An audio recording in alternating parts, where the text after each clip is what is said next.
You ain't gonna have no other choice but to see me because I'm in everything. Hey everybody, this is T.S. Madison, and if you are trying to grow your business, brand, or product, why not advertise with me? Email me at booktsmadison@gmail.com so that you can get in on our comprehensive advertisement packages. Unique visits, unique subscribers, honey, a broad demographic. Advertise with me today. Quit talking and listen. Get over to my Patreon right now so that you can receive some exclusive content from the TS herself. Who you said? The TS. Patreon is filled with one-on-ones, exclusive content, behind the scenes. You can even chat with me in there, me and you. It's just me and you. So get to www.patreon.com/TS Madison Hinton, and you'll be glad you did. I promise.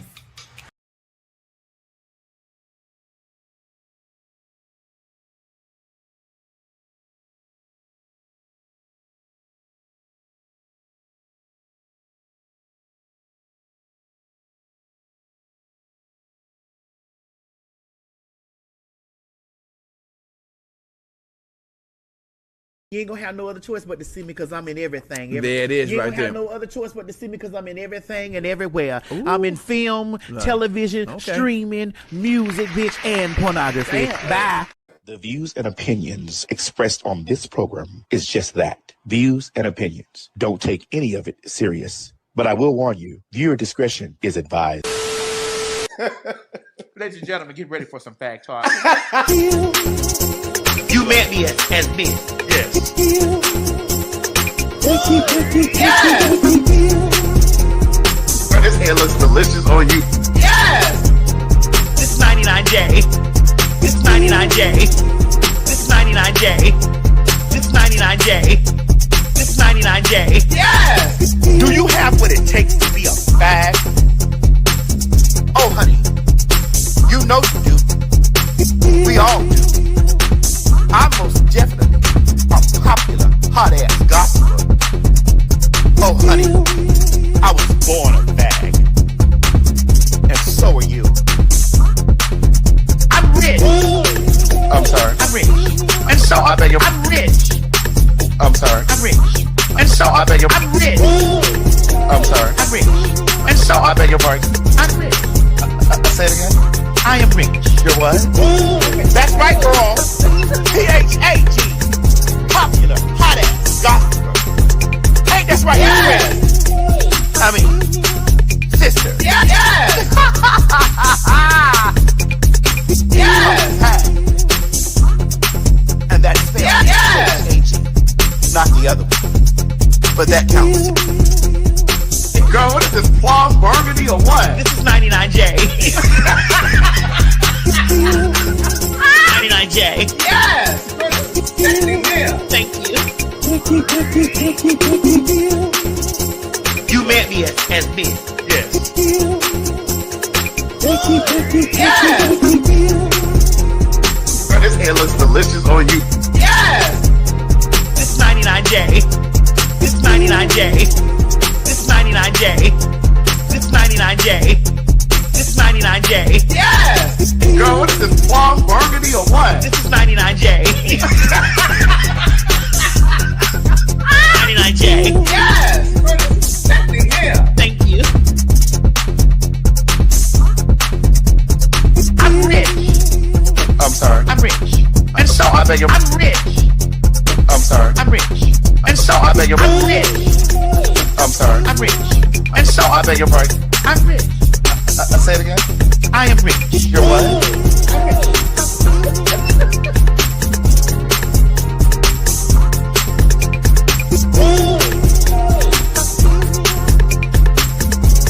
I bought it home. They were in their apartment. They were renting their apartment. Yes. Yes. Yes. Yes. And stop worrying about The faggots! right. Yeah. We ain't going nowhere! My God, today.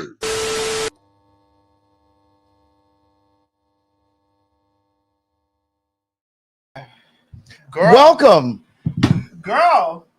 Craig, I have to tell you, girl. I'm so lifted right now. You know, this is why the people think they can call me girl. But go ahead. Well, you're amongst your girlfriends. That's right. And we're friends and we're both a part of the community. But go ahead. Go ahead. I see what you're trying to do there. And I'm going to do it. But don't do too much. I'm going to do it. Don't do too much because here's the thing. I'm going to do it. We have to appreciate facts wherever they come from. In whatever form. In whatever form of fact comes in, you must know that there are more than just one type of fact. That's right. So we're here tonight, and I got some very expensive, exclusive vodka. Where is this from? Hold on, I'm mixing it. So I just want you to, girl. I've already had we've already had a few of these. That's why we're late because we was up there getting toasted. Listen, we were getting toasted before we came down here. We were getting toasted before all the shenanigans began. You mean the shenanigans last week in New York, or you mean? No, I mean these shenanigans. Oh, okay. Those are different types of shenanigans. Okay, because communication is our partner and clarity is our friend. It might be our friend. Yeah. We're gonna get some clarification this evening. Yeah, oh, we definitely gonna get some clarification. But I need you to understand something. You're my girlfriend. And so is she. Okay. So I just like for you to understand that. That's okay. That both of you are my girlfriend. That's okay. One just has a penis and one doesn't. But you both are my girlfriends. But girl, so I'm sitting here Craig, you have to show this stuff here, bro. This is what we're drinking on some very expensive. Excuse me, Craig. Very expensive. No, I'm gonna say it again so that you can understand me. Very expensive. Vodka. Cream. What kind? What? Cream. Toasted coffee. What kind of coffee? I don't know, but it's toasted.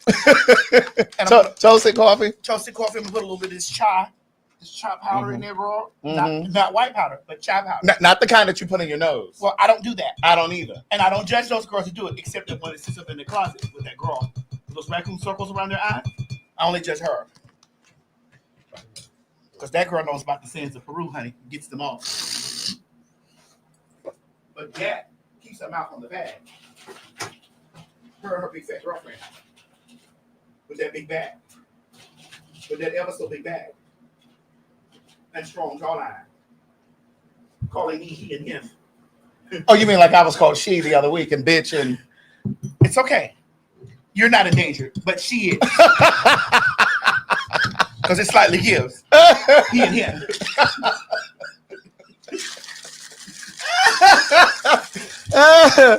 It slightly gives. Yeah. He and him. Are we ready? No, girl. I'm over here shaking this up, girl, because listen, this is given to me by my good friend, Mr. Tyler Perry. Oh, your girlfriend? No. Don't do that. What? Oh, you're right, because we're not familiar, so I shouldn't say that. Don't you do that. I shouldn't misgender. Beauty and Black, bitch. All right. This is where this came from? Yes, this came from Beauty and Black. This came from my hard work and my effort. So do you think your friend is going to pay Monique her money? I mean, you came together with Lee Daniels and her, Monique. Do you think you can do the same with your other friend? Oh, you don't feel me tapping you? My arm is numb. I'm tapping your shoulder. My shoulder's numb from all the fighting I had to do last week. You had to fight last week? Oh, yes. I don't need you to pour this over top of this MacBook because I don't have $1,700 or $2,000. It's $3,000. I don't have $3,000. You do, because the Rolex on your arm says otherwise. Oh! Well, that's why I don't have $3,000. The Rolex on your arm says otherwise. But that's why I don't have $3,000. The Rolex on your arm says otherwise. I don't have $3,000 more dollars. The real Rolex on your arm says otherwise. The 2025 date just. Again, the real Rolex on your arms says otherwise. It's not the icons bullshit. It's the real. I was gonna go in that neighborhood of the icons, but later in the show. Girl, there's so much going on tonight. There's so much going on. You know, we have been off. We have been on the road. We did Chicago and New York, right? Well, would it be possible that you could pass me a napkin? Not a feminine napkin, but just a regular napkin. Not a sanitary napkin. No. So I can dab this over here. I need to dab this. What you need to do? Dab it. Just, yeah. There's a leakage on the table. What? There's a leakage on the table. I need to dab it.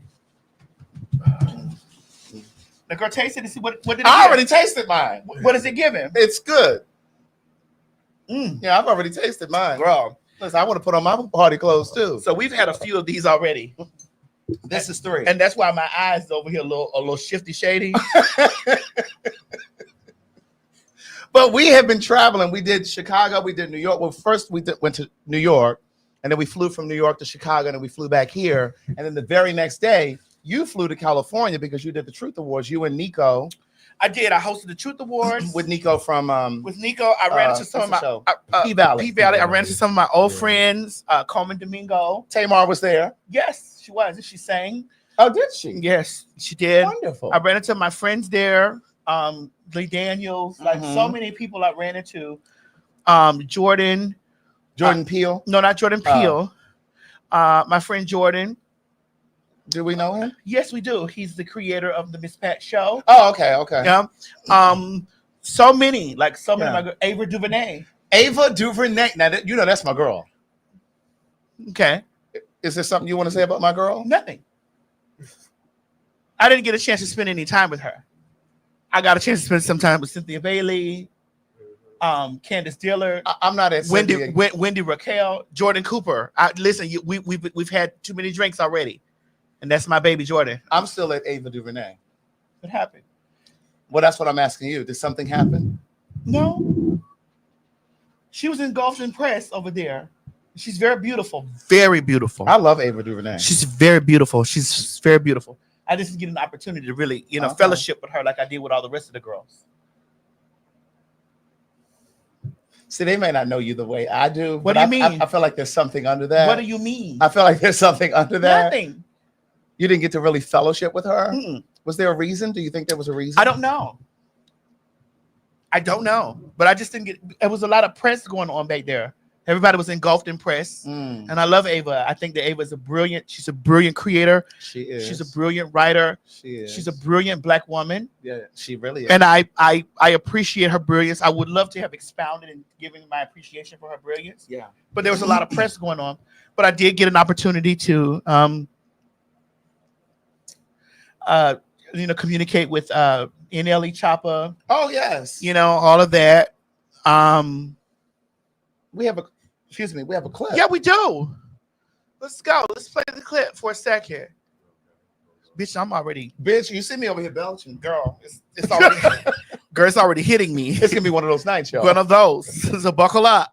Yeah. To be in spaces or in positions where your whole manhood could be questioned. We need more people like that, especially during this administration that we have going on. And as a Black man, we thank you for that. I appreciate it wholeheartedly. Yes, very much so. For Well, the next time. You already know, bro. Let's get some. So that was a nice exchange. I mean, there was more. There was like a lot of exchange because I had the opportunity to fellowship with the people in the back. Now, see, I feel like you're digging in Ava DuVernay's back. I'm not because I'm the host of the show, so I was able to fellowship with a lot of the people, the winners. I was able to fellowship with everyone in the back. So again, is there something that you? Nothing at all. Brilliant woman. Beautiful. Rich. She is. Very. She's very classy. Yeah. Very. Did you all make eye contact? Yes, we did. And I rubbed her back, and it was very much so like, hello, how are you? And what she said? Well, it was press going on. I didn't want to stop anybody. Did she say hello? I didn't want to stop anyone's press. Did she say hello? I don't remember. I can't recall, but I got in the midst of communicating with everybody else that was in the bag.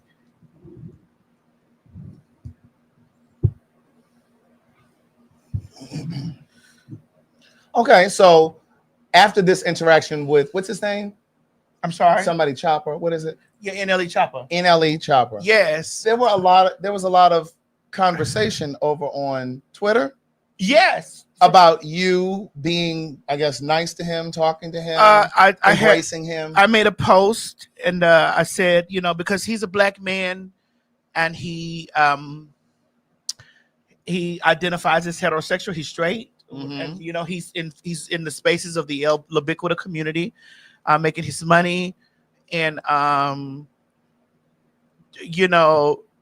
Some of the children over on yeah, Twitter you know, they were saying this is why I see why my trans girls don't fuck with you. because you had an interaction with him. Well, because I wrote the word ally. So what's the problem with the word I ally? don't know. Obviously, there's things from his past. I'm not like I don't dig like he's an artist. He's a black straight artist that makes music. So obviously, I don't dig deep into all the things, because that's whatever they have. So they were saying they started to talk to me about that he did this and that and something. It was just stuff they were writing. I saw and I was like, okay, I'm not excusing it, but I'm like, okay.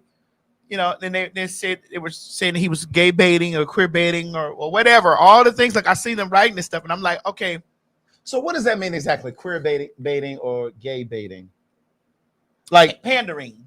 In terms of like on his social media, and he's being suggestive or provocative, and is that what and like getting the gays riled up and getting them riled up how? To spend money to lust after him. How does he do that?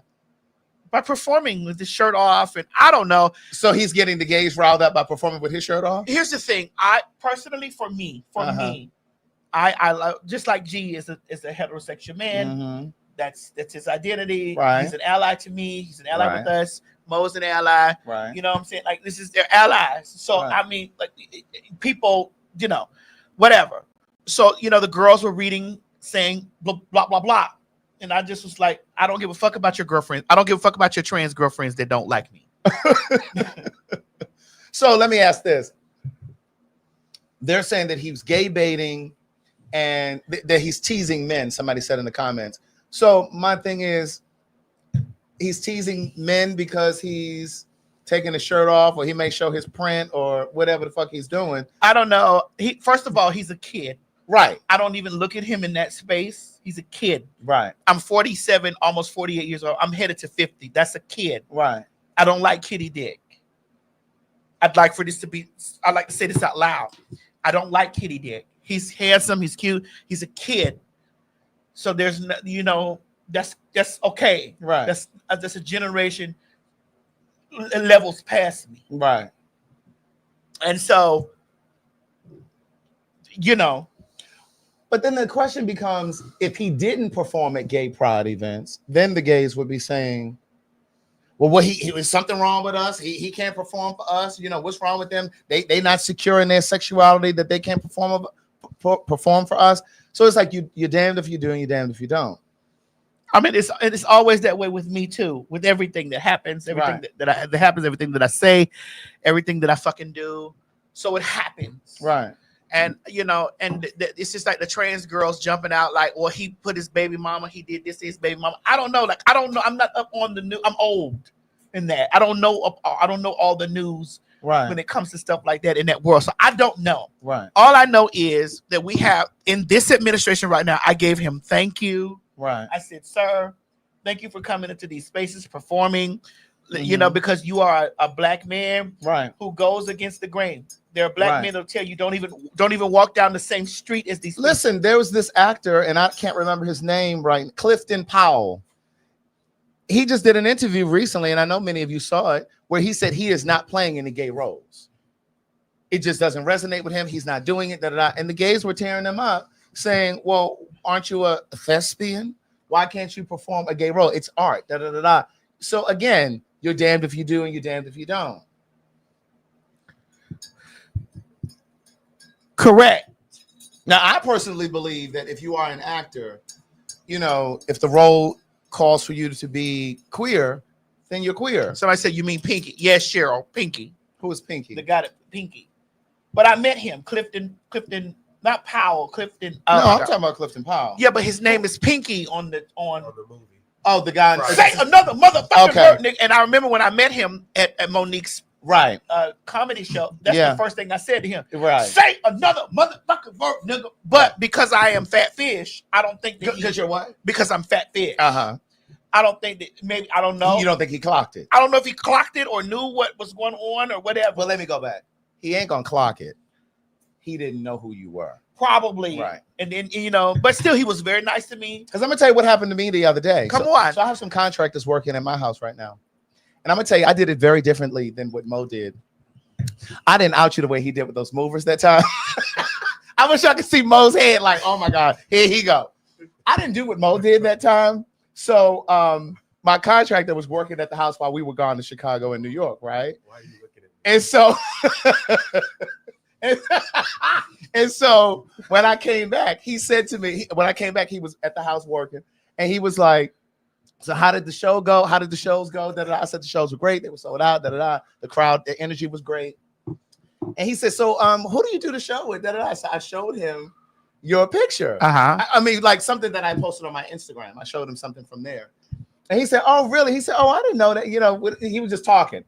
And so then I can't remember what he said, but whatever he said, it provoked me to say, oh, she's trans. I can't remember what he said, but I was like, oh, she's trans. And so he was like, oh, really? And so then I said, yeah, I can't remember what he said. So I pulled up.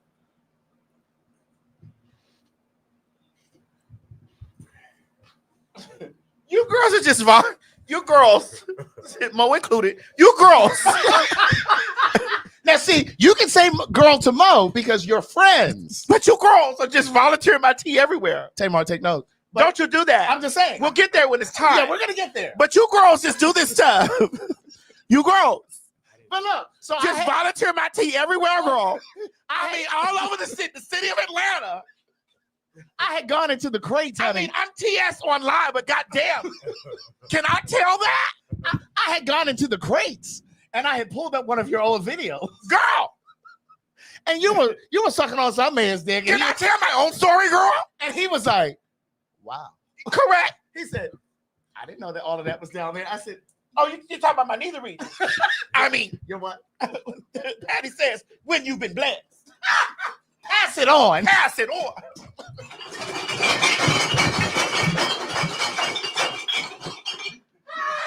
I do mean, you know what I'm saying? Pass it on. Pass it on. Pass it on. Yes. So anyway, girl. I mean, girl, I don't even have a moment to live. I can't give my own right. I can't even give away my own transaction. Let me tell my own business. Okay, girl, but go ahead. Go ahead. So anyway, I just showed him. And he said, "Oh wow, that's interesting." Yes, I'm a blessed girl. Yeah, I happen to be a blessed girl, and it's okay. And it's okay. It's all right. It's all right. Whitney Houston said that. No, it is right, and it's okay. No, actually, she said it's not right. But I'm saying it is right, and it is okay because God gave me that. That's right. That's why I have it removed. Girl, these drinks got like girl twisted. Girl, my right eye's over here twitching. Girl, I don't know what I'm gonna say tonight. No, we'll keep you in line. I got to go to work when I leave here, girl. Oh, you're working with her? With who? I work with many. Have you not seen my resume? I work with many. I work with many. Yeah. Oh God. So you had told the children that I was a TS. And then you showed I wish I could remember. Bitch, if you hadn't put these motherfucking drinks in me, I'm trying to think of how we got to that. Because I didn't just volunteer it like Mo did. I didn't volunteer. I didn't volunteer. I didn't volunteer it in the way that Mo did. And you know one thing, I'm huge in Africa.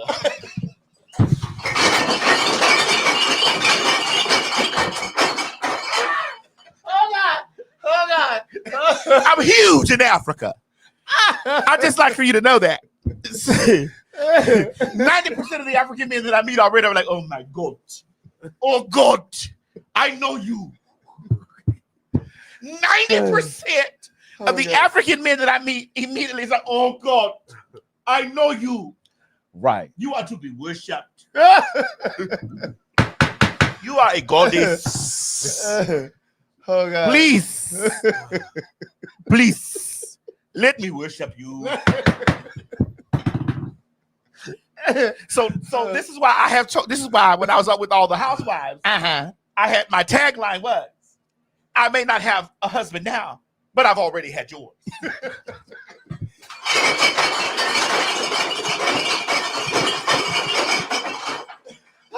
Get him out of here! Get him out! I may not have a husband now, but I've already had yours. I've definitely been with one of yours. So that makes me a housewife by association. Well, what does that make me? Oh, girl, yes, ma'am!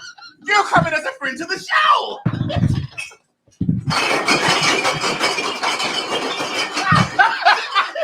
Come on, friend to the show. Oh God. Oh God. You're coming as a friend to the show. A friend to the show, Yes, bro. ma'am. Yes, indeed. I mean. So Tyler has sent this over here. So again, I had asked, do you think he's going to send Monique her money? Greg, I don't know about that. You think you can bring them together like you? I don't know. I don't know. Personally, I wish that we, especially in this time that we are in now, in this time, again, I'm going to expound on it more. In this time, I personally wish that we, as people of color, could unite. But that's what I was trying to do with Tamar. On a strong girl, you are at my sister. We're not going there. No, not yet. I know. We're not going But there. It was just germane to what you were just saying. I like the name Jermaine. Yeah. You mean like the Jackson? Jackson. No. So no tan line here. No. Jermaine. Germaine. G-E-R. Oh. Yeah, it's spelled with a G. Okay. So was his Jermaine.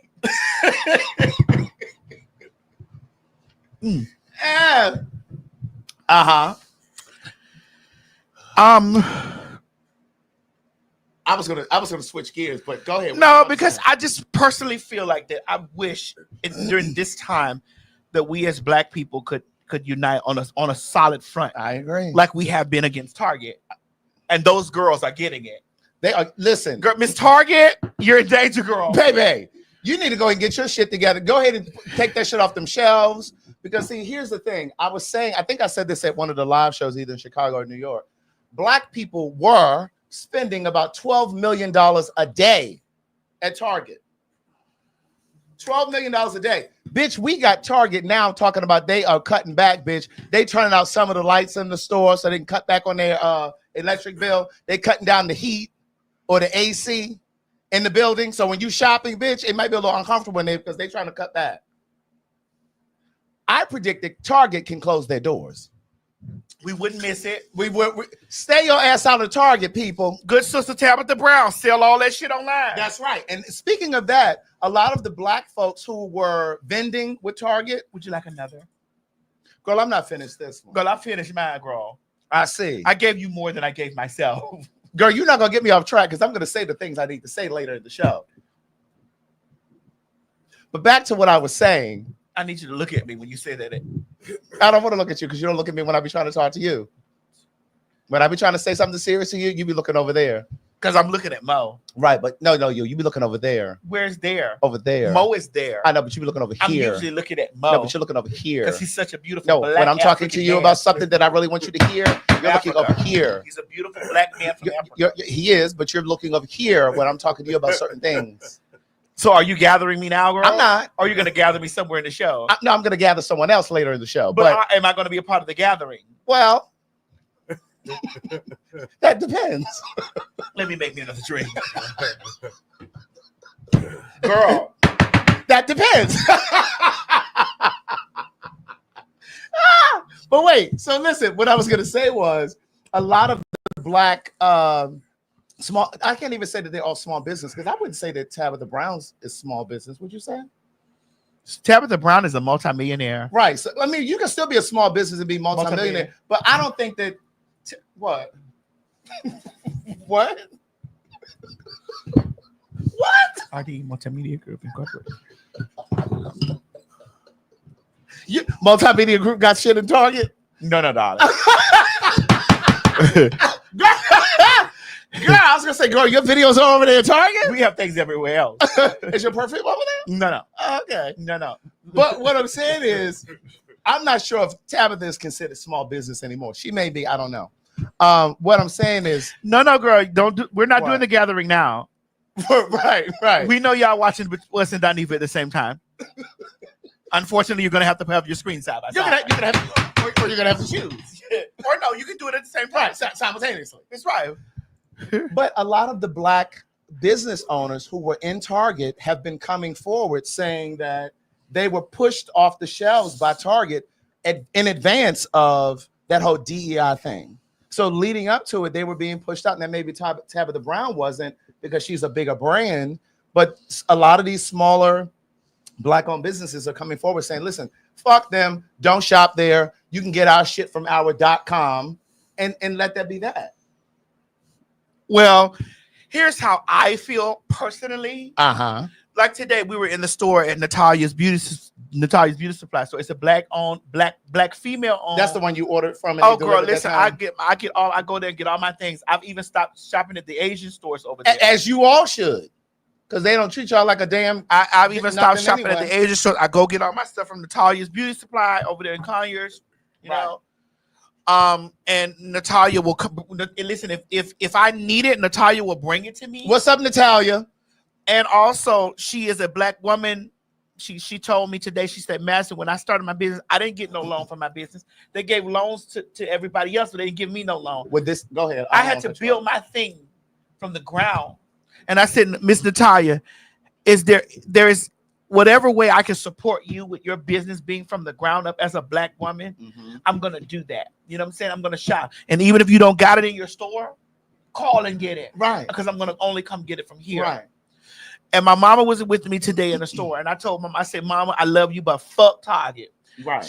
Because there's a mascara thing that she likes from Target. That your mom likes. And I said, Mama, we're not going to Target. We're not going over there. Target is done. Now I'm still working on you with that Amazon. Bitch, I saw those boxes when I came in. Until when your books leave Amazon, so will I. Wait a minute. Wait a minute. Wait a minute. Wait a minute.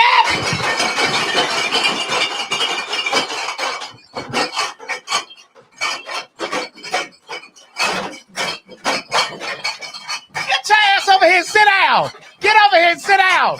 Get over here and sit down. Sit your ass down. Get over here. Get your ass over here and sit down. Get over.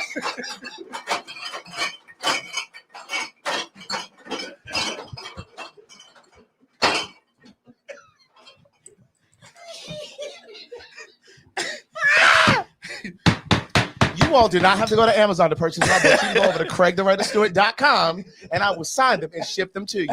Thanks. Here we go. Now listen. Okay, go ahead. Let me say this about Natalia. If you are in the Conyers, Lithonia, Decatur, look up Natalia's. Support her. Right? Now, I don't know if she has an online store, but this is why I say all the time that it is incumbent upon us as Black people to support each other at all times as often as possible. That said, when you said she didn't get a bank loan and all of that stuff, this is why I've said so many times, it is important that we bank Black. It is important that we bank Black because you are likely to get a business loan, a small business loan or an auto loan or whatever the fuck kind of loan, whatever kind of loan you're trying to get. You have a greater likelihood, of getting said loan from a Black-owned bank. Yeah. You understand? Are you? Well, I mean, they're not going to be. Are they going to be looking for my birth certificate? Because my name is now Madison Hinton. Well, now you may have a problem with that. Because I don't know. Are they going to be adhering to Trump's policy of two genders? Blacks. Now that I don't know. Blacks that are jumping up and down for these policies that Trump are putting in, and you can get with that, but you can't get with nothing else. I'm holding you to the fire. Hold them to the fire. I'm holding your feet to the fire. That's right. Blacks, colored. Because that's how he addresses you. KNEEGROWS, Negro. I'm holding you to the fire. Are you in this situation? Because I did see that woman that said that her gym was open to trans women, and then all of a sudden it rolled back. Really? And she said, bitch, it is only open to biological women. Really? Yeah. And now here's the thing about that I want to say. I'm devil's advocate every time I do something. Ma'am, you are a dark-skinned woman. Oh, it's a Black woman? Dark skin. Yeah. Ma'am, you are a dark-skinned woman. Dark-skinned women. I'm of a darker shade. Dark-skinned women. You are more than 10 times likely to be misgendered. Right. And just You fall right in the lines of the TSs and the trainees. So y'all don't need to be on board with that stupid ass shit. Now I get Right. it that you like, okay, I'm a biological woman and blah blah blah and all this stuff. Hey, great, we're great with that. That's great. But bitch, don't sit over here and act like that you as a dark-skinned woman, a woman of a darker shade, it's not highly likely that you will fall under some transphobic rhetoric. And just the mere fact that you will be oftentimes discriminated because of your color. Because there's colorism that's happening. Let's not do this, dark-skinned women. All my dark-skinned women that are out here with that transphobic shit, girl, you are highly likely to be called a man. But it like, not saying that I agree with this aspect, but if you started off your promotion saying, "Oh, it's just going to be for cisgender women," right? Then you go about it that way. That's different than you coming out saying, "Oh, it's going to be for all women, trans women." Well, that's what she said at first, right? But then she changed it, right? And I think that's one of the issues that people have a problem with. Was dark-skinned women. You offered yes, trans women a place. I don't know what happened. What shifted the concern? I don't know. Dark skin. I'm speaking to my dark-skinned biological female. I'm not even calling you cisgender because I know sometimes y'all can't get past that word. Biological, real females, as a dark-skinned women, you gotta back up from that shit. Someone said they don't get the correlation. The correlation is oftentimes in our community, in the Black community, darker skinned people are discriminated against. I remember when I was a kid, my mom said, Visual Barbie, I love you because you and I had chit chat. I'm seeing you over here on Instagram. You and I chit chat a lot, but dark-skinned women do from white. We're talking about white patriarchy here. Right. We're talking about white patriarchy here, ma'am. I'm not being shady, but this is just statistics. These are facts. I remember when I was in elementary school and we were taking our class pictures, and you know how they lined the kids up. And my mother noticed that all of the darker skinned kids were to the back of the picture and all of the light skin, and she said something to the teacher. So that kind of shit is ingrained in our community. So what I'm saying is, and I think what she's saying is, you wouldn't expect that from a darker skinned person to be discriminating against a community of people, because oftentimes dark skinned people in our community are discriminated against. That's the correlation. Joy, you said you never heard or witnessed that. Speak to women. There are women in the comments that'll tell you that they're darker skinned women, and we're talking about white patriarchy here. White. We're talking about white, and a lot of women have big hands, big feet, tall, big backs. All of that's correlated with man. With man. Let's not be dense here. This is not a shady thing. This is not a divisive comment. This is not a divisive situation. This is just the truth. Yeah. So let's not again. You see what they're saying about Serena Williams? They call her man all the time. All the time. Come on, let's be real here. Wendy Williams. They used to say that about her.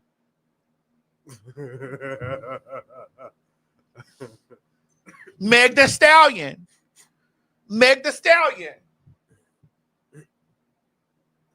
The Thug Missus herself calls her Marcus the Stallion. The Thug Missus, y'all good girlfriend, the Thug Missus. Does she really? Calls her Marcus. Y'all already know this. Sierra. But Sierra's like Sierra. I used to think that. Really? Yeah. When I was growing up, they were like, yeah, Sierra. Really? Nene Leakes. Okay, I can see that. We've sat here and we've said trainee, but it wasn't because she looks like a man. It was because of the surge. It's because of the surge. Yeah. So come on, let's not sit here and act like we're not gonna. Don't be dense here, and don't take this as I'm having a divisive conversation saying, "Oh, girl, I'm a train," because I stand 10 toes down in me being not a natural born. I'm not a natural born woman. I am not a female. Somebody said Michelle Obama, because they have said that about her. Yes, they still say that. They still say it. White folks really will say that. Yeah. So we're having a real conversation here. Right. So anybody that want to take it, they get in their feelings after this, girl, that's on you. Right. You go heal. You go heal from And then what come back to us. and come back, because we're gonna always talk. Summer Walker. Sheree Whitfield. Correct. When Angela Bassett got buff for Tina Turner. What's that got to do with it? Come on, we have a conversation, and it's most definitely geared towards darker skinned women. So you darker skinned women that be transphobic, ma'am, you're not that far from the pole. You're not that far, niece, from getting misgendered or treated some type of way. Because they've been gathering you girls. They've been gathering you, the lesbians that are stud. They've been gathering those girls in the bathroom over there. They gathered one in Arizona. They gathered she up in Arizona. They ran right down on she in Arizona. They ran up on who? They ran down on she in Arizona. And Viola Davis is another one. Oh, Leslie Jones. Leslie Jones. Come on, Oh, yeah, like we're talking about real facts here. We're talking real facts, so don't get mad and don't think because I'm a trainee, a transsexual, having this conversation that I'm over here being divisive with women, because that is not what I do. Right. We're just pointing out the facts. Right. And the fact is, as all my darker skinned women, we need you to not be transphobic. Just hilarious. She was crashing out today. We need you to stay away from the transphobia because. What? Because. One more time. Because. Give it to me one more time. Because you had a six-pack while you were pregnant.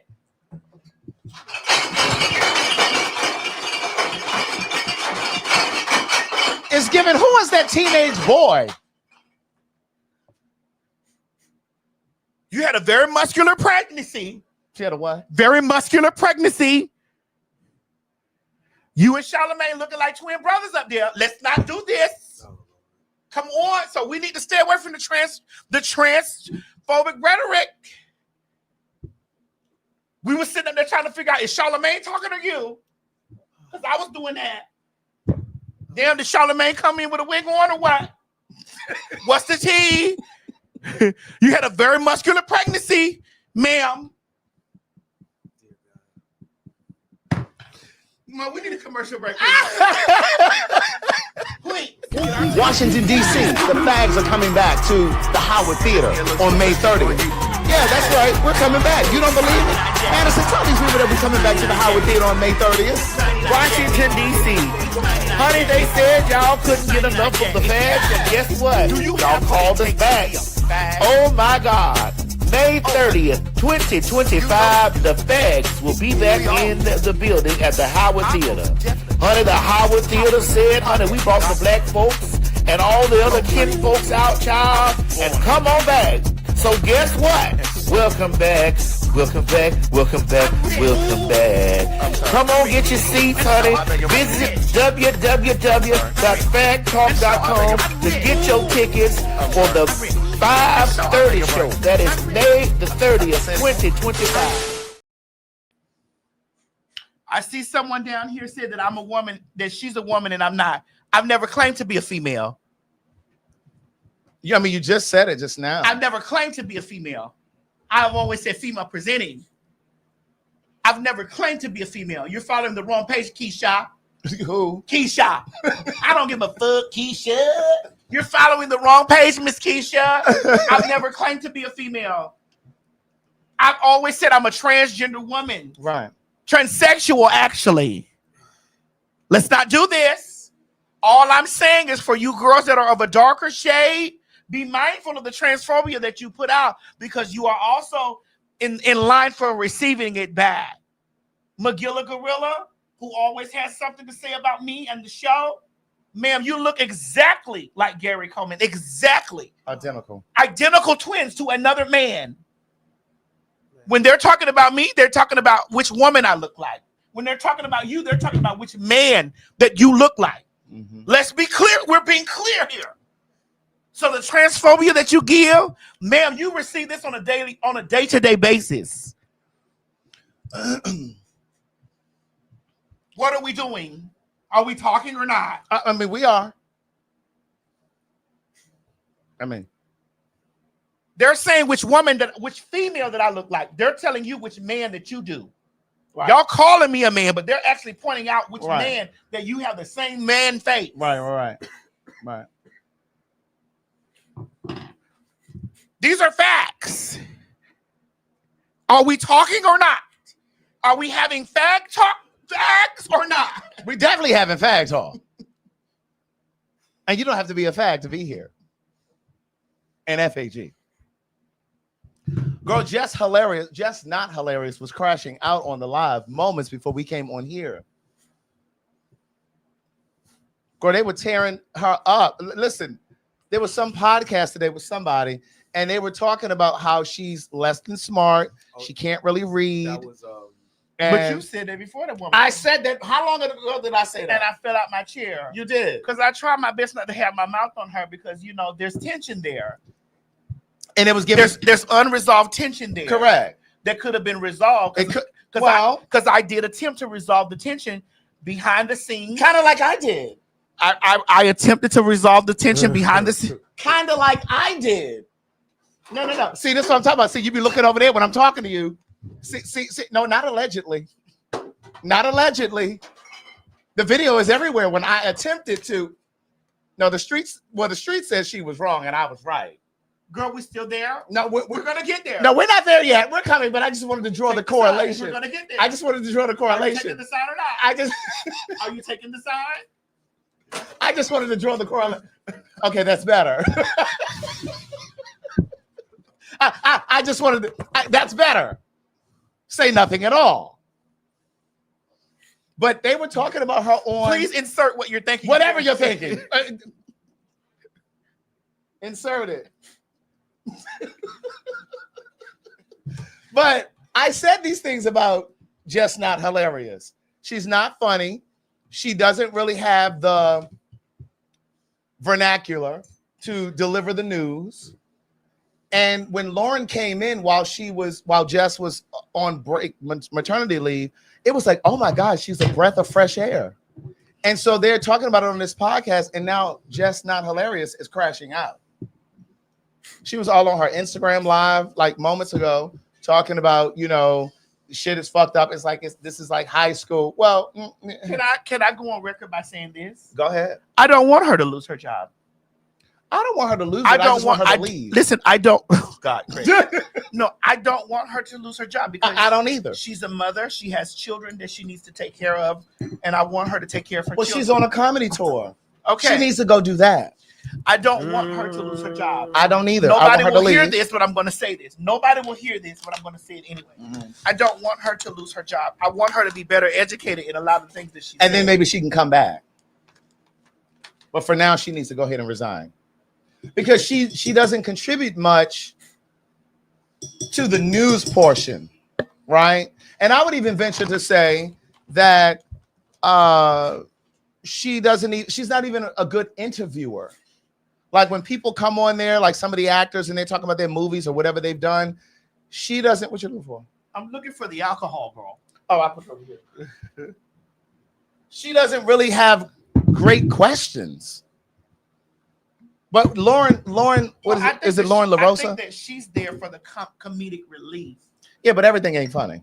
You're correct, and that's why at times I step back when you come with some of the knowledge and some of your HSBCU knowledge, and I decide that I'm just going to let you get that out. But I think there's balance here. Here. You don't think there's balance over there, girl? Excuse me, can I call you girl on this show? We're friends. Because it is Fact Talk. We're friends. We'll get down to that. We are. Would you like another drink? No, because I need to be clear. So you think I'm trying to? I do. You think I'm trying to fuck your clarity up? I do. No, I'm being careful because this will help. This will make you go over the edge. So I don't think that you want another drink. Yeah, no, I don't think you want me to have another drink. No, I don't. We're correct. So put that over to the side. But see, here's the thing. I'll have another for you. Please. Put this very expensive vodka that Tyler Perry sent me over there to the side. And this is very expensive, whatever this is. That's a coffee liqueur that's fucking me up. Which also has vodka in it. Girl, it is fucking me up. Girl, let me get some ice, girl. Hold on. Where did I put the ice? Here's what I believe. I think we have to normalize accepting constructive criticism. I know that I'm joking here about Jess Not Hilarious, but I'm really serious. Like she's not the best fit, in my opinion, about the show for the Breakfast Club, because not only should you be funny, but you should also be able to ask the questions that need to be asked of the people on the show, the guests on the show. And then when it comes to politics, baby, she is just completely lost. When it comes to politics, just not hilarious is completely lost. But we have to normalize. Oh, what happened? Wait, what happened? We have to normalize accepting constructive criticism. We always say we want people to be real with us. We want people to be honest. But then when somebody is honest with you and somebody is real with you, you can't always handle it. So it's like, which do you want? Do you want honesty and truth, or do you not? Do you want a bunch of sycophants around you? Well, I don't have a bunch of yes men around me. Y'all read me to the floor. Who? All of y'all. Like all my team that read, like when I go to make a decision about things, y'all be like, girl, now you shouldn't have did that. I don't read you. Well, that's what I'm saying. Correct. Mo, you don't read me to the floor, but you just be like, but you will fight by me. So, But yeah, I think that that's you know, important. y'all the military part of it, so y'all don't count. But I think that that's important, though. I don't have the strength in my hand. I'm on this hormone patch. You see, Girl, this only. you see this hormone patch right here, bro. Oh yeah, Yes. I see it. You know, I think I'm trying that, to become real fair. Oh, is that Me fair. through a patch? Through a patch. All right. But I think that it is important. Oh, hold on. Why is it doing that? Can y'all Yo, still what's hear? going us? on, I don't know honey? why that went out like that. Mo, put that flip flap up. I think that That's it's. your flip flap over there doing that. That's not my flip. Oh my God, keep doing that shit. Well, go ahead and give me a little bit more. Girl, go ahead. Might as well. It's. Oh, that's delayed. Look, thunder rains. I don't need anything else for real.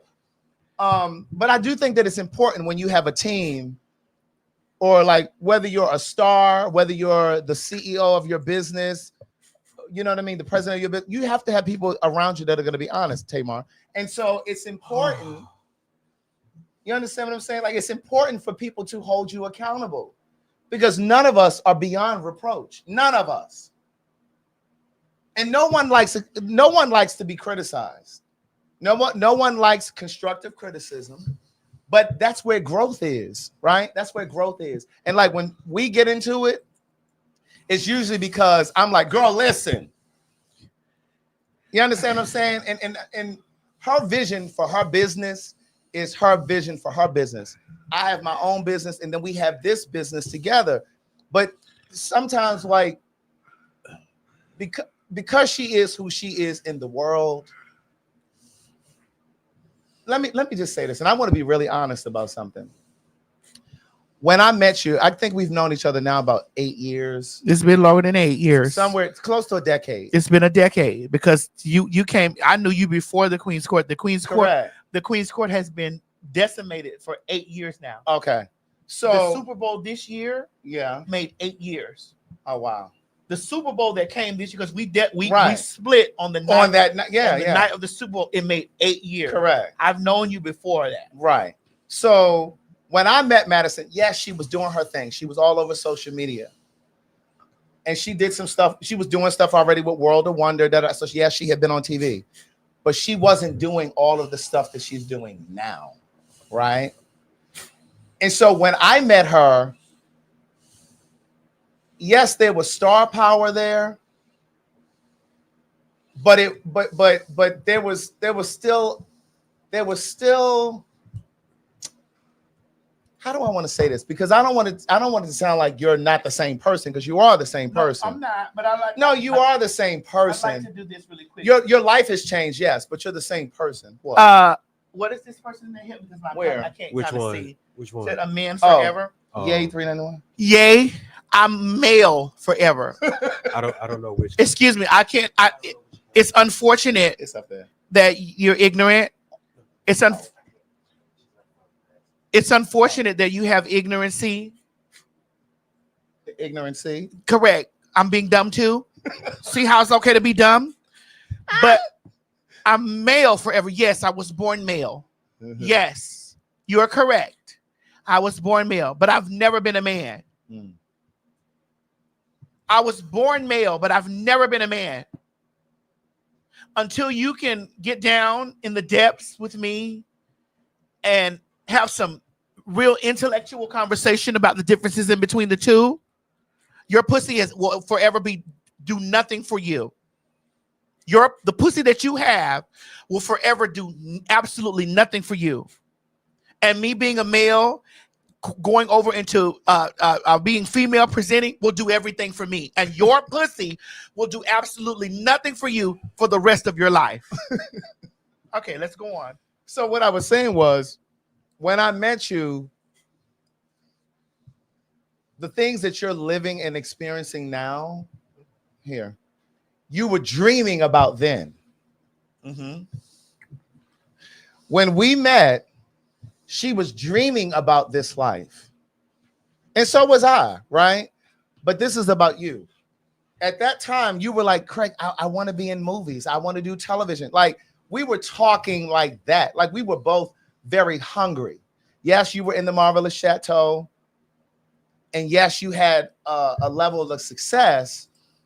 But there was more that you wanted to do, right? And so my point is, bitch, what was my point? This is why I didn't want another one of these motherfuckers. Girl, but you feeling it, though. I am. The point is... Hold on, because I want to circle back to my motherfucking point, because it was a good one. It's about me occupying spaces. That's what your point was. Help me out a little bit more. Because you were saying, I just want to say, because I think I'm very protective about the space that I occupy now. You are. Oh, I know what I was going to say. There we go. See how that helped you? That's right. So, so you were dreaming about this life now. And I remember us being on the phone and you were like, well, why hasn't such and such put me in this TV show? Or why hasn't such and such put me in this movie? But because we met on like a ground level, and again, you were already doing shit. You were already all over social media, but we were still on a ground level. So I wasn't starstruck in that way because I met you at a ground level. Even though you had done a bunch of shit, it was still a ground level. So as you grew, we grew as friends. And so I was able to say to you, now hold on, bitch, when new people come into your life, and I'm not saying everybody that came into your life or everybody that's coming to your life now is so starstruck that they can't be honest with you. I'm not saying that. But the potential or the probability of people being honest with you has lessened because people are starstruck and they're now like, oh, they want to be close to you because of blah, blah, blah, blah, blah. You know what I'm saying? So where the people like the Chi-Chis of the world, the Craigs of the world, you're like us who are around here before all of that happened, those of us who were rooting you on and pushing you and doing all of this other stuff, like we were there in the beginning. So we still can be honest with you. We're not afraid of being pushed to the side. We're like, bitch, no, that was fucked up what you did. You understand what I'm saying? So sometimes when you've made it, once you make it, it's hard for new people to come into your life and to be honest with you, Tamar. And so, you know, it's important. What? What? So sometimes it's so sometimes constructive criticism has to come from the outside. Because the people that you've insulated yourself with, I think you know the rest. You don't agree? There are points that you have, and again, Craig, I can speak from a place of already have achieved a lot of things in a 10-year period. Correct. In a decade. And that's what I'm saying. Look at all that you had done before we met. And now look at all that you've done since we've known each other. And also the things that are down the pipeline that I can't even speak Correct. about that have already been done. Right. That's going to come out. That's right. So it's important for you and people who are in your space or in your same type of what am I trying to say? Position, to be conscious of that and to have people around you who are going to always be honest with you. Hold on. Somebody said, I don't like how she's dismissing you. I don't like how she's dismissing you when she's going in on somebody. You let her cook in peace. I'm not. Have I dismissed you? Or have I been drinking my drink? Have I dismissed anything? I don't engage in a lot because here's the thing. A lot of y'all not gonna like me after the statement, but oh well. A lot of y'all girls are cubicle girls, and that's the only place that y'all gonna be is in your cubicle, and that's fine. And that's why. That's fine. Because when I was a cubicle girl, Instagram is Instagram is gone already. It's already been an hour. Damn. Yeah, it's already been. Oh, it has been an hour. Yeah. Okay, well that's good. They gotta come over here. Right. Okay. Wow. A lot of you girls are cubicle girls, and that's okay that you're in your cubicle. I'm on television, movies, streaming. I'm in a whole bunch of shit where I have to get out and I have to intermingle with a lot of the people that we have conversations about. Right. There are times that I'm not going to engage in any of those things. I'm not engaging in that. And to be fair, I don't engage when you go in on Tasha K or McGilla. Because that bitch, both of those bitches are trash bitches, and that's the area that we're in. And so I'm not going to engage in places in things that are going to affect my bag. I get cute coin from this, but I get bag everywhere else that I go. So I'm not going to engage into in things that's going to affect my bag. Now you can say whatever you choose, but there are times that I'm be like, hey, or whatever. And there are other parts of things that I might be like, okay, well, not just my bag. These people I have a relationship with, and they're my friends as well. Nobody knows who I've gotten a bag with. You don't know how much money what I do behind the scenes, because I don't come forth online and telling people that this is the things that I do. A lot of the girls sit in their cubicle and they read girls that are on the big screen, that are in movies, television. They read. This is a show where we talked about everything that's going on in the world. There are things that I'm going to pull back from and be like, nah, I'm not engaging. Yes, it is to protect my bag, because yes, I am a faggot to the world. I'm a he-male, she-male, a nigga in a wig. I'm all these things, and I still have to eat. And so therefore, there are things that I'm not going to engage in to motherfucking decimate my bag, because you want me to sit in a cubicle with you. That's not how that works. And it's unfortunate that this is the way that some of y'all may feel about me, and it's unfortunate, and I still love you, but I'm not going to be in the cubicle with you. This is the only this right here, this 4-bar, this is the far as I go with a cubicle. This is it. Oh. This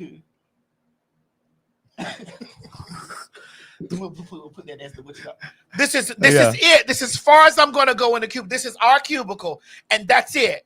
When you see me on a new movie, on a new television, or you see a new show roll out, or you see me getting $1 million bag or a $2 million bag, it's not worth me reading somebody that's in an executive position that's going to be like, nah, I'm going to chop her $1 million or $2 million bag, or nah, I'm not going to, y'all, it's not worth that for me, because you're not going to keep me in a cubicle with you, because you've already ceilinged. And this is not me being shady. This is me saying there are things that Craig, I will allow Craig to talk about. And allow?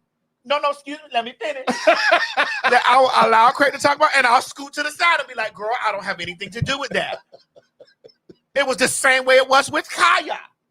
For those that said, well, she sat over there, she did. No, there were things, because you are your own human. I cannot dictate how you feel. I cannot dictate your emotions. I cannot dictate the way that you interpret. I can't. This is our show together. Yeah. You may have a feeling about something. I'm going to slide to the side like, hey, I don't have anything to do with that. Yeah. And I don't slide to the side. But again, when you talk about Kaya, or when you talk about those girls I don't say anything because those girls are not moving anything. Those are not movers or shakers in the world. Excuse me. Those bitches that I talk about over there when I'm reading them, those are not movers or shakers in the world. They're not moving anything but their gums. That's it. They're not movers or shakers in the world. And so there are things that I'm not going to get in the depth with. You know what I'm saying? With people that are not movers and shakers in the world. I'm sorry. You said, is Tamar a mover shaker? She is an executive producer. How the fuck do you think I got over there on WeTV?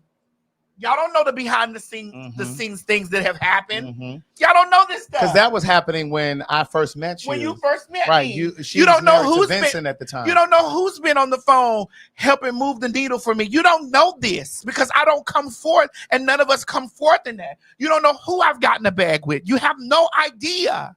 And so therefore, because you don't know that, you think that I'm over here caping for a bitch. No, I'm making sure I keep my bag good because when all of this shit down, you know, of course it's about me. Bitch, I'm a trainer. Y'all don't give a fuck about me at the end of the day, at the beginning, middle, end of the day. You'll go back to your cubicle, bitch, and you'll love to see me on the ground. Out there on the hostro. Tooting.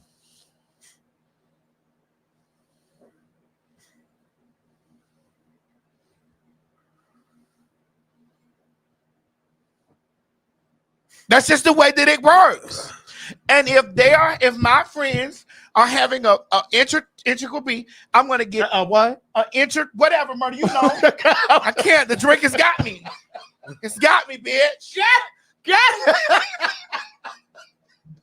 Interbeef. I think that's what you said. I don't know what she was saying. Now, listen, I've had a few cocktails, but I knew that wasn't a word. Bitch, the drink has got me.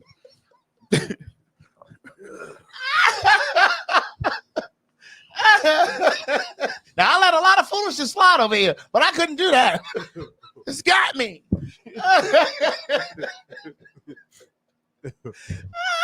I make a lot of quiet moves. Lots of quiet moves. I even make quiet moves for you. Yes, I know. Speaking of, we're going to be in St. Pete May 2nd. We're doing PhagTawlk down there. So you bitches in Florida, get ready. Get ready, because bitch, the fags are coming to Florida. So all of you Orlando girls. Right. And see, here's the little QR code right here, this little green square down here. You can press it. I think what you do is if you screenshot it, well, with your camera phone, you can just put the camera up there and then the link will come up. You can get your tickets. Or you can screenshot it and then you can just press it and then it'll take you to the link as well. Hold on. Sir Rob, I love you too. Hold on, take that down. Okay. Sir Rob, I love you too. But when I talk about deals that I make $1 million deals. It's a lot of shit that I could really come and hurt a bitch feeling about if I wanted to really break. When the girls be saying I brag about this and I do this, I make $1 million. We not even in a meeting. If we're not even in a meeting with my lawyers, if we ain't got $1 million, if we're not starting at $1 million plus on the table, we're not even in meetings unless that's going on. I'm sorry. I'm not being shady and things like that. These are just facts.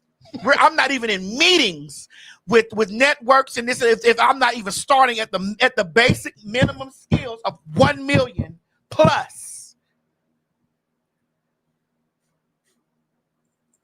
So I'm not being shady. I'm not the same with these girls. So we're not having the same conversations. We're not having the same. I'm not having the same type of stuff. Now, I'm not saying that Craig and Tamar didn't have the opportunity for having the same opportunity. I'm not saying that. You get what I'm saying? I'm not saying that we didn't have the opportunity for what? I'm not saying it, but what I'm saying is that girl is still my friend. Mm-hmm. Craig, you're still my friend. Who's closer? Both of you are my friend. No, bitch. I said who's closer. We talk differently. We have a different. Here's the thing. No, don't do that. Don't you do that. Because that's still my friend. I'm just kidding. Go ahead. I know. That's still my friend. That is still my friend. That is still my friend that works and moves and does things for me. And not just because it's business, because we also share friendship with each other. Just like you and I. We do business together, but we share friendship with each other. If y'all bickering back and forth or whatever, you know, of course. So we're here now. Let's get into it. So if y'all bickering back and forth, Tamar bought tickets to the show. Yeah. She didn't bombard the show. She didn't come in as. And here's why I'm just going to say my words about it, and I'm going to move the fuck on. I personally feel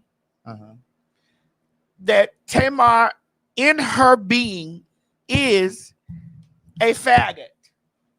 And because she's a fag, just like we're fags, it's not the fact that she has the right to do whatever because she's female. I believe that in her being, in her mind, she's one of the girls. So when y'all were reading back and forward, I wasn't reading. Okay. So when y'all were having y'all conversation back and forward, Craig, it was in her space of thinking. She was having a conversation with one of the girls. She was having a read back. She was having a bicker back and forth with one of the girls. She has expressed to me privately on countless times. I love watching the show. I love you guys. I love this stuff. But y'all get things that's from the surface level. So I've sat there and I don't give a fuck about y'all in the comments with all the shit that y'all want to say about me. I don't give a fuck about that in the comments. So she said to me, you know, but Master, y'all only get the surface part of what the things that happen. And so we talk about things from the surface. We have our opinions about the things that are from the surface. Just like the other day, I got to bring it all to the table. Go ahead. Listen, we here now. I was in the airport, and a girl walked up to me, and she said, "Hey, fag." I was like, "Oh." I grabbed my necklace here because I didn't know how to respond. But we have a show that's called PhagTawlk. Come on, this being real now. We got a show that's called PhagTawlk. So I had to, I gasped a bit because I said to myself, well, these are conversations I had with myself in my brain. I'm listening. Madison, you did open the door for the people to call you a fag. You did. Because the name of your show is PhagTawlk. So I don't want to hear this stuff about no pure BS. I love you enjoying life, but I don't want to hear this. This is real talk. This shit right here is real motherfucking talk. Come on, go ahead. I want to hear what you got to say. So I was like, ooh, shit. Because I'm coming. Ooh, shit. But after I bounced back from that, I was like, okay, I got it. She's a fag too. She's popular hot ass gossip. Popular hot ass gossip. She's a fag too. And so we kikied. We went on about our business, you know. And I had to ask myself on the plane, you ain't gonna hear from Craig, bitch. But you're also gonna hear from me. I had to ask myself on the plane, Madison, you open that door. You open that door. How can you internally feel a way when you open that door? You open that door. I asked myself on the plane. This was a conversation that I had to myself, with myself. How can you feel a way you open the door? You open the door for that. Because it blew me. The lady walked, she's like, hey, fag. I was like, oh, bitch, I'm telling you. I grasped my chest. I grabbed my throat. I was like, oh. And I was like, oh.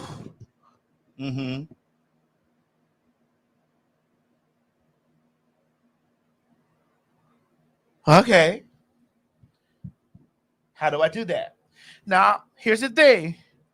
I'm not making any excuses for anybody. You and Tamar don't have a personal relationship with each other. Me and Tamar do. Correct.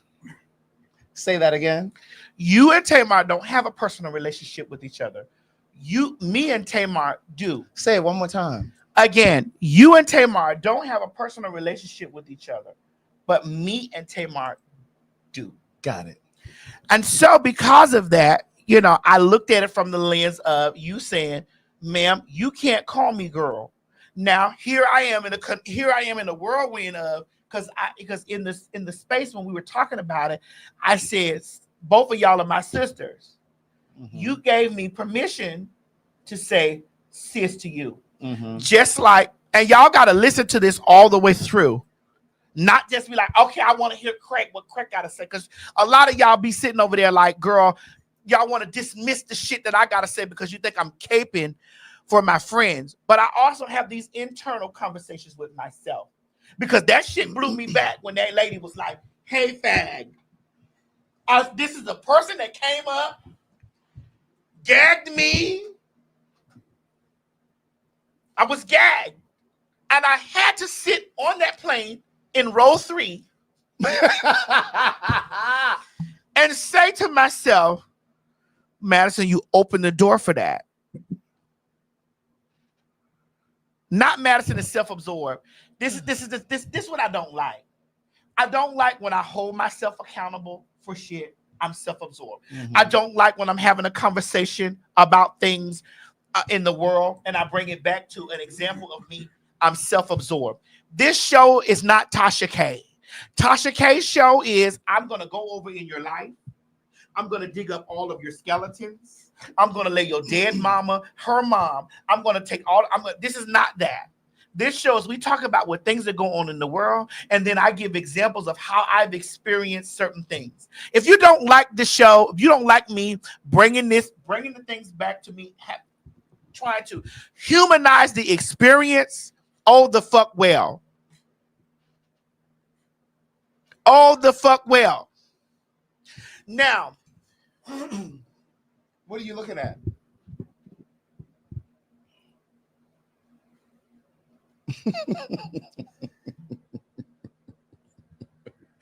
Is it my turn?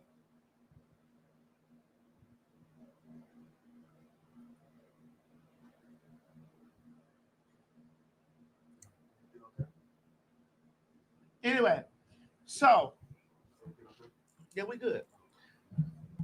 So I don't like the way that the people get in the comments and they try to make me like, oh, well, you're not supporting of your friend Craig. Again, you and Tamar are not friends. One more time. Again, you and Tamar are not friends. Okay. Y'all had but she said that she liked the show. She liked you. Y'all liked each other. Correct. But you wanted to hold her accountable for the things that she's done or whatever when we're talking about the things on the show. People say T.S. Madison puts a cape on for her friends, blah, blah, blah, blah, blah, blah, blah, blah, blah, blah. I look at the picture from all the way around all circles, just like Mo the other day when we were talking about the shit with the Trump shit, and Mo was like, well, I look at it from all sides of the circle. That's part of the Libra in me. But go ahead. I don't want you to interrupt me. No, I'm not, because you didn't interrupt me. Okay. But I will cuss a bitch out over there in the comments. So I'm just letting you know that if I see some shit rolling down in the motherfucking comments, I will cuss a bitch out over there. I hear you. So let me say this. Tamar, I know you're watching because I see your text messages coming through here. And you're saying in these messages that this is about to get ugly. And you're going to sue me? See, this is why it's where it is now. Let's go back to the very, very, very, very beginning. And I have said so many times, I like Tamar. Tamar, I like you. And what I said on the show initially was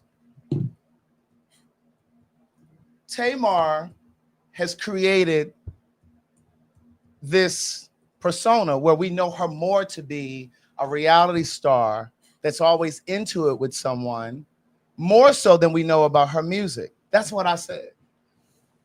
I also said,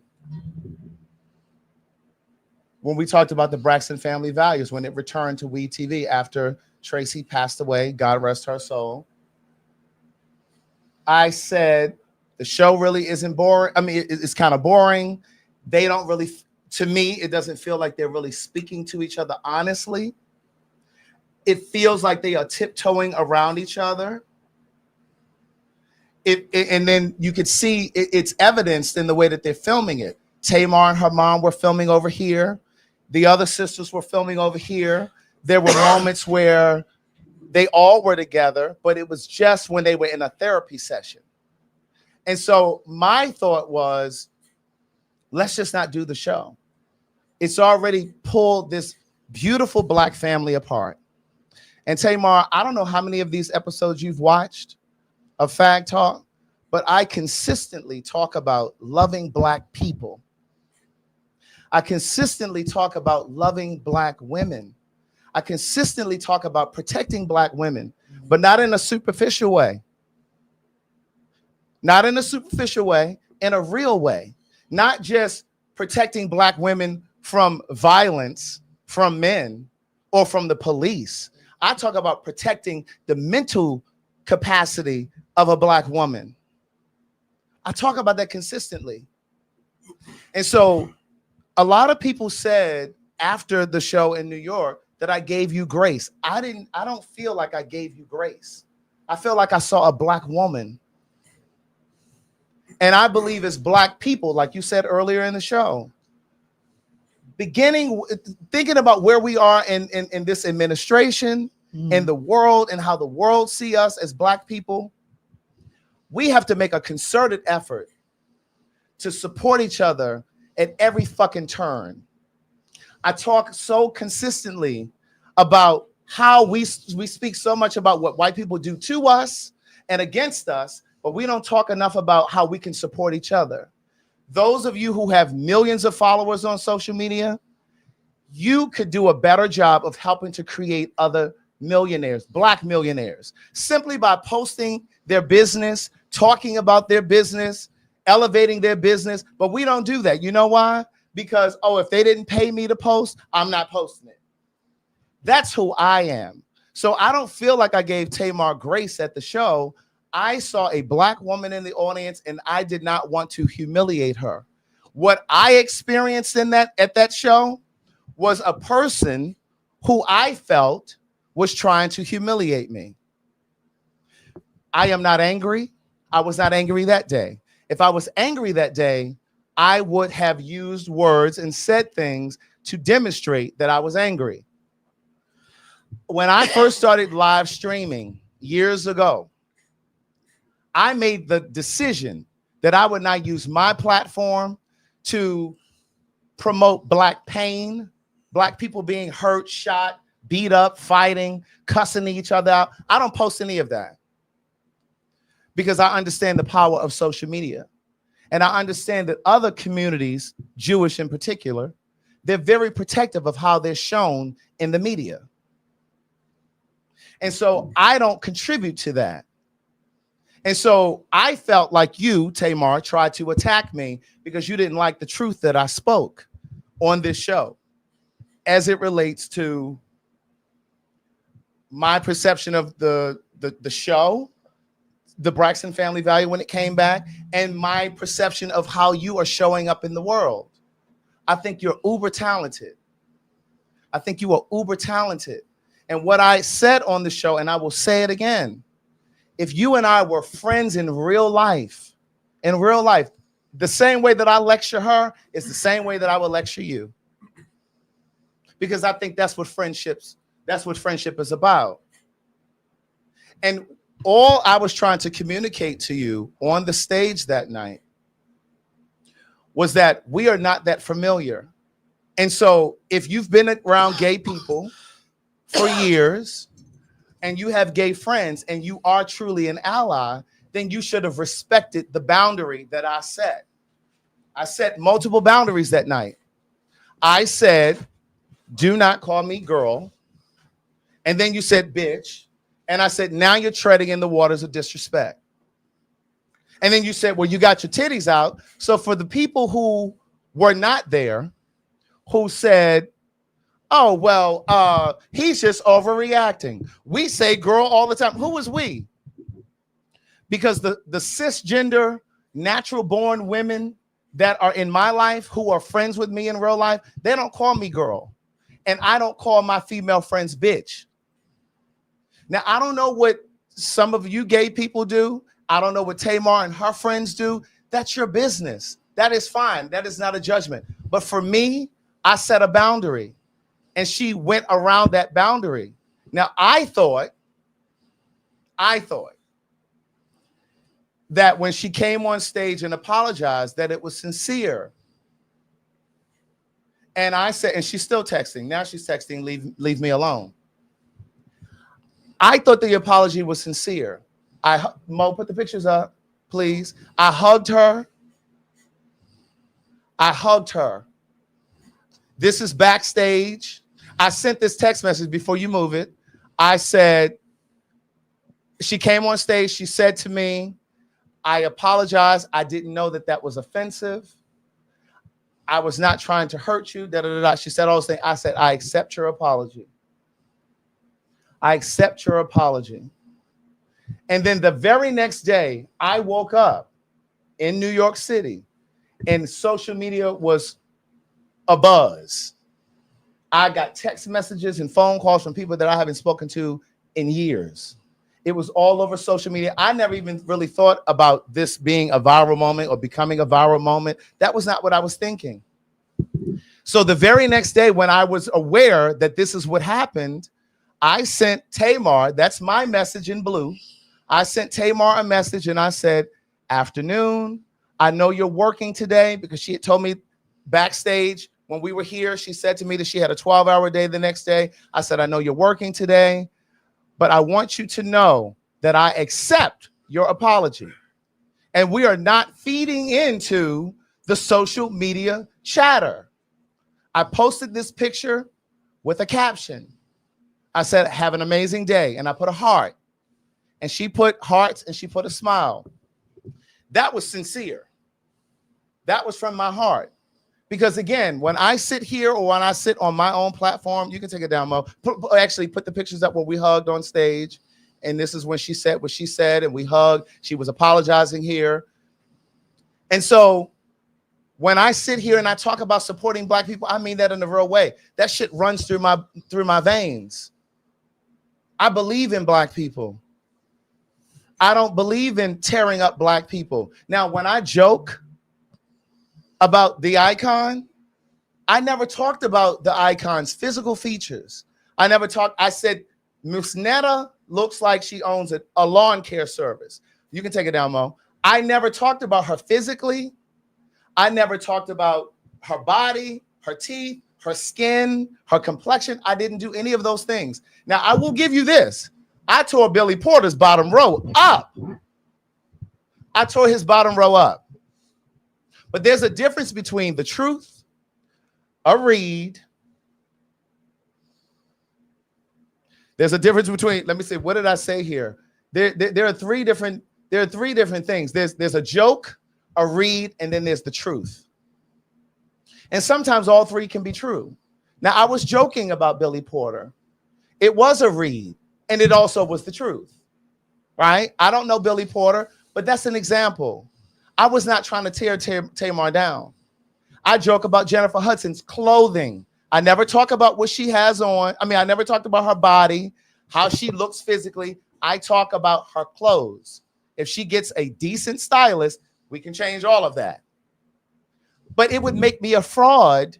It would make me a fraud if I sat here talking to you about supporting Black people, loving Black people, us coming together, and then to get on here and tear Black people down for who they are. That's not what I do. Now, I thought that the apology was sincere. I did. And if I didn't think it was sincere, I would not have sent Tamar a message the next day. But then, because she had an event coming up, she did a couple press junkets. And from my perspective, and from the perspective of many people on social media, even under the post that she made and all of the other blogs, they were tearing her up because it felt like she was doubling down on the apology in New York. It was like, well, the show is called PhagTawlk, and I was just being gay. So if a white person comes into a Black space, does that give them license to say nigger? Had she said to you, sir, Miss Tim, boy, would that have been okay? No. And my point is, it was just a boundary. I set a boundary. That's it. I didn't call her bitch. I didn't do any of those things because I don't disrespect people like that. I don't disrespect Black women like that. I love Black people and Black women too much. And so again, we have to be able to accept constructive criticism. And I feel like when she sat down with Gay Magazine and whatever that other interview was, the radio interview or whatever it was, I felt like she doubled down. And she's been in the industry long enough that she could have said, you know what, listen, it was a moment and I made a mistake. You know what I mean? I respect the queer community, She could have said that. She could have said that, but she didn't. And so to me, it felt like the apology wasn't sincere. it felt disingenuous to me. Now, there were some gay people or queer people, let me say that. There were some queer people who felt like I was overreacting. Oh, you're just overreacting. Well, let me say this to you. Some of you who felt like I was overreacting, you don't have boundaries. Some of you attend churches who disrespect you and queer people every weekend, every Sunday that you go. And every Sunday you go into your pocket and you put money into the pastor's love offering, the offering, you tithe, and you offer your services, your talent, your time to the choir, you're a deacon. You do all of those things, and these people disrespect you. Some of you who said that I was overreacting, and I'm talking to the queer people. Some of you who said I was overreacting are the same ones who celebrate Kim Burrell. You can't get past her evilness, her hatred, because she's so talented. And I sat right here in my motherfucking cubicle and said she's as talented as she is evil. Some of you go to barber shops where the barbers, your own barber that you support every week, and the other barbers in the shop talk about queer people because you may be able to pass. So they may not know that you're queer, gay, bisexual, trans, whatever you are, however you identify. They might not know you. They not know that about you. And so because you have the luxury of passing, you say nothing. And you may even laugh and you snicker and you giggle at the joke about another queer person. That's not who I am. That's not who I will ever be. And so again, whether Tamar got the message or the lesson or not, in New York, somebody got the lesson because that was a teachable moment. That was intended to be a teachable moment. And even here, even right now, I am not trying to read Tamar. I am not trying to read Tamar. This is a teachable moment. I don't care about fame. I know some of you are convinced that I do this show because I want to be famous. I don't give a fuck about the fame. I only want the money. And the only thing that the other thing other than the money that I want is to be effective. My prayer every single night, I get down on my knees and I pray. My only prayer is that I am effective. And one of my prayers is that God uses me, my gift, my words, my writing to reach, to teach, and to heal Black people first.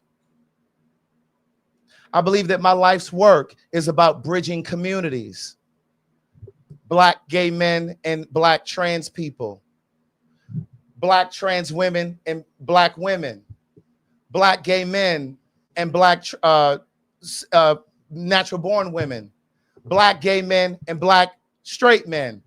I believe that that's what my life's work is. That's why I'm here. There are more important things that we could be talking about other than this kerfuffle. Can you put that word up there, please, Mo? Other than this kerfuffle, this commotion and fuss about this conflict, this quote unquote conflict. You can take it down, Mo. Thank you. That is the work that I'm here for. I believe we were all put on this planet to do something. And this is a part. Now, we laugh and we joke. But when I tell you, we sit here and I may say Miss Tim to her sitting here, but we don't play like that out there. When we're not in this cubicle, when we are not in this cubicle, I don't call her Tim, sir.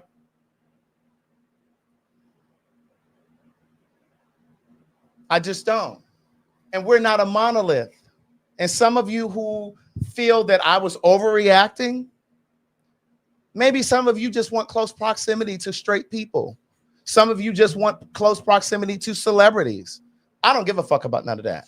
Well, I don't want close proximity to some No, I'm talking about those queer people who were challenging me in the comments. And it was a very small minority. Yeah, but also, like, I always get the blunt end of the stick when it comes down to stuff like this. I always do. Because people always want to question my relationships that I have with people. To be like, oh, but well, y'all are friends now, so y'all can't have no conversation or no thing like this. Yes, but again, I always say this. you don't know how shit turns out when I'm sitting here doing a show, having a conversation on a show, whatever, and it's me who has a close proximity or a close friendship with a person, and then it's taken like, because the headlines were all week was T.S. Madison's this, T.S. Madison's that, T.S. Madison this. It only just now started being Craig the writer this, Craig the writer that. It only just now started. Yeah. It was definitely T.S. this, T.S. this. Correct. And so when people be over there like, oh, well, I'm sick of you not being a friend to Craig because of this and the other. What about me? I don't give a fuck about how y'all feel about me, about this shit, about me being self-centered. What about me?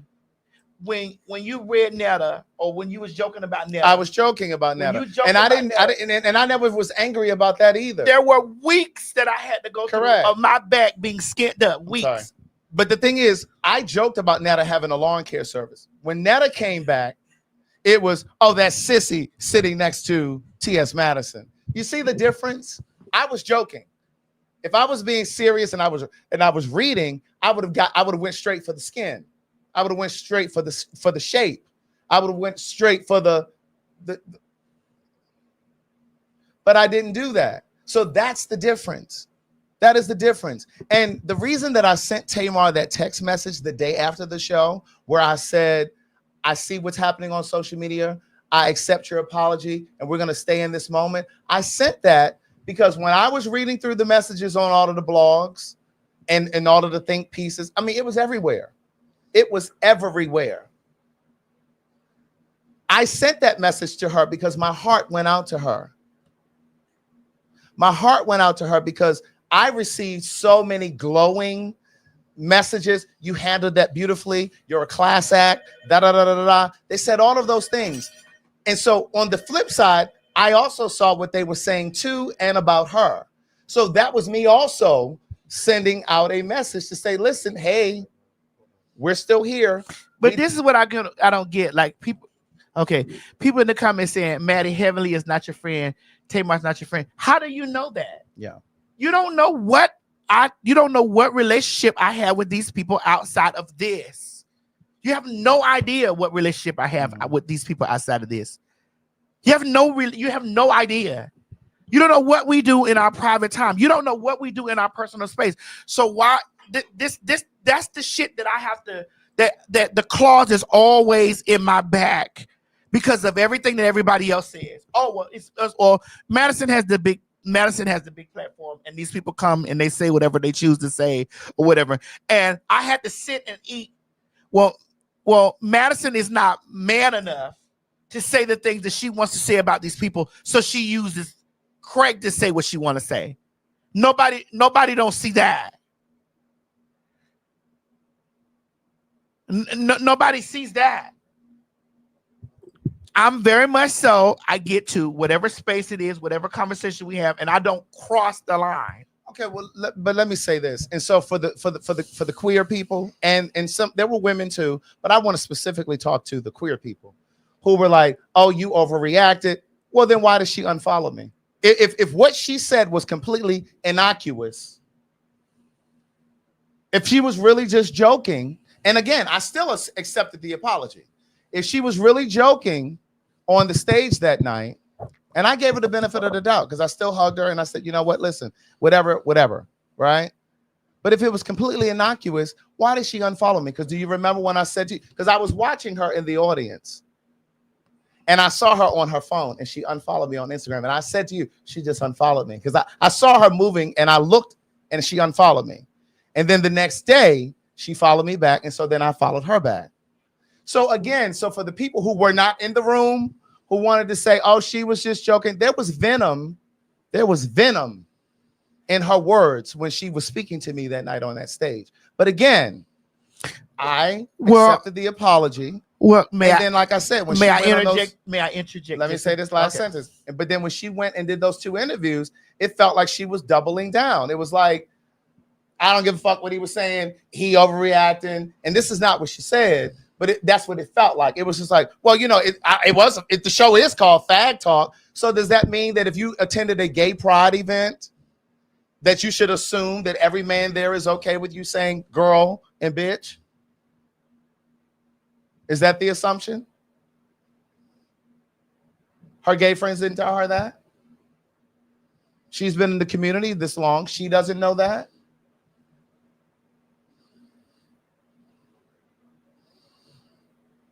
Respect to the law. May I speak now? Go ahead. So you don't think that I see countless things, and this is just me from her perspective. You don't think that I see countless things, like when people having these social conversations or whatever, and there are times that I may get in a person's chat when they're having these dialogues about me and don't know any of the things. Like I can go down the list and tell you whose chats that I've jumped in, because I'm like, wait a minute, hold on. You talking from a perspective of you don't like me.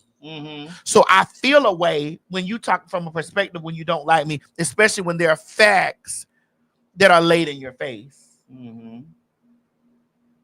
Just like now, like all this stuff that's going on now, it's going to be it's going to be, yes, praise to the Craig, and fuck TS, because TS is not your friend, Craig. Hold on, because I'm already ready for tomorrow. TS I don't feel like that. No, that's because that's what they were already doing. It was already going on. Fuck TS, because TS is just can't put on the K for her friends. TS is doing this for her friend. These are homophobic, transphobic. These are this is that. She did the same thing with Kai. All of this stuff. So you don't think that tomorrow when I wake up, because this is a live show. Yeah. So you don't think tomorrow when I get up, oh, I'm sure this is going to be, this is why I didn't even want to have to address this. The only reason we are here is because of the way that she spoke about the circumstance. Raven, don't tell me TS this is not about you. Because if it's not about me, then take my motherfucking name out of the headlines. If it's not about me, or if it don't have nothing to do with me, take my fucking name out of the motherfucking headlines when this shit be going down. Remove my name from the headlines. Remove my name from the headlines. Remove T.S. Madison's name from the headlines if it don't got nothing to do with me. Remove my name from when you talk. Just talk about Craig. Just talk about that. Take my fucking name out of the shit. Take it away. The only reason. My name. Hold on. Go ahead. Take my fucking name out of that. Fuck you, bitch, who says too much ego. I get sick of waking up every day. I got dragged all week because Craig had an opinion about Netta. It became T.S. Madison is jealous because Netta is getting popularity. Those became the headlines. Fuck you, bitch, who said that. Suck my motherfucking dick. Refund your ticket, bitch. It became that. It became all of this. So I have to sit over here and see the top of the fucking headline. TS. And you want me to say, fuck it?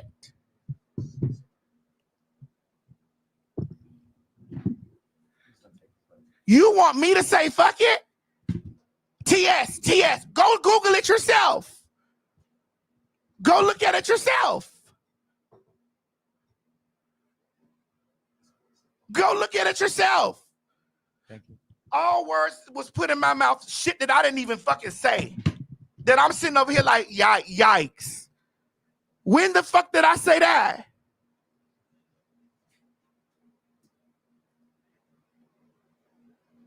Tamar, who is Netta? Like we're not here.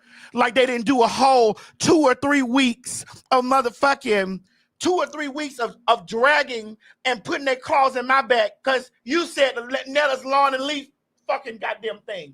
And 2 weeks of T.S. Madison can't take Miss Netta.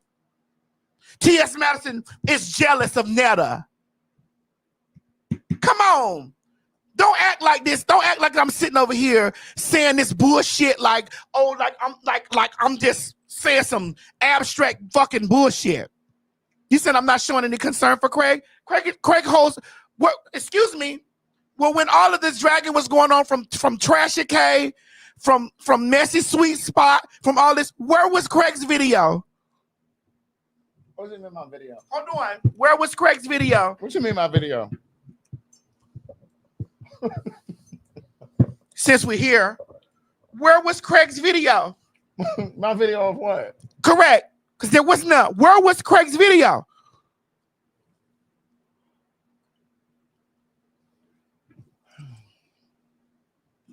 All y'all that don't see that, y'all pen pals.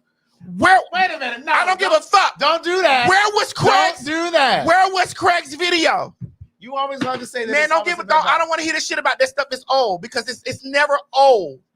It's never old when it's old when it's not, when you're not involved. This the shit that I be saying. It's old when you're not involved. So where was the video?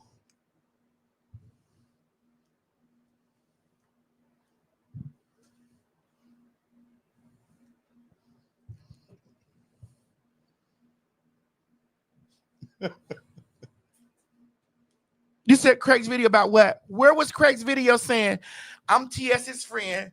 I said that it was Netta's leafing lawn. Where was that? Everybody done forgot about that because they done moved on with that. Where was that?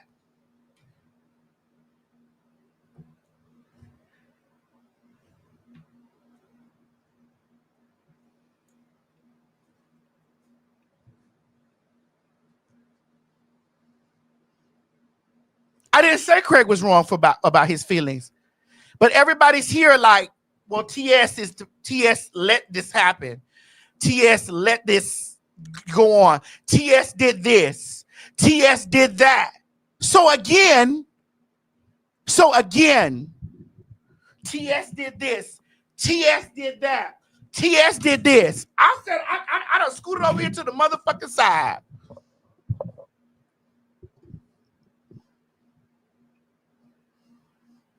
I know y'all don't give a damn about no Netta. And obviously you don't give a damn about me because that was months of, hold on. I didn't say anything. Because that was months of me being drugged. That was months of constant video. Months of that. You had that chicken wing eating ass punk over there talking about how I was transphobic on TikTok. You didn't see all of that because you don't give a fuck to see about all that. You don't care to see about all that.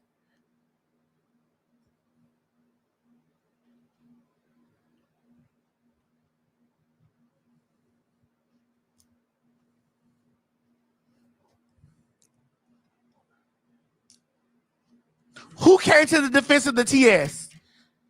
The mob. Vanessa sucked my dick. Talking about I'm very selfish. You bitches done just completely dismiss me of the whole situation. Y'all done completely dismiss me. Where did I say your feelings were invalid, Craig? Nowhere. I never said that your feelings were invalid. What I said was you and Tamar's relationship with each other, y'all are not friends. Y'all are not friends. And so because y'all are not friends, however you felt about what she was saying towards you, you have the right to feel that way because, bitch, that was a valid feeling of how you and her interacted. I didn't dismiss your feelings. I think the point is, man, fuck y'all pussy ass hoes that's talking about I'm fucking self-centered. Fuck y'all pussy ass motherfucking cock-eating ass hoes. You can watch Craig on Craig's show. Bitch, fuck y'all pussy ass, cock-eating ass, dog meat ass bitches. Because the way I feel about this whole fucking thing is you bitches sit around there and y'all turn a blind eye to every fucking thing. You don't ask me. None of you bitch ass niggas ask me how I feel when I get up in the daytime that the headline is TS. Nobody don't ask me shit about that. Craig and Mocha get into it right now, and it's TS all day. Nobody don't ask me shit about that. Nobody don't say shit to me. Nobody don't say, well, girl, Are you not exhausted with the way that bitch that you are headline every fucking morning?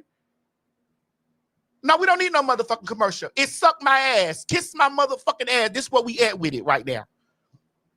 To completely dismiss me, and I'm over here saying, Craig, you were right in your feelings the way that you felt about being called girl, because she is my friend, she's not yours, and y'all were having that conversation, this and the other. But for me to wake up the next morning and it's not Craig Stewart and Tamar. Okay, but here's the piece. The piece is, yes, you did say, Craig, you were right in having your feelings, but where are the people that are close to her saying to her, "No, girl, you were wrong"? But that's her people. Well, but you're saying you're her friend, and then James Wright Chanel inboxed me on Instagram. I had to pull him together, and then someone else whose name I'm not going to say called me last night. We'll talk about it offline. He called me last night on FaceTime. Was like, but you know, she's one of the girls. She's been with the gays since she was 13. But then y'all need to school her and let her know. And here's the other thing. When she said I was at a gay show, PhagTawlk is not a gay show. There are more straight women at that show than there are. Here we go. Here we go. That's what the territory they come with. So it's basically, it's always, girl, TS, you supposed to just eat that. What I'm saying, I don't know about. I'm not talking about you. Yeah. I'm talking about them. It's very TS. You supposed to just eat that. You gotta eat that, TS.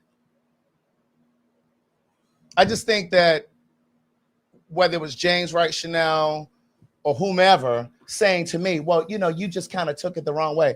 No, I didn't. I took it the way that it was given, and like I said, I accepted the apology on stage that night. I accepted it and I was done. That was why I sent her the text message the next day and said, listen, I see what they're saying on social media. They're praising me and tearing you up. I was concerned about her mental. And so I sent her a text because I know that if they're praising me, they're eating her up. And just like I read the messages, I know she read them too. And so I sent her a message. And so for her to go on these two shows, and then it made it feel to me like the apology was not really an apology. She just kind of said it because in that audience in New York, they were eating her up. They were tearing her up in that audience. They were, if you listen to the video, they were like, girl, shut up, turn her mic off. You're proving his point right now. This is what he's talking about. Iyanla couldn't even fix your life. Like, they were saying all of those things. So then when she went on these shows, it made me think, well, maybe she only came on stage and apologized because for optics sakes. I don't know. The bottom line is I accepted the apology, and I personally felt like it was a slap in my face when she went on those media outlets and said what she said. That's all I want to say about it. I don't ever have to talk about this again. I don't ever have to talk about this again. But I think it's important that we understand the difference between reading the truth and a joke. And sometimes all three can exist at the same time. As I said in the case of Billy Porter's bottom row of teeth.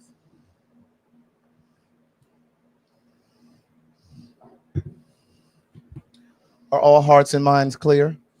I've been clear. It's these people over here who I will cuss the fuck out in their motherfucking face if necessary. Who I will cuss the fuck out. They act like, Craig, you know what? I feel you. I feel what you're saying. I feel what's going on. I'm here saying, I feel what you're saying. I feel what's going on. I've had my conversation with her. I've had my conversation with you. But it's the TS, why don't you stand up and do X, Y, and Z? For your opinion? For your opinion. And then next thing is headline news of TS feels this way. When those are not my feelings at all.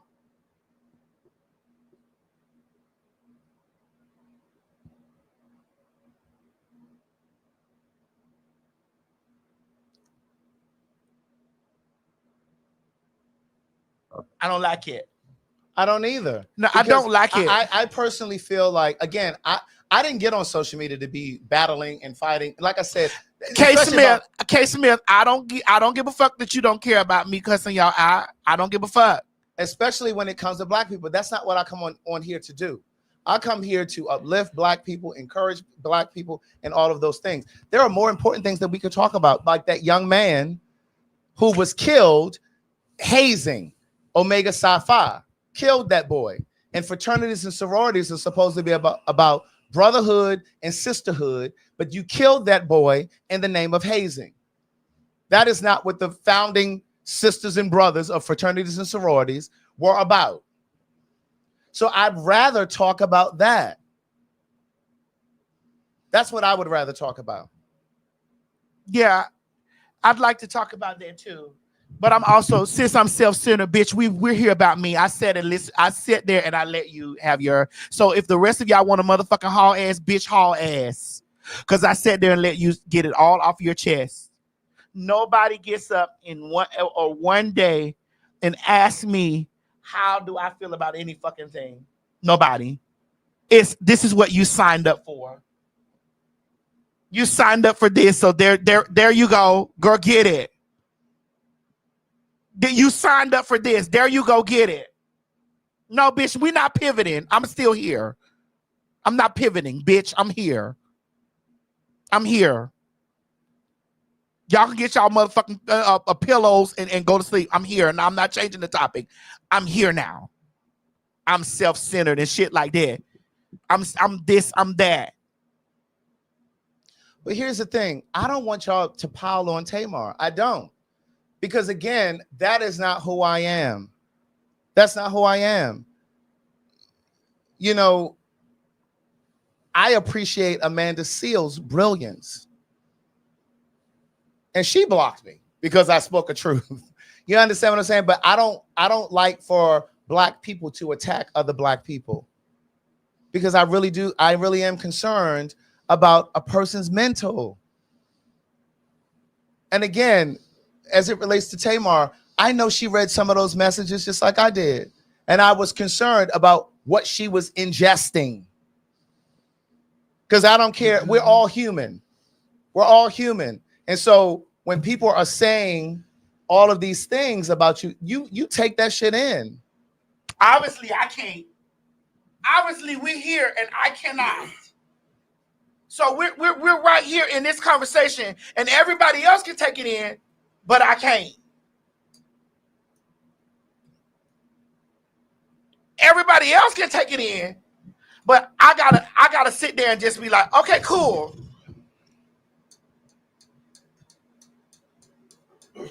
So again, I'd like to know, at what point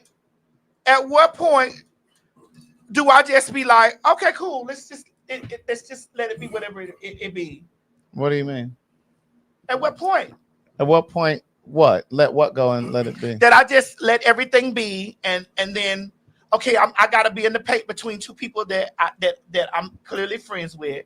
Then I gotta be in the paint between a person that I'm friends with and my name, and then I gotta be in the paint with people that are fans of X, Y, Z. And then now I gotta eat it. Aside from that, what I'm saying is, if it was a friend of mine, you're saying Tamar is your friend. Mm-hmm. If it was a friend of mine, let's just say Tamar was my friend, and let's just say Tamar was not as acclimated into the community as she is, and she was like, "Who is that man that I'm talking about you?" I would correct my friend. That's what I'm saying. And what I'm saying is, I can't be friends with anybody if I can't be honest with you. And you shouldn't be friends with me if you can't be honest with me. So my question is, that's all I'm saying. So my question is, how do you know that I didn't have a conversation? I'm not saying you didn't. But these people are saying this. Yeah. So how do you know I didn't have a conversation with my friend? How do you know? Because I didn't get up there and I didn't say, bitch, the next time that Craig says something to y'all, how do you know that didn't happen? This is what I'm asking these people here. How do you know? So when I say something, now all of a sudden they're gonna do this magical change, or they're gonna see it and be like, okay, well, because we had this same situation with Dr. Heavenly, and I chewed Dr. Heavenly up. Okay, and they felt like you didn't say enough then. We had the same situation because again, these are teachable moments. It's no different for, like I've said to you many times before, I've learned more about trans identity through you And I've known there was a trans girl in my stage play when I was 26. I wrote and produced a stage play that sold out. Don't tell me because I didn't. You don't know what I did. You have no idea what I did. Don't tell me because I didn't. You don't know what I did or said. Tamar, I accept your apology. I accepted it in New York. I see your comments here. I accepted your apology in New York. I have no heat against you. Again, I just feel like these are teachable moments. And so, like I've said to you, I've learned more about trans identity through you, and I've known trans people before you. But what I'm saying is we only learn and grow if someone teaches us. You've taught me things, and what I'm saying is I was attempting to teach Tamar something that day that perhaps she didn't know. I don't know, but I was trying to. That was why I didn't get up there and cuss her out, say all of the things. That was not my focus. Because again, to do that would make me a fraud. I sit here and on my own live stream and I talk about edifying Black people. I don't talk about tearing people down. So why would I get on that stage and tear her up?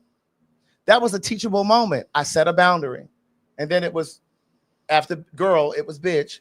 And then it was, well, you got your titties out. And then it was, well, I'm Emmy nominated. It became all of that. So like the people who were like, the gays who were like, oh, you taking it too far. Well, am I? Because it felt like it was a battle. It felt like it was a one-sided battle. It was, well, I'm Emmy nominated. And I'm just like, okay, well, wait a minute. But again, I don't want to beat it in the ground. Like I've said everything I needed to say about it. I'm at peace with it, and that's it. Did you want to say something else? I'm saying what I'm feeling. Go ahead. I'm saying what I'm feeling right now. Okay, go ahead. Because this is not going to be the last time that we have a conversation about somebody that the headline news is going to be, well, because you've expressed your opinions and your views on a situation, and the headline news is this. And then it becomes, it don't have nothing to do with Maddie, but then it becomes T.S. Madison. Right. Then it becomes that. And everybody that's trying to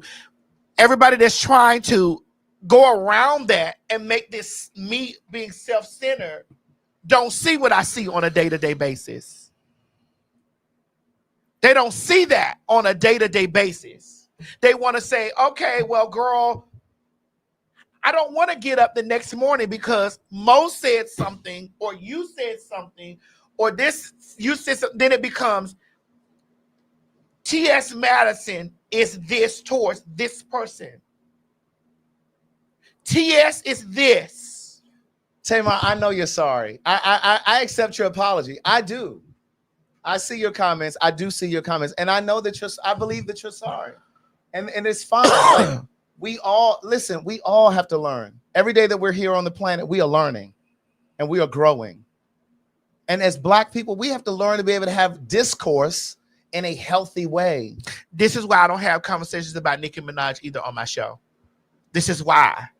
This is exactly why I don't have conversations about Nicki Minaj, because I know Nicki Minaj personally. So I circumnavigate around all of that. This is why. Because the next headline is, after you've expressed your opinion about whatever's going on in the motherfucking world, the headline is, boom. And you know, when those people see those headlines, or any of those people see those headlines, it's like, girl, so nobody didn't see me. Nobody ain't asked a question, or nobody ain't said shit. Nobody don't feel no kind of way about. So where does anything? Where does my feelings come in at? Where's that? Where are my feelings in that? Victim at 50. Suck my dick at 50, bitch. Suck my dick at 50.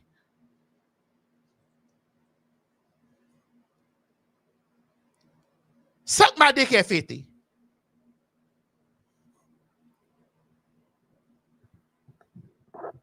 Yes, Maddie is gonna give me. Yes, Maddie is gonna give that. She's gonna give me. Yes, Maddie is gonna give me. Unfollow Maddie. I don't give a fuck about you, bitch. Maddie is gonna give me. Yes. Because when I fucking wake up, it's me, motherfucking me. Unfollow me. You think I give a fuck? Bitch, I started out with one person. One.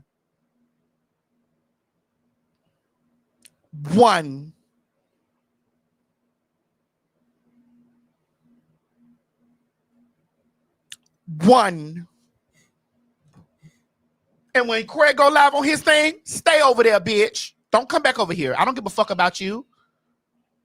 Yes, it's me. Because anybody that's sitting next to me, when they have them, or something happens with them, it turns back to me, fucking me. It returns back to that. Me. And if you can't understand that, I don't know what the fuck to tell you. Get the fuck out of here. I don't give a fuck about you, bitch. Yes, it's me. This says bitch over here.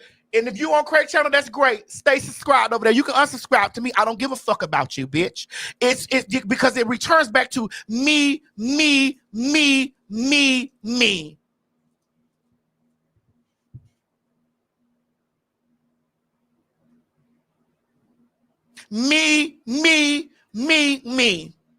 When you bitches get down there windmilling, when y'all get the windmilling and fucking tug of warring and shit like that, you know who it returns to? Me. It's so much shit that we don't talk about on this show that I be like, God, I just don't want to do it. I don't want to do this because it's going to become the headline is going to be that. If you're not a bitch who shit be up in the headlines and stuff like that and be drugged because of other people or drugged behind other people's shit, then don't say shit to me. Don't say nothing to me. I could be silent eating my motherfucking crab cake, bitch. I can give you examples of all types of shit.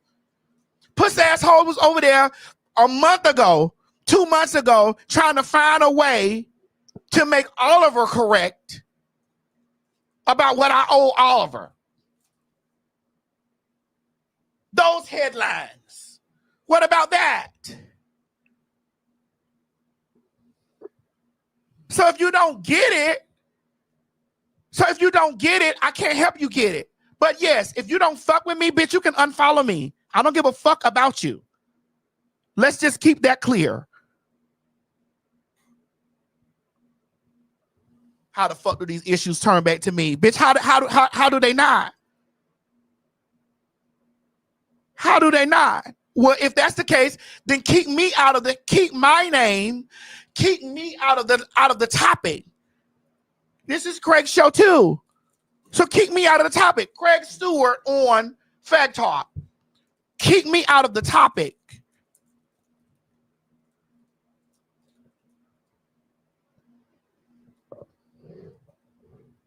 That's where I'm at with it.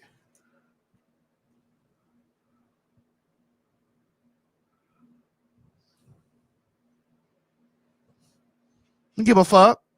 Bitch, it could be 4 of y'all with me. I don't give a fuck. That's where I'm at with it. 4.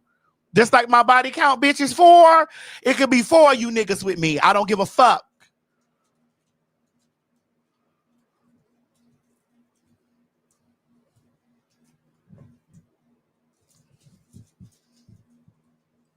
You want to run the commercial? Go ahead. Washington, D.C., the Fags are coming back to the Howard Theater on May 30th. Yeah, that's right. We're coming back. You don't believe it? Madison, tell these people that we're coming back to the Howard Theater on May 30th. Washington, D.C. Honey, they said y'all couldn't get enough of the Fags, and guess what? Y'all called us back. Oh, my God. May 30th, 2025, the Fags will be back in the building at the Howard Theater. Honey, the Howard Theater said, honey, we brought the black folks and all the other kin folks out, child, and come on back. So guess what? Welcome back. Welcome back, welcome back, welcome back. Come on, get your seats, honey. Visit www.PhagTawlk.com to get your tickets for the 5:30 show. That is May the 30th, 2025. Give me 30 seconds, bitch. So I can get it.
No, listen, I'm not about to cry. I know you guys said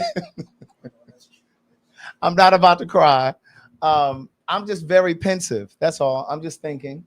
But I'm definitely not about to cry. I'm not upset. I'm not angry. I just think there are certain conversations that have to happen. And I'm looking over at these last messages that she sent. I know that you guys were saying in the comments that that was not her on YouTube, and perhaps it wasn't.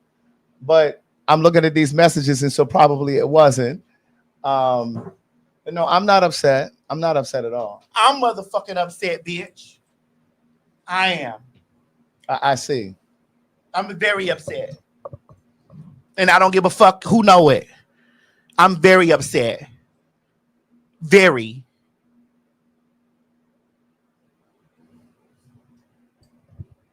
Your name is going to always be up in the headline. But when we first did that thing about the suite, you made the joke about the suite and the AIDS. Correct. But the gays, especially those who are living with the virus, attacked me.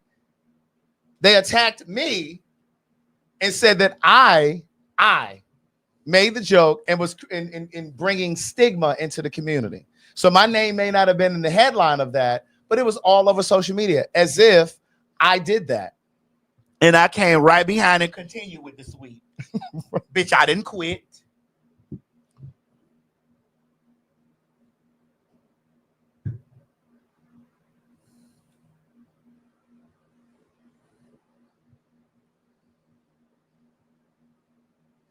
Thank you for the mob that sees it. Thank you. I don't understand why every time there's a disagreement in the comment, thank you for the mob that sees it. You always try to act like it's the pen pal. No, but thank you for the mob that sees it. That done been with me for the decades that y'all done been with me. Thank you. So you don't think that some of those comments may have been from the mob? Hey, Thank you for the mob that see it. I'm asking. Well, I know the mob that gets down there and windmills for my motherfucking name being in the headlines. I know the mob that does.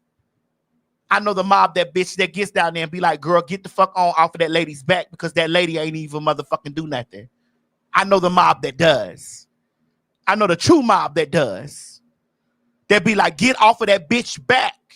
Off of her big wide back, bitch. And her thick neck, bitch. Get off of her back, bitch, about shit that she didn't fucking say.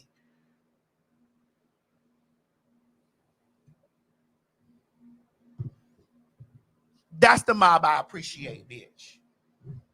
You new motherfuckers that done came in and liked me for this and the other, whatever, fuck you. I'm sorry if your feelings hurt.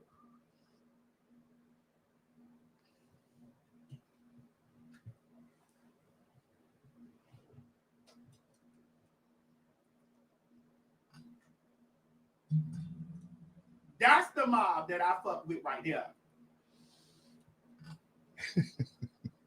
That's who I fuck with. That's who I fuck with right there. It's the other motherfuckers that I be like, Thank you, mob. That's the ones that I fuck with right here. Thank you. Thank you. Thank you very much.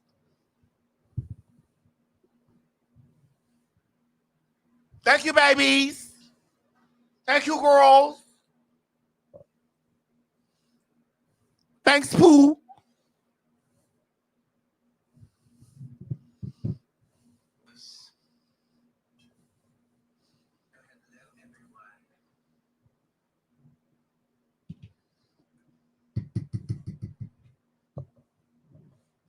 Thanks.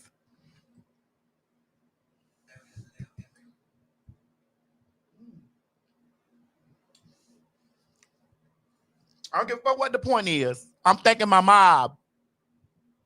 Thank you, Maddie Mob. Thank you for the Maddie Mob that get down there in the motherfucking paint and know what's up and know why I feel away. Thank you. Thank you very much.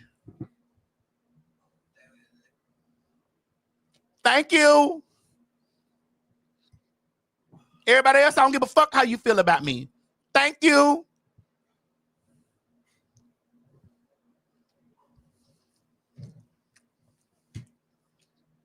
Go ahead, Greg. You ready? Yes. Until I see some other shit, and then I'm gonna cuss their ass out, and then we gonna get back over there on that too.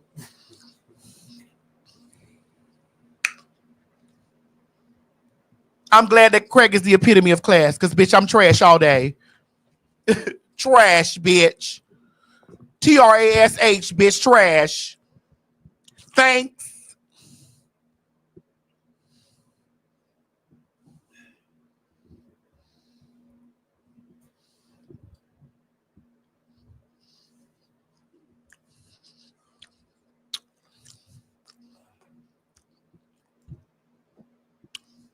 Thank you, Mob.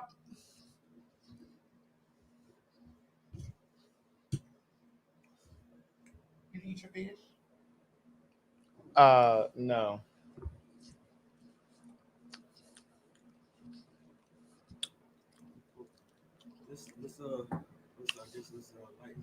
There's a story that I would like for us to get into. Wow.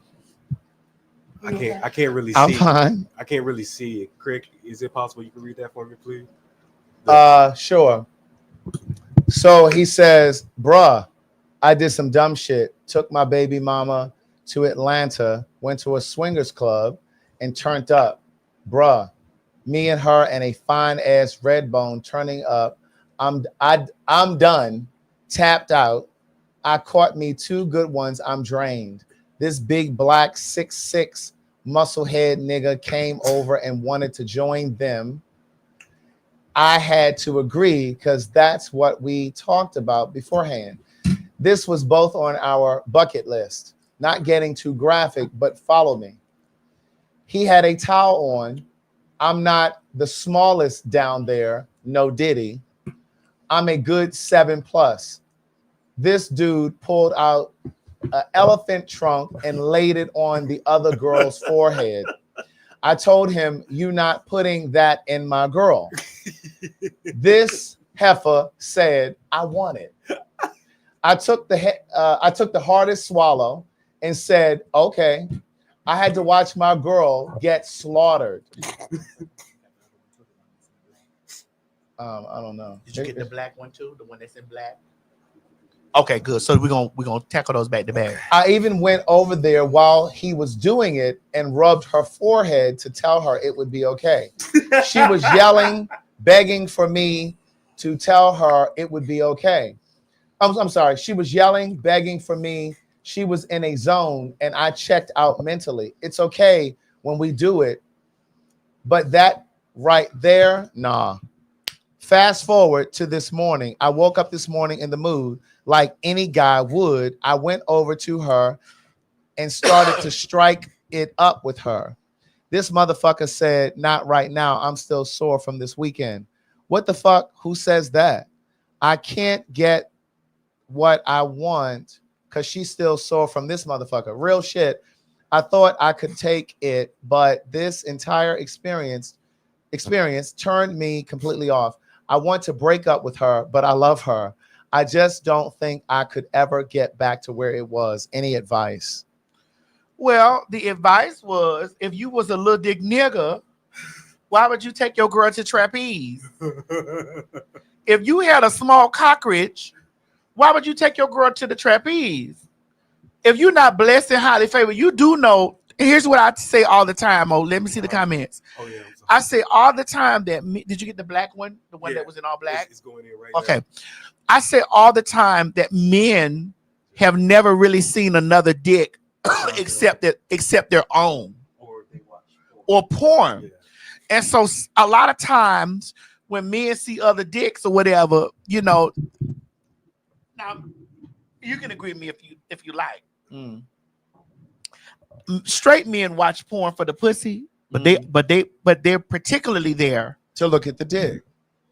Well, yeah, like straight men are not always going to answer that or be honest about No, that. they're not going to be honest about Right. it. But even if they're not looking at porn, if you're at a gym and you're a straight man, trust, believe, and know, if another man walks by and he's naked, you're going to look. It's just a natural instinct. It has nothing to do with your sexuality. It's a natural instinct. What's your term? Sexuality is what? Sexuality is instinctive. It's how we're wired. It's not a choice. It's not a decision. So you listen. I always tell people about threesomes. And when every time that if y'all been following me, the years that y'all been following me, y'all hear me say in situations about threesomes. Mm-hmm. Once you open Pandora's box, Yeah. and all that other shit come out, when you close it, the thing that you've locked up there is hope. There's no hope left. That's it. I don't understand why people do that. There's no hope left. You don't go with your partner. No, my eye's not okay. That my eye been twitching the whole night. That's what I've been saying. Because I see y'all ask me, is my eye? No, my eye has not been okay. My eye's been acting crazy. You know, when you've been in relationships, right? You take your jump off to go do some shit like that. Right. That's what I'm saying. I personally don't think that that's something that you do in a relationship. No. Now, there are a lot of people who think that it adds spice to the relationship and you got to be really secure and this, that, and the third. But I believe that's the beginning of the end. Bitch, I'm going down there to the motherfucking, to the whatchamacallit, and I'm going down there to the whatchamacallit. And the end may be 3 years later, but it's the beginning of the end. I'm going down there to the whatchamacallit. I'm going down there to the goddamn whatchamacallit, and I'm taking my jump off with me. Mm-hmm. Right. I'm not taking nobody that I lay up in the bed with, or I'm in the bed, or I'm fucking around with, or I'm kicking it with, or somebody that I love and I kick it with and I adore. I'm not taking them to no damn swingers club. I mean, if that's something that you're into and you're going to do, I personally think you need to do that when you're single, Right. with somebody that you don't really care about. Because I think it's hard. No matter how secure you want to be, when you see your partner getting ramrodded, like he just said, it's hard to get that image out your head. Yeah. It really is. And I don't understand. So listen, there was a guy who said to me, we were kind of hanging out a little bit. And he said to me, while we were kind of hanging out, we hadn't gotten to the relationship phase. We never got to that. But he said to me, it's my fantasy to watch my guy fuck another guy. And I said, and I said to him, I said, let me explain something to you. If I fuck somebody else while we're in a relationship, I'm on my way out. Well, that's I fuck somebody else while we're together and I allow you to watch, I'm on my way out. I don't have any feelings for you. That's me. I'm not finna lay down there and let my motherfucking partner get long dick. Well, his thing was he wants his partner to fuck. He wants to watch his partner fuck somebody else, not get fucked. Fuck somebody. And I'm like, that's the dumbest shit I've ever heard. I'm not gonna let my partner lay down there on the floor and watch them get long dick. Now, there might be a fantasy for other people. My jump off. That's what I'm saying. Yeah, I could do my jump off. My jump off is somebody that I don't really have no real ties to or sucking dick. You know what I'm saying? We just sucking dick. Mm-hmm. And I'm like, girl, you ready for the night? Girl, listen. Just like that time I told you, bitch, that boy, they had that long ass fucking dick, that real big, gigantic dick. Which story? Girl, you know, it's only 4 stories. But that's what I'm asking because I know. One of the 4, bitch. Oh, okay. They had the long dick, and my daughter was in the room across the hall. Uh-huh. And I when he pulled his pants, those basketball shorts down, and that dick unraveled like that, I was like. So when that expression, were you excited or were you nervous? Girl, I didn't know I knew that I was going to eat. I knew that there was a table prepared for before me in the presence. So you were going to eat, but you didn't I knew that I was going to eat, but I was like, girl, this is a lot of meat. I need help. So I went across the hall and I tapped on my daughter's door. Uh-huh. I said, daughter, girl, it's a meaty set in here, girl. And what did you want her to do? Girl, I wanted her to see. I said, girl, it's a meaty set in here, girl. And what happened? Girl, she came from across the hall, from down the hall. The dick was still unraveled and hard. Was this over at the office? No, sweetie. No, that's not that daughter. Oh.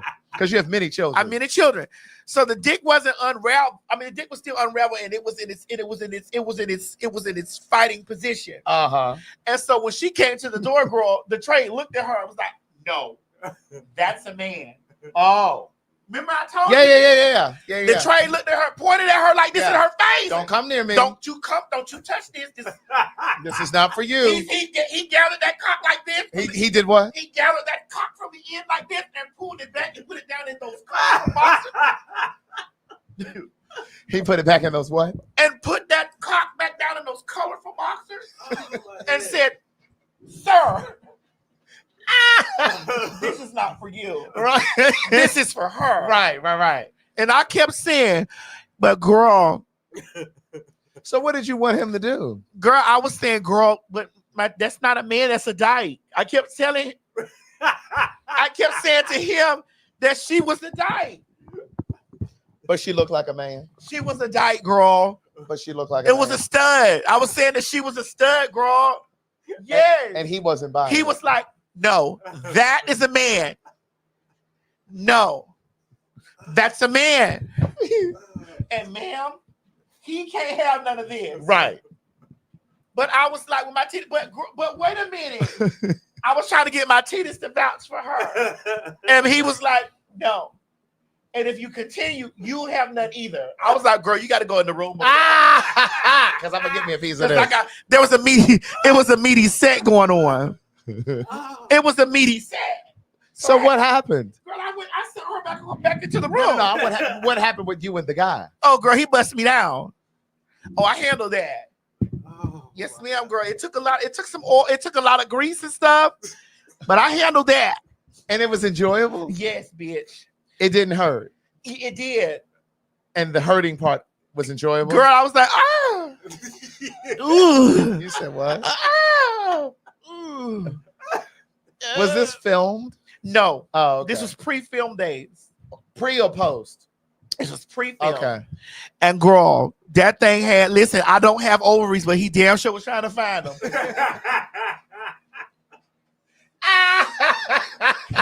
Baby, when I tell you that man was in the swamp trying to find ovaries. He was where? He was in the swamp. In those murky waters. Okay. Algae and things. Seaweed. Well, man, you know that we have a second story.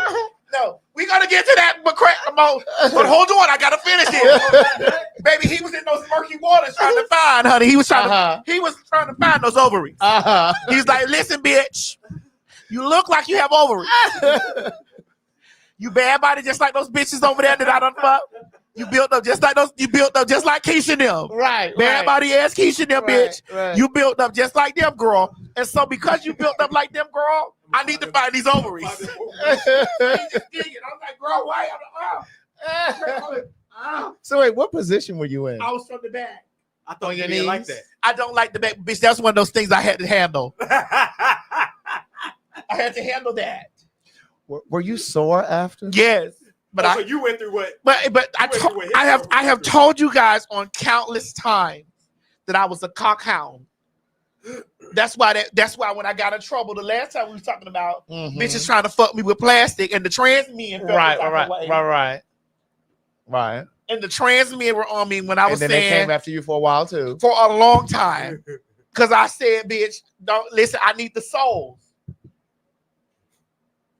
When you look at cum under a microscope, you see souls. That's what I need. Give me the souls. But you don't. I want the souls. But you get rid of them. That may happen. But I want the souls. I'm a cockhound. I want the dick. I'm a cockhound. Now, Craig, yes, you are a top by nature, unless you're in a relationship and then you flip flop. But however, and in conjunction with, you're seeking the whole. If a man throws his ass up to me, I have no interest. I do. That's where we differ. You're a man. I'm a woman. If a man has his ass booted up into the air with a gaping hole, with a what? With a gaping breathing hole, because there's a lot of y'all men out there have a gaping breathing. Now I don't want no big old hole. Now there's some men out there that have gaping breathing holes. Breathing, because I've seen them. I'm like, oh. Did you say breathing? Breathing. Breathing. Now they say well, they've been bred too, but they've been breathing. They've been. And I've been like, oh, girl, you've been dabbling in the dark arts, girl. You've been playing with wands. Right. You've been dealing in witchcraft. My God, today. Those girls have cast the spell of death upon you. Right. So, but you like a gaping hole, though, Chris. No, not gaping. I like a nice, tight, dark, warm. So do you like a moist. hole? So do you like a hole that has that's smooth? But do you like one that has it's like a balloon? You don't like a balloon tie? I like when it's like this. Mo, can we find a picture of a balloon tie? But But those are lips. No. He said that's how he wants it. When the hole is bunched up like that. What you about to show me one? I want you to see a balloon. A balloon knot. You said tie? Balloon knot. Oh, not. Oh. That's like this. That looks like this. That's what I'm talking about. Girl, that don't look like that, girl. Really, man? Yeah. Just send Mo a picture of that. Really? Yes.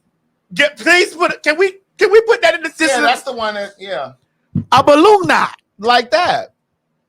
Dear God. When it's like that. And then you just, So these are lips for you? yeah. No, murder. This is a balloon knot. You know, when it's wrinkled like that, and then you push through. Mo, can you give us different variations of balloon knots? Well, I just screenshotted. See, like, that's a I just balloon knot. screenshotted this whole one right here. All of that. Yeah, just send that. Okay. This is the balloon knot. This is the balloon knot. This is the balloon. But that's how the inside of the booty looks. Well, I have seen some. It's like bunched up. No, I have seen things that I've seen booties that don't look like this. Well, I don't want those. You're talking about the ones that's overstretched. Okay, well, Ravished? then let me look. Yeah. Then I'm gonna put gaping hole. Put that in there. Not really. So you want me to put it on the screen, man? Yes. That's the kind I like. That one up in that right up here. This one. And I like this one over here. The one Gaping hole. No. Mm-mm. In fact, I like all three of those. I like all of those up there. Mm-mm. No. No. Mo, can you put pictures of gaping holes, please? I don't think it depends on what's going to be on those pictures. Well, we're looking at them. Gaping holes. No. like this? No. You don't like this, Craig? No. Oh, What about this? None of those. This? No. you Not really yet. going through each picture and What asking? about that? No. What about this? That looks like a glory hole. What about this? No. Uh, Nothing here. nothing. Nothing. You don't want to do that? No. No. If I can do all of this, it's too much. So no team gaping hole? No. So I got one, Maddie. Hold on. About Okay, go ahead. So there's no team gaping hole. Isn't that discriminating? What?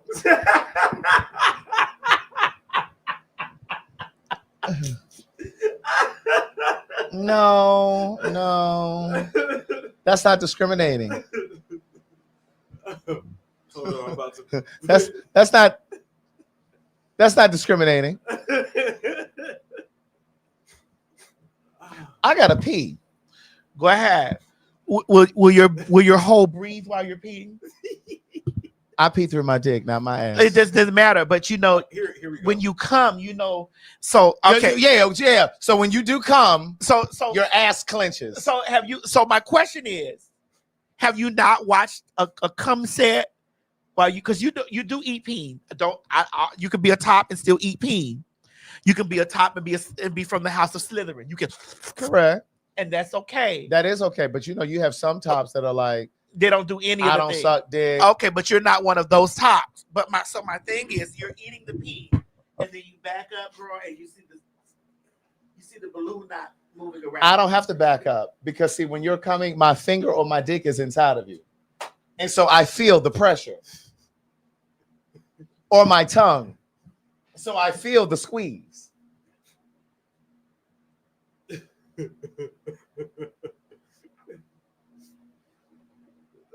Did you hear what I said? I did. Oh, okay. So you don't watch it. Sometimes. So is it a balloon knot, or is it a gaping hole? Does it become? It's a balloon knot. It clenches. It clenches.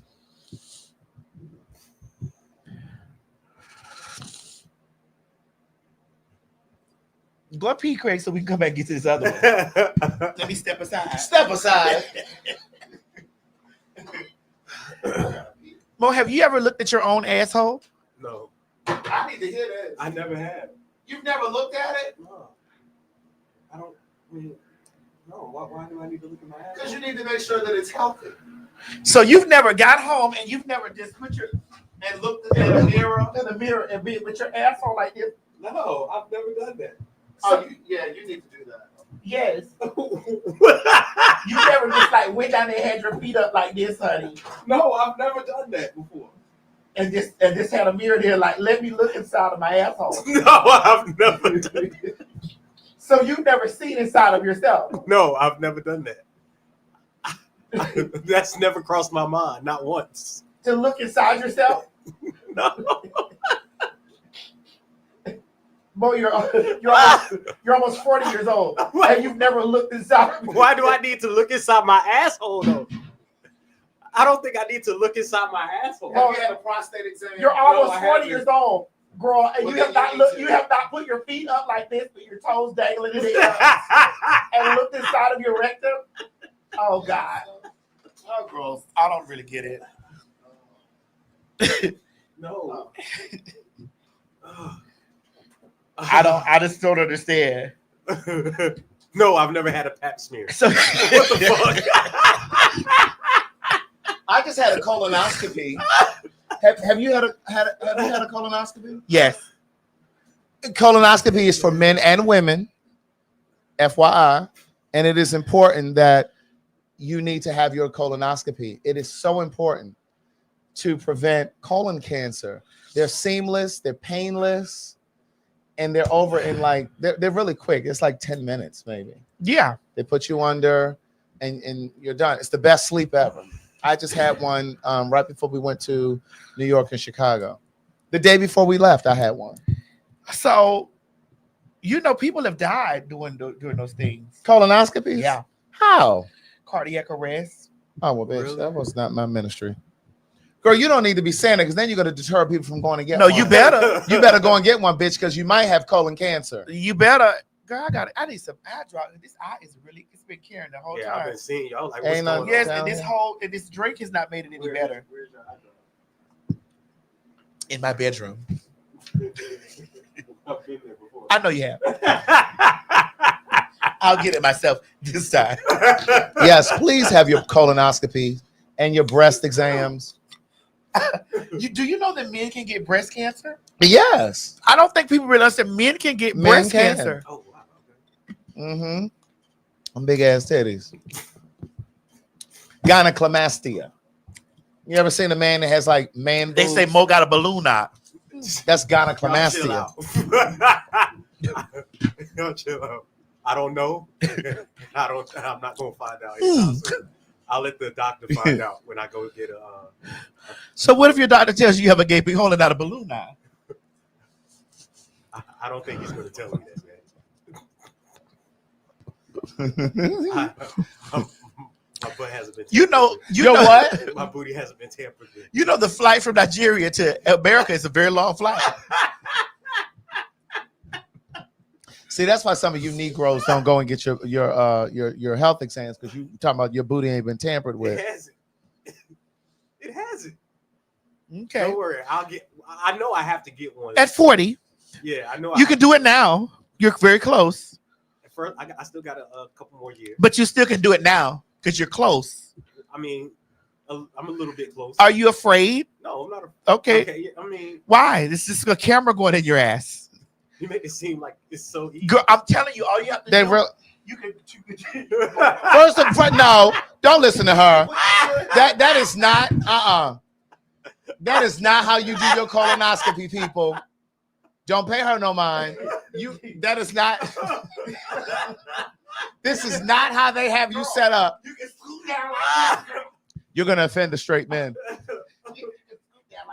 You're gonna offend the straight men. You're gonna offend the straight men. You can stick your iPhone GoPro in your ass. You're gonna offend the straight men and the gays who are not really comfortable in their sexuality. That is not what happens. You can just do shout a bit. That's not what And happens. then take a little. Girl, this toenail, this toenail right here is sending me. It's like them little plastic dolls you sent me. That's how the plastic dolls. Girl, they was on that wiggly girl. Oh, that! Oh my God! Yeah, did you see it? She sent it to me. Them Oh, my- toes are looking like that. That's Like, not right. This is not how you do your colonoscopy. You literally lay on your side. I'm telling him he can do it at home first and then go get the doctor. Mm-mm. I'm okay. Okay. I think Craig said they put you to sleep. You all can- day. They put you to sleep. That's You can good. take a small iPhone camera and go there and look at it. You know how small an iPhone is now? An iPhone 4. An iPhone 4. No, you literally lay to the side.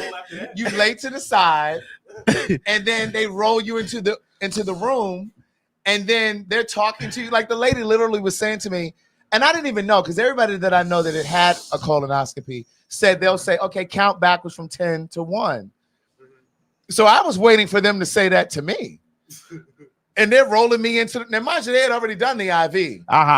And they're rolling me into the room. And so the nurse says, oh, so you've never had a colonoscopy? Oh, okay. Well, listen, get ready for the best sleep ever. If you could travel anywhere in the world, where could you go? I said, well, I just came back from Brazil. That was great. She said, okay, well, where would you go next? I said, well, I'm going to Africa in December. Oh, my God, that's amazing. Where are you going in Africa? And then you woke up. Bitch, I woke up. I was in the next room and I was like, Girl, I was just talking about Africa. the new nurse came in and was like, Mr. Stewart, you can put your clothes on. I said, when are y'all gonna roll me to the room to do? She said, oh, we're finished. Bitch, I was in Johannesburg. I hadn't even gotten to Tanzania. I was like, girl, I'm going in December. She said, oh, really? How long are you going? I said, I'm going for the month of December. And girl, next thing you know, girl, Next thing I know, I was putting my panties back on. I was putting my bra and panty back on by the time she said, oh my God. but I was like, oh my God. I said, we're done? She said, we're done. Send that to Mo. Send it to Mo. Oh my God. Baby, y'all are quick on Twitter. Send that to Mo. Oh my God. Y'all are quick on Twitter. But baby, before I knew it, it was all said and done. I was like, ah. And I mean, it was really quick. Like my appointment was for 9 a.m. They asked you to get there an hour before. So I got there at 8. I got there at 8 a.m. By 9:30, I was having breakfast.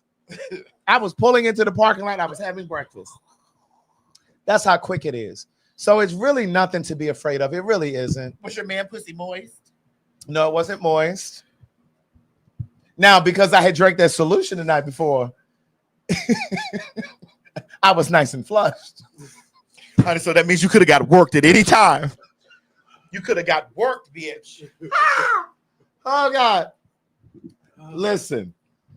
But listen, it's very important. Your health is truly wealth. I mean, I'm not just saying that like that. That is really important. Yeah. It really, really is I important. have to get a colonoscopy. Colonoscopy and your prostate exam. Yeah, prostate. And get the motherfucking teeth clean. Yes. So let's go to the next thing that we were The black and white thing. the black and white thing. Oh, that's right here. Yes. This is kind of long. Craig, can you help me because my eye twitching over here? I had my homeboy video me and my wife having sex last night. First of all, why would you want your homeboy to watch? Because you want your homeboy. But go ahead. That's it. Go ahead. I had my homeboy video me and my wife having sex last night. She always wanted to make a video, so I obliged. It was our first time, and it was kind of spontaneous, so we did it. What? Oh, he said there's a missing an N. So we didn't have a camera set up with a tripod or no shit like that. So I asked my homie to come video with my phone, and he said he would. He came over and started recording me licking on her breasts and general foreplay type stuff. Then I noticed he started jacking off when I was deep in the pussy, in the cat. I didn't mind that because she was moaning, and I can understand how he was turned on by it, is what he means. But after a while, I noticed he was about to nut. And my wife was kind of starting to dry out a little bit. She's pre-menopausal. So when he busts his nut, I caught it in my hand and used it as lube on my dick and kept fucking my wife. Ooh, it felt so good to be lubed up, but I can't help but feel uneasy. Yeah, bitch, you just impregnated your wife with somebody else's cum. But at any rate, did I go too far? Or either you gave her an STD. Did I go too far? She didn't see me do it, but I feel gay as fuck. I kind of got caught up in the moment trying to satisfy her and giving him a show to remember too. I don't know what to do at this point. This shit killing me. What the fuck is wrong with some of y'all? Do you all not value your relationships? Like, what is wrong? What? Again, ladies, I tell y'all all the time that men are very visual. Do you think this is real? I do. There's a lot of stuff that go on that people don't talk about. And there's a lot of hidden fantasies that men have. They've watched a lot of video recording. They've watched a lot of video stuff and been like, I want to try that. Right. Because I've never understood how, and help me with this, Craig. Mm-hmm. I never understood how Corinne Steffens, Jaguar Wright, all those girls were there in the rooms when these celebrities, because they have all this celebrity tea, like that was somebody's asshole was blowed out. Because I remember when Corinne Steffens, aka Superhead, said, whose asshole she said was blowed out? I don't remember. but it was somebody It was prominent. somebody. She said that their asshole was blown out. Well, how was she down on his asshole like that? And then she said that she was in a room. This is according to her in her book. Uh-huh. You read it? I read fragments. Because I was like, girl, They said big. Oh, Big Tigger. That's what it was. It was Big Tigger. Y'all better know. It was Big Tigger. It sure was. Well, they say.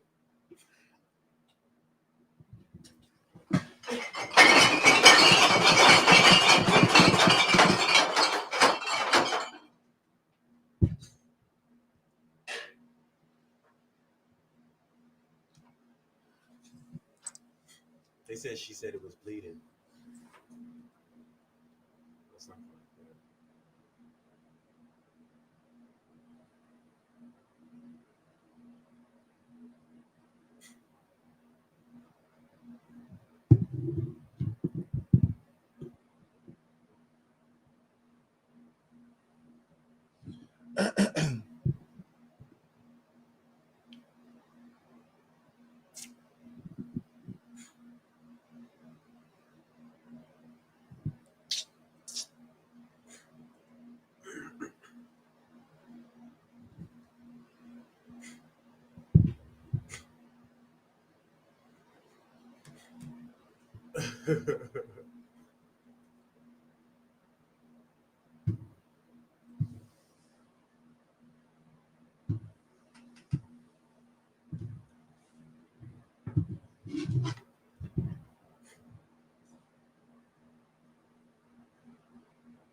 You remember when I wrote this? it was years ago. Yeah. Years. Yeah. It's always stayed there. Yeah, we've been using this for a very long But I'm time. over here in the corner gagging like this. Yeah. Yeah. Girl, whose ass? Big Tigger. Was it a gay beat? Yeah, the one that I don't really like. I don't know. I don't understand what makes them comfortable enough. Two.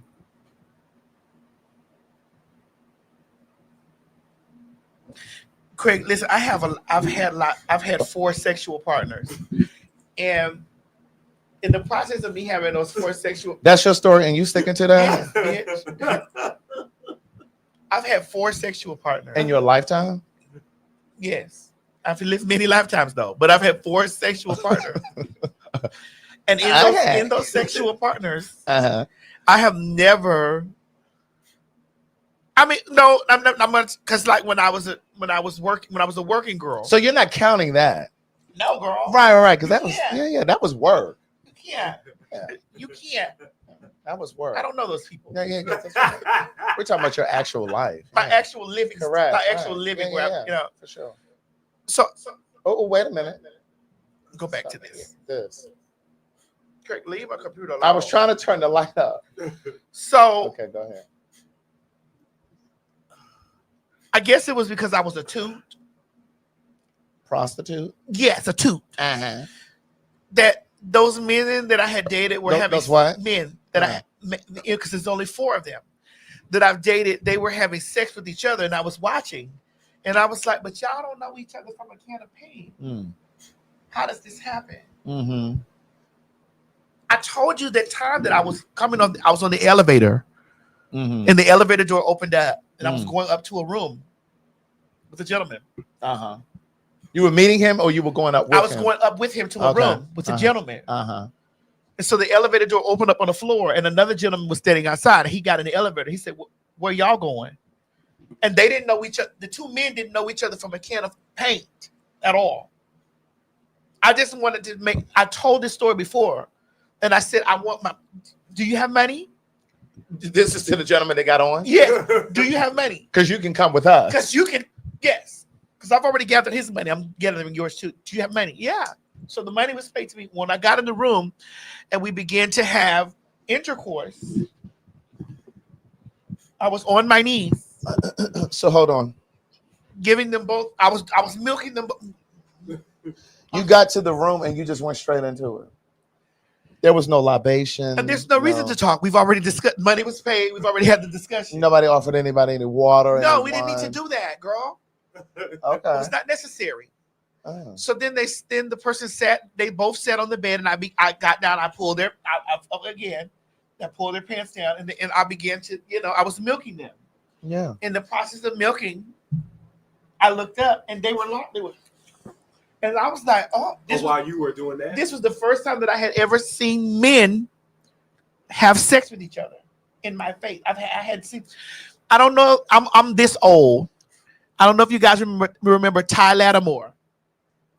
That was a porn star, Ty Lattimore. I used to watch a lot of Ty Lattimore's pornographic film, and so that was the only time that I had seen men have. Let me look him up.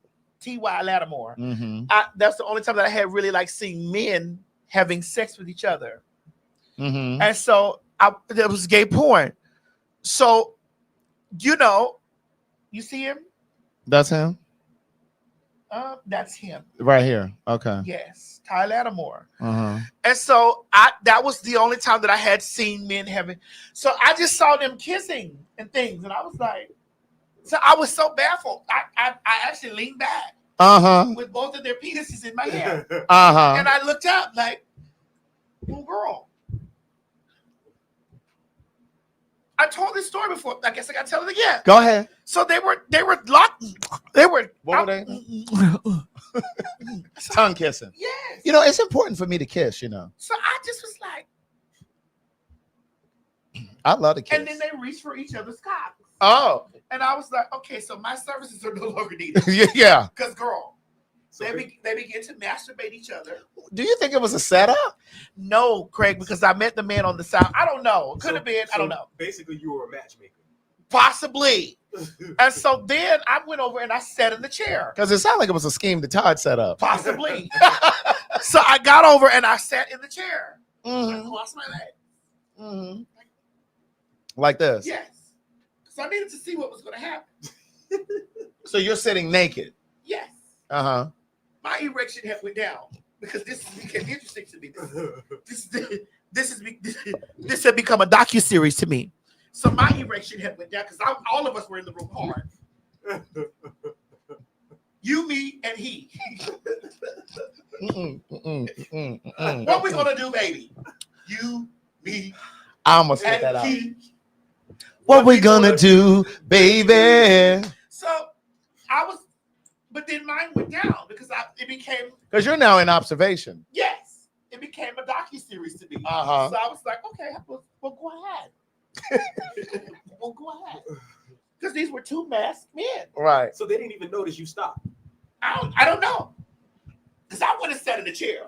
And because I've already been paid. I've already been paid, girl. I'm actually going to. Listen, I actually left them. Right. Girl. So I watched the man go down, and the other one came on and was eating. Then the other one started eating the other one.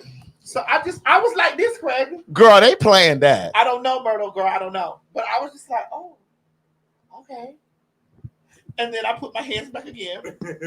And then the other stranger got on top of the man's back because he put his ass up in the air. And in my all in my mind, I was like, so did anyone douche? That's what I'm saying.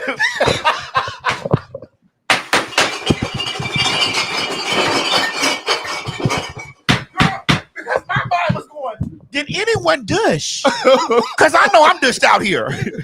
I know I came in the room douched and ready. My balloon knot was hot and ready. My balloon knot was retied. So I was like, girl, Oh, God. did anyone douche? Right. Well, the other question That's a mess. Well, the other question is, did anybody use a condom? No one used a condom. And that's another thing that I said. And I was like, oh, okay. I watched the other one mount the other. And the one that I thought was so masked, Climbed on that dig. bitch, put her ass up in the air. See, I like all that kind of And I was sitting there, girl. My erection was gone. It had decimated. Where those men could have thought I had a vagina by the time I was there. Right. It had shriveled and retracted all the way inside. And so I'm just looking like, well, girl, Why am I here? What? Why am I here, Ike? why is she here? Why is she here? So I'm looking, and then he began to thrust that man. They definitely knew each other. They did not, Craig. He was thrusting that man. Yeah, they knew each other. I was like, girl. So I politely gathered my plastic bag, girl. What was in your plastic bag? My motherfucking condom and lube and toilet paper, because I told you in a little plastic bag I kept condom, lube, and toilet Now, tissue. what's the purpose of the toilet tissue? Girl, listen. Girl, and a small dish bottle. I kept a small empty fleet bottle, girl. You can go by any water hose and fill that up, girl. And rest that pussy out, girl. We're on the streets, Craig. You can dish your pussy out on the streets, Craig. We're on the sidewalk. And so, girl, I gathered my little bag, honey, because I already had my money. I was like, oh, girl, there's no use for me here. Honey, she got her little carrying. And I gathered myself, and they after this, I politely just tipped, good night. Right. I was like, oh my God. I think they knew each other. I said, my God. Unto us, a son was given. Right. It was given very much. Meet us on the elevator. We're coming down now. But Craig, know that this was back then. We didn't have no goddamn, this is beeper time and all that. Right, but how did they know? They did not. Girl, I was so baffled. That seems too coincidental. It was so bad. No, it was not planned. I'm telling you, this shit was so bad because we were just going up. But I think that man knew. No, Myrtle. That man got it, and the way he looked, it was like, hey. Yo, they were actors. Could have been. But I was the paid plot. I gathered my things and I cleared the scene. Right. There was no reason for me to be there At all. I saw him spit in that man's ass. See, I like all that kind He of carrying spit on. inside of that man. He opened that man's ass and he spit in that man's ass. Because he didn't have any lube. And he shoved that raw, because they weren't using mine because that cost. My lube was for me. Well, see, I don't need no lube because, see, I pre-cum a little I bit. hear what you said, Craig. And that's good. But that man opened that ass and said, hawk A little spit and a little pre-cum. He did a hawk tui, like Takes that you a hawk long tui way. girl, Mo. You know that hawk tui white bitch? Hawk tui. And took that hard convertible dick and placed it down in that man's rectum. And I was like, yikes. And began to thrust him. I was like, girl, You were looking forward to it? no. Oh. I just was like, what's going on here? Honey, I gathered my bag, went back out of the beat. This was here in Atlanta or in Miami? I've never walked the street. Oh, that's right. You did tell me that. Yeah. I gathered my bag and got on the beat. And I was just like, Did that scar you a little bit? yes, because I was like, girl, what is the purpose? And then I promise you, I was like, what is the purpose? And I this is gonna hurt a lot of people's feelings, but you gotta tell the truth. Ladies, Excuse me. again, you put your trust in a nigga. Stupid hoe. How you figure? Because What happened? We're listening. when I got in the man's car, it was a baby seat in there. So this man has a family, and he was and I saw the lady's badge. He had Her ID badge for work her work badge hanging on the rearview mirror. hanging on the mirror.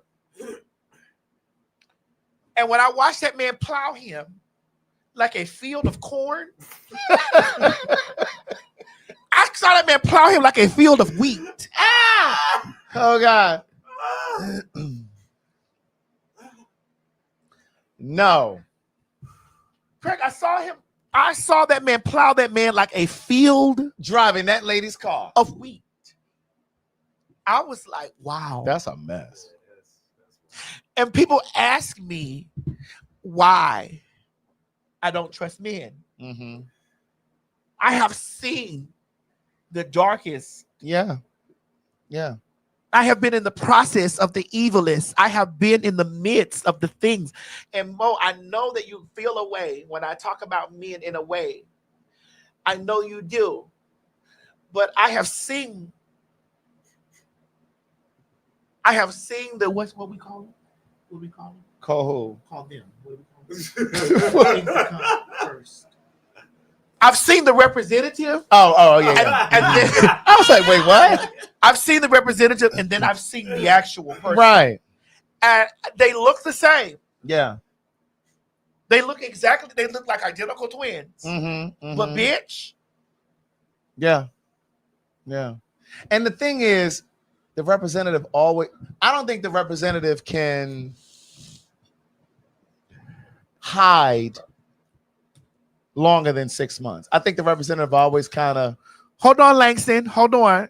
I see you said no because I don't trust bi or DL men. I'd like to say this. I think that bisexual men can be monogamous. Yeah, I agree. I think that a lot of times people don't want to date bisexual men or people. Yeah, because they think that they have no ability to be monogamous. Yeah. Because you're bisexual does not mean that you don't have any that you don't have the capacity to be monogamous. It just means that you're attracted to both. Yes, and it means you can be faithful. Yes, because the bisexual people that I've met that have said like, well, I'm dating a woman now. Yeah, I've even heard women who are in relationships with other women say, I'm not a lesbian. I'm just in a relationship with a woman. Put this over here because the fish is piling up.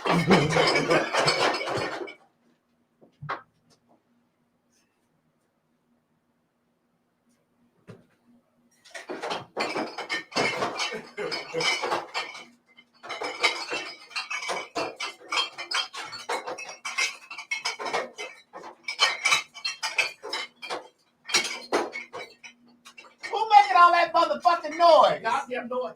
All the books here. Put that over there. This goddamn.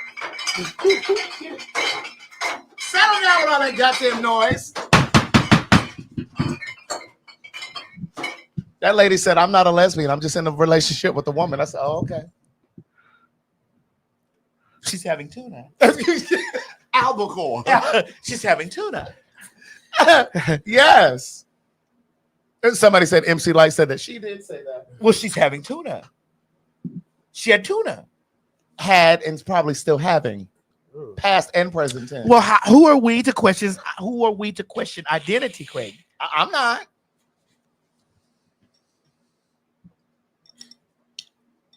I'm not. Because there are a lot of tops out there with gaping holes.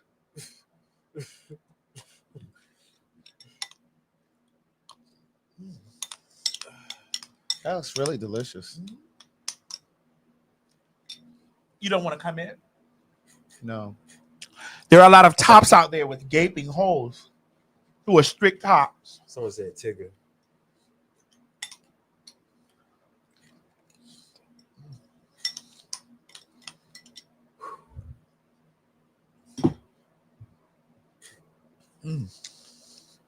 Ooh.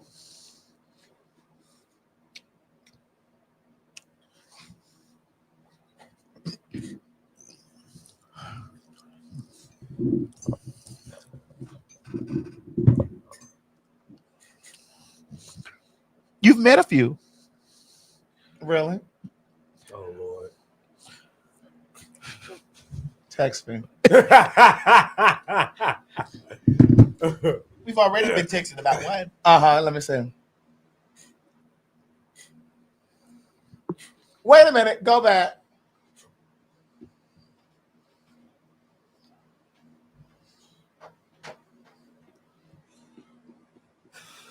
Oh, wait a minute. Wait. You're moving too fast. No, girl. That's not who. Wait. I'm what getting was there. this? I'm getting there, girl.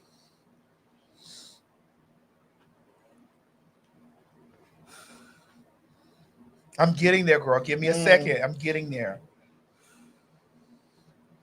Oh, And who else? Y'all messy. Is there somebody else? This is where I'm stuck. Because I see this. And then I see this. Now, is this a man right here?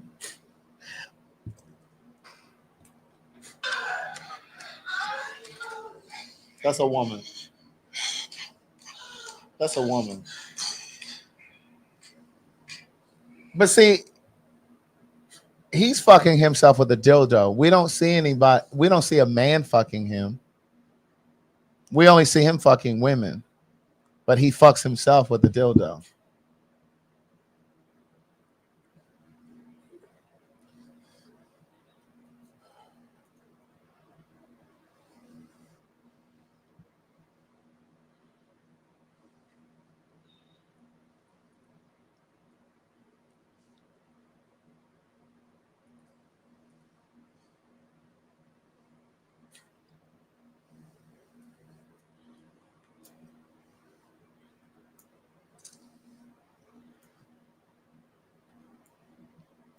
They said they know exactly who you're talking about, Maddie.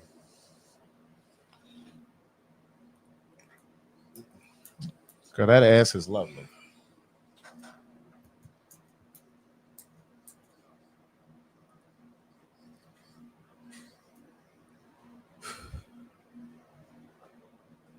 Is it on pause? Oh.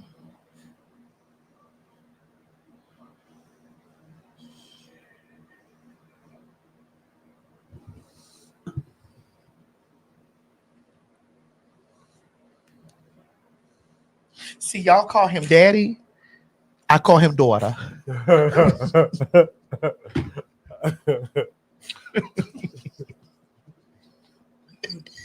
I'm not about to play with you. They call him daddy. I call him daughter. But again, you still haven't seen a man fucking him.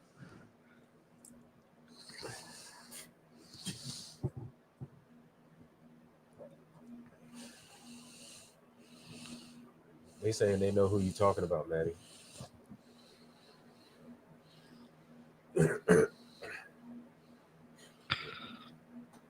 We have it, Craig. And I'm not one to judge. But if it's not here, it's on its way.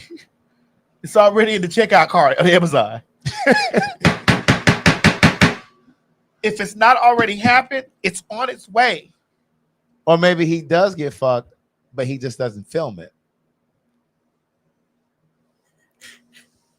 It's on its way. And that's his business. Hey, I'm just saying. They call him daddy. I call him daughter. DAWT. Or DUATA, daughter.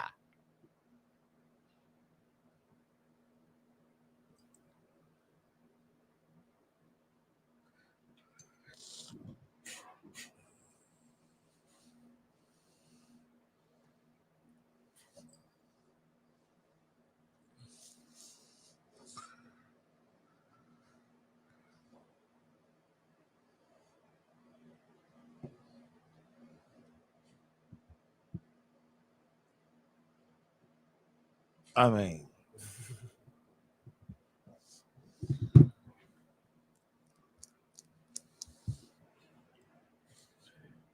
Would you hear it? I would.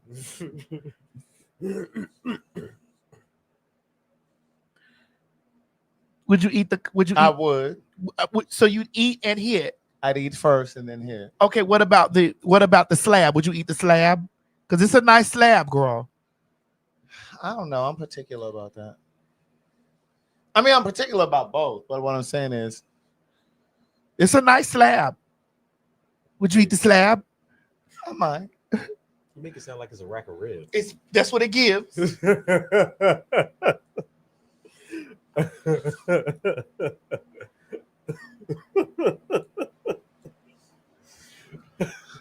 Girl, this is her.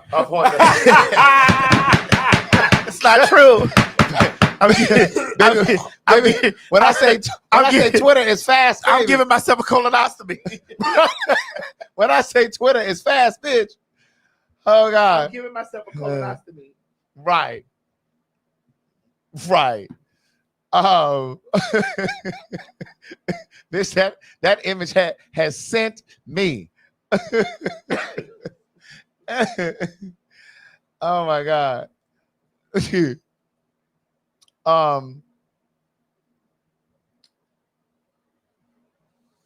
I came across this video. I don't think it's in here though. Let me see. Oh wait, hold on.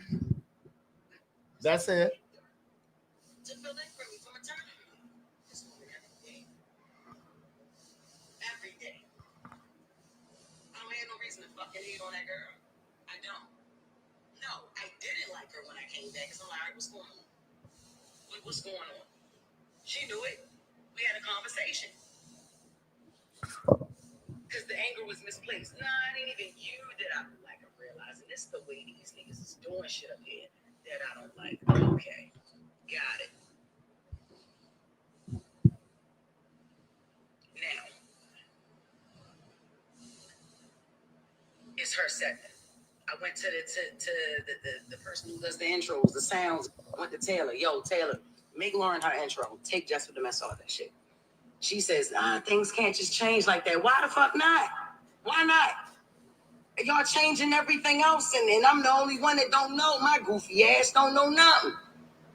I'm just coming to work every day, just zippity-doo-dah-day. You know what I'm saying? Like, nah, take my name out that shit. Jess with the Mess is not at Breakfast Club. I am Jess Hilarious up here. Fuck, I'm Jessica Moore up here. Jess with the Mess is not being done. Lauren LaRosa is doing the shit. So that need to be her segment. I fought for that segment. What are we talking about? What are we talking about? While her fans and her people and the Breakfast Club people and the people in the comments, man, I'm not ready to sit up here and act like I don't see that shit. Are y'all crazy? One thing I ain't never try to do is act unbothered unless shit never bothered me, man. What? You try coming back to work. You try to come back to work. And the motherfucker is right there at your desk. And ain't nobody telling you shit, mind you. Nobody telling you nothing, mind you. Before you know it, everybody thinking you're the villain. Like I'm the villain. Because I didn't know shit.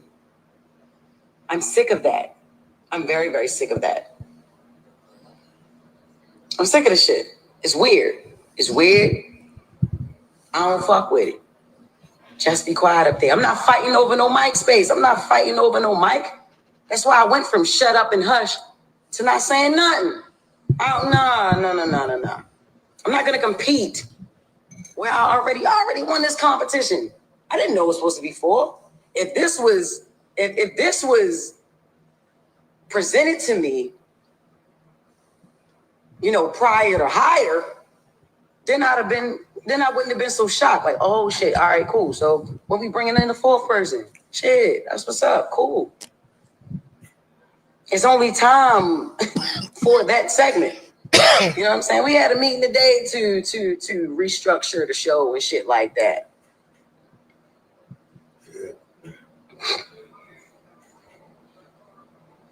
Fuck out of here. Fuck out of here.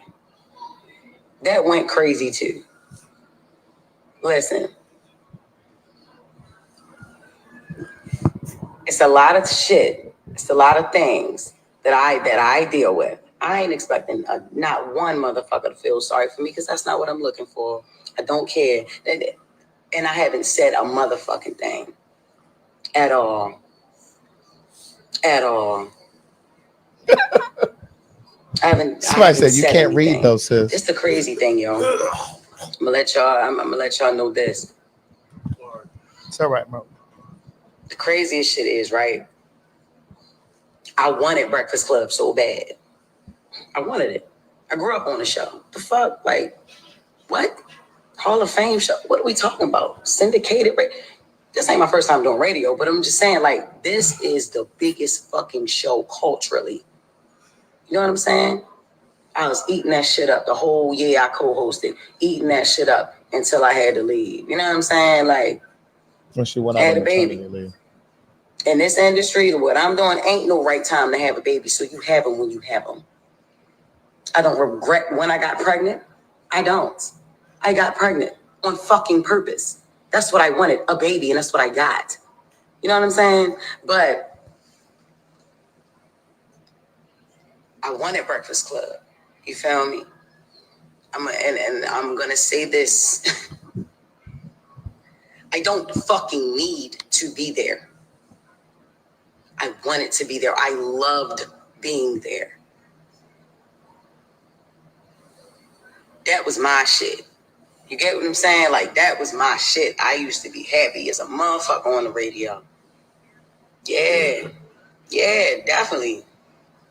Listen, I'm not intimidated by no woman walking on this earth. I give a crown to that girl. If you listen to the show, you know. You can talk about she tried to be my friend. Excuse me? Ain't nobody trying to be no motherfucking friends. What are we talking about? We just naturally, organically became cool. Once I realized what the fuck was going on, like I said, my anger was misplaced. No, I did not like her when I first came back. I didn't. Even down to how I was supposed to return. Like, we had a whole plan on how I was supposed to come back. When I walk in the room, she never left. First thing she said is not, how your baby doing? No, that was Envy, because he's the family. She ain't got to ask you that. How was maternity leave? No, that's not the first. She The ain't gotta first ask thing you that she that. talks about is the shit that was in the comments. What the fuck would make me want to talk about the fucking comments first? I got a beautiful baby at home. Why? You know what I'm saying? So no, I did not like her when I first came back. I had to learn that Lauren was not a spiteful person. Like, I'm like, I don't like the way you moving. I don't like, I ain't feeling this shit. We had a whole nother plan. I don't know what the fuck what that was in there, but that shit wasn't it. I ain't like that. We've made cool since then. That's it. Right? I compliment this girl every fucking day. Every day. And it ain't forced. She's a beautiful girl. She knows her shit and she on her shit. And that segment came from me. Like, let's not even sit here and fucking play around with it. Like, it's the crazy thing. This is another crazy thing. We supposed to be a team up that bitch. Not one person comes to my defense at all. Like, when I'm like, not one motherfucker ever with this online shit. Like, why the fuck should we have to keep playing it? Man, listen, I know one thing. Angela, you ain't that motherfucking crazy. Not as crazy as niggas try to make out to be. Nah, it's the reason that lady wanted to leave that show. I don't know how she did that shit for 13 years, my nigga. I'm telling you. I don't give a fuck. Y'all already know what's up with me. I think she's done. I feel played with. I'm gonna play with niggas. Like, that's just like, come on. I've been quiet a lot. If Jess Hilarious is quiet, it's a motherfucking reason. I always got my motherfucking mouth open. This is so all unprofessional. The time. Whether it's something y'all want to hear or it's something that y'all ain't gonna want to hear. I ain't got time.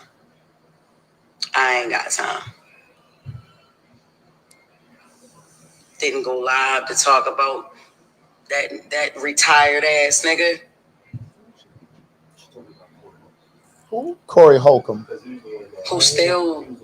That's the one who was talking about. Think he not retired. Nigga, you ain't doing nothing. And honestly, if he didn't hate me so much, I would actually agree with some shit that he was saying. I would. The girl is great at what she do. Lauren with the latest is flawless. Yes, it is. Yes, it is. Yes, it is. She got that. I fought for that. The fuck is we talking about? I don't know how long it's going to take for a motherfucker to confirm that. But yeah, it's like that. I started saying shit on air. Like I said, I don't know if y'all really listen to, you know what I'm saying? I don't know if y'all really listen to that shit 6 a.m. or whatever. Yeah.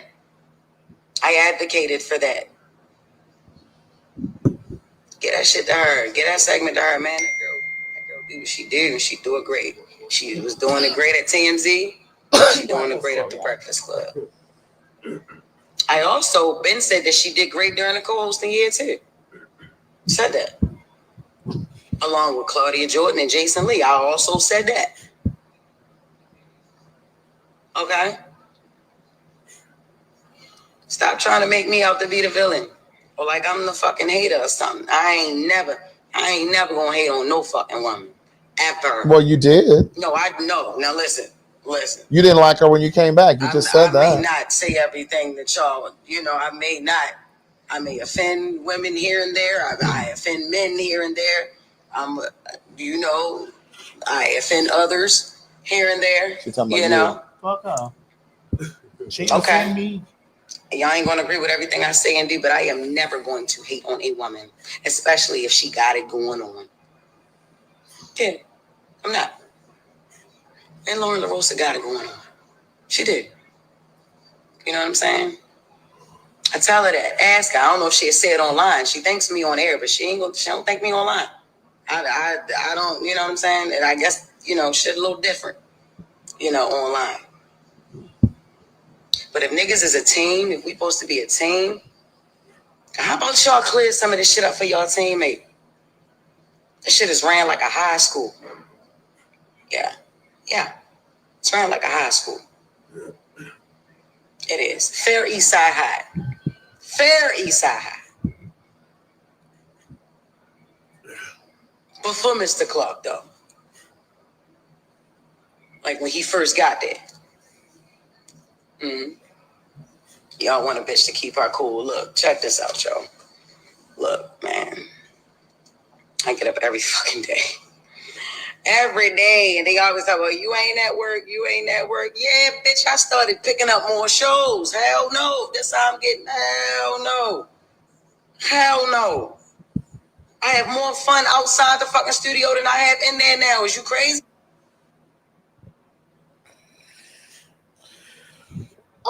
Can I just go on record and say You said it. I said this months ago. I said, whoever this girl Lauren is, she's going to take Jess's job. She's articulate. She can read fluidly. She's informed. She researches. She can speak politics. She can talk entertainment. She's the all-around talent.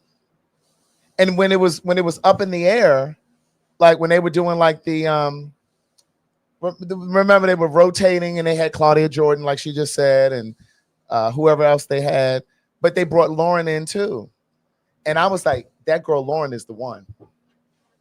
But in the comments, because I used to watch The Breakfast Club all of the time.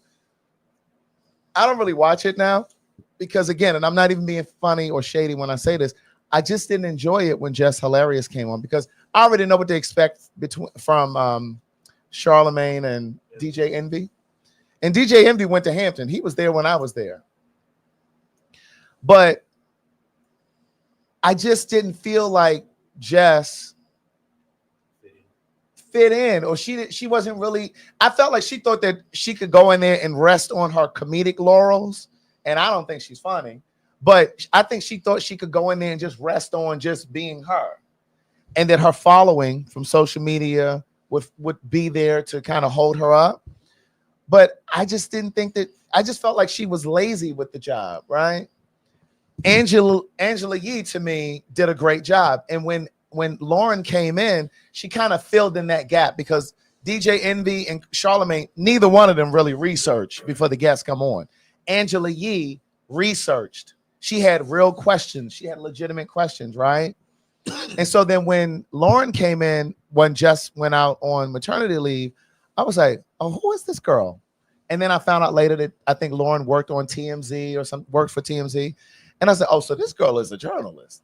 And so she was just better. And then I started watching again. But then when Jess came back, I kind of fall away again. Well, do you think that you were partial to, or you was biased against Jess? Do you think that? No, I think I just leaned into the information and the preparedness of Lauren. I just leaned into that. But what I was going to say was, when they were trying to figure out who should be the new guest, because remember they didn't announce it for a while. A lot of the people in the comments were like, it's Jess. She should. And I was just like, no, it ain't Jess for me. And then once she got the job and she didn't really step into the shoes the way that people thought she would. Then when Lauren came in, people were like, oh yeah, they just need to give this to Lauren. Then there were people who were saying they need to just have all four of them there. They need to have, I'm like, no, they don't need motherfucking four co-hosts. Yeah, because I was like, well, why can't 4 of them work? I didn't think they needed 4 because Jess No? didn't make enough of a contribution for her to be there. It was always like I stopped watching it. Yeah, and it's It was not like it was basically like Lauren would come with information, but Jess would come in with like jokes. And right. She would come already- in with these jokes that didn't really land. Right. But So if there's 3 of them there, so why couldn't she? And I'm devil's advocate here. yeah, And that's not my friend. We are not cool. Correct. That's not my girl. right. But I'm just saying, like, well, what is it? Why couldn't she be there with them? Like, she brought her following because she does have a massive following that people follow. The her. Breakfast Club was #1 before she came. That is correct. Right. But it also, just like there were people who that Lauren brought you there. Lauren brought me back. She did. There are people that she brought up. She was an asset to the Breakfast Club too. So why couldn't it be Charlamagne, Envy, But you already her, and Lauren? Like, because you already have Charlamagne, who's supposed to be the guy that makes all the jokes, and then you have Envy. but Charlamagne who's is not a comedian, though. No, he's not. But No, they didn't need a but comedian. you didn't need They a didn't have a comedian. comedian in the beginning. Yeah. They I didn't mean, need a comedian. But the show is revamped. And here again, I'm not her friend. right. That's not my girlfriend. Right. Whatever. The show was revamped, but the show needed to be revamped in a way that there was some serious because just think about this. When Lauren came in, this is when Kamala Harris was running. This is when Joe Biden was still in the running. Then it went over to Kamala Harris. So when there were conversations about politics, Jess was just kind of like, well, no, this is her. was Lauren there too? Lauren came in after Jess came back from maternity But leave. was Lauren? Because I don't watch the show. Right, no more. right. But was Lauren there when Kamala came? Yeah, Lauren, because like Jess went out on maternity leave. Okay. And so she was there and was able to ask like poignant questions. And again, it wasn't just about politics. Lauren was able to ask, like when they had actors on there or whomever came on there, she had real questions. You could tell she really thought about her questions. To me, I didn't really feel like Jess thought about the interview the next. I don't feel like she prepared. Angela Yee would prepare. Angela Yee would have notes. She'd be like, so in your book, like she would have questions. That damn DJ Envy to this day still can't say Ian Van Zandt. And that lady been over there a couple times. You know what I mean? So to me, I feel like Lauren was able to kind of pick up the slack from a DJ Envy and Charlamagne. I don't know. I just think that she was I think that people wanted Jess because she was the most popular one.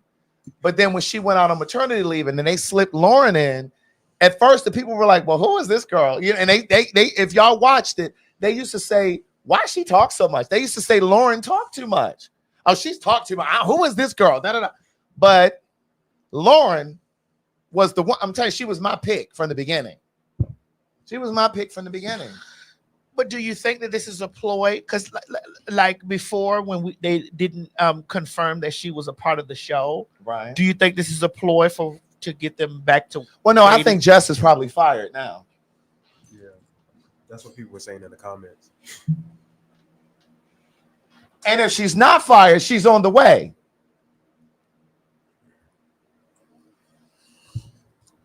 But she'll survive though. She will. She will most definitely. She had a career before she went that. on there. Yeah, of course. She will survive. And I'm not, and again, this is just being honest. I'm not tearing her down. I'm not attacking her. This is just commentary. Again, we have to normalize being honest and constructive criticism. But again, I'm just still in the space of, well, is there not a budget that she couldn't be there too? Well, they didn't need her to. They didn't need her also. They didn't need her also. What I'm saying is she didn't bring much value. Jess, that is. She didn't bring much value. Well, I'm not advocating for her job. I'm just asking questions. Right. And then it's like when she came back from maternity leave, why are you upset with Lauren? Why are you up with her? Why are you upset with her for doing her job? If you have an issue with the institution, that being the Breakfast Club, then you have an issue with them. Don't be upset with this girl because she can read and she can research. You keep saying that. Well, because she reads well. But you say because she Because can read. the last time, if we can do a I wish we could do a flashback where I just fell out of my chair when this child said the woman couldn't read. I was like, well, Well, you know, when she stutters and Jazz stutters and stammers when she's reading and a bunch of and you know, all of that nonsense. Girl, we need somebody who can read. Okay, this is radio. We need a bitch that can read. And when I say bitch, I don't mean woman. I just mean person. We need a person that can read. You know, she do all that stuttering and stammering and shit. Girl, spit it the fuck out. Spit it the fuck out. Lauren reads. You know what I mean? And she and again, she's not an attorney, but she can get into, like when they were talking about Puffy and all of the shit going on with him, like she could speak in some legal terms, like she could read the words. And again, I'm not reading, Jess. This is just the truth. Lauren is a better reader. okay, yes, She's a better reader. That's it. and smarter. Well, she's more engaging. You know what I mean? And I think, you know, Jess tried, She's more palatable. but that's What's the word, Mo? palatable. Palatable. What is it? Palatable. Palatable. Palatable. Palatable. Yes. Okay. Yeah. I mean, you know, and it's okay. Like, Jess need to just go and do her stage stand up and leave the radio to Lauren. Let her have that. Do you think that she's much bigger than the Breakfast Club? Who? Juice. I don't know if I go that far. I mean, that's a stretch. I mean, she has like 5 million followers and stuff. Well, I don't give a fuck. But I'm just saying, like, let me look and see how many she got. I think it's like 5 million or something like that. I don't know. Let's go see. Let me see. I don't know. Unless we're blocked. You're not? No, I'm not blocked. I was looking earlier. Does I get blocked? Yeah, she almost at 6 million. Oh, really? That's a lot of people to Yeah. bring to a show. Well, but Are they all going to the show though? there you go. Listen, Lenithia put out a book years ago, Oh God. but that book didn't sell. let me see. Hold on, let me finish. Lenithia, aka T.S. Lenithia, aka Lenithia Leaks, aka Nene, put out a book. Many of you did not read it. And you know why? Because when you purchase a person's book, you're interested in their thoughts. They weren't interested in her thoughts. Sheree Whitfield, She by Sheree, also put out a book. Did you know that? I'm sorry. No. That's what I thought. Again, no one read her book either. Again, why? Because no one gives a fuck what they think. When you purchase a person's book, you care about their thoughts. Got it. So again, just because Jess has 5.7 million followers doesn't mean you're going to be able to carry all of those people. Doesn't mean all those people are going to follow you over to the Breakfast Club. Again, the Breakfast Club was already the #1 urban radio station in the country. They were already doing that. So they would do themselves a disservice to bring someone in. How many followers does Lauren have? She doesn't have that many. Let me look. But she brings value. Lauren brings value. Because you know that there's like it even works for like YouTube. Not everybody follows people on YouTube, Correct. but they watch their videos. Right. Yes. Right. So it was just with the mess, and this Lauren with the latest now. Lauren with the latest. Okay. Lauren has 117,000. Oh. But again, the Breakfast Club already has the platform. They already have the followers. So they don't need Lauren to bring the followers. They need her to bring value, right, which she's doing. Right. That's it. Yeah, I mean, some might say that that's messy, but that's just being honest. What do you think? Quality over quantity. There you go, Tramel. Do you think that she's going to get a nice severance pay? It's iHeart. They'll probably pay her contract out for sure. I don't know when her contract ends. I don't know if it was a multi-year contract, but I'm sure they'll pay it out. Oh, Someone in the comments. oh my God. God, does somebody have a Ricola? Ricola. She's giving me the whooping call.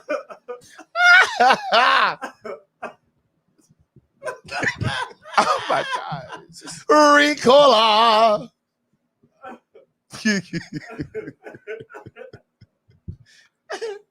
But no, but in all honesty, I really do hate that she just came back to the show upset with Lauren just for doing her job. Well, Like, who do you think that she should have been upset with? the institution. Like I said, the Breakfast Club. You need to be upset with them. Lauren is just there getting her check and doing her job. Or should you have been more upset with yourself? That too. Because you knew when you filled out that resume that you weren't. You had done got that coin. That man done came over and laid that dick in you. And you didn't want to go to work no more. He done got you pregnant. Because you were working virtually. He done laid that dick in you. You laid up with your nigga. You feeling good. You were still doing your comedy tour, but you couldn't get to the studio to do the show. You know what I'm saying? You had listen, because he prepares a table before you in the presence of your enemy. Your enemies had to watch you get over there and get in that spot. Girl, you was feeling it. Bitch, I'm there, girl. You girls didn't want me there, bitch. I'm here now. So what's up? So what's up? And so then you laid down and that man got on you, climbed on you, busting you, and then boom, baby. I don't know if it worked like that. Well, I don't know because I don't have a vagina. I was born male. So, my thing is, and this is not of course, as a person that's on the outside looking in, I would ask, was it the right time for her to have a baby? Like right in the middle of you signing your contract, and then because I see she addressed it, so that means obviously somebody in the comment section said, "Well, girl, should you have had a baby the moment that you got on the show?" Right. You should have established Right. yourself before. Like, wouldn't you have? Again, you're gonna not like this, Mo. Excuse me. Not excuse me. Excuse me. You're not gonna like this. But again, men come in your life like in the pivotal moments, and you like, oh my God, bitch, I got my job, my man, bitch, fuck me, come in me, pregnant me. And you put your career on to the And side. your career moved over there to the. And I've said so many times, how many men put their career to the side for a woman? But she said, start a but family. according to her, She said she wanted it. devil's advocate, here, Correct. according to her, she said that she wanted this. She wanted. Yeah. There's no perfect time for a woman There isn't. to have a baby, and she wanted to have a baby, and she got a baby. Right. But here's the thing. I don't think that's why they're moving her. She wasn't good at this job. Well, maybe Craig, had she stayed and got more No. hours in, Could have improved. yeah, it could have. Huh? Huh? Oh, There ain't that much motherfucking improvement in the world. huh? What she needed to do is go and get herself a remedial reading course, an elocution class. Works for me. Works for me.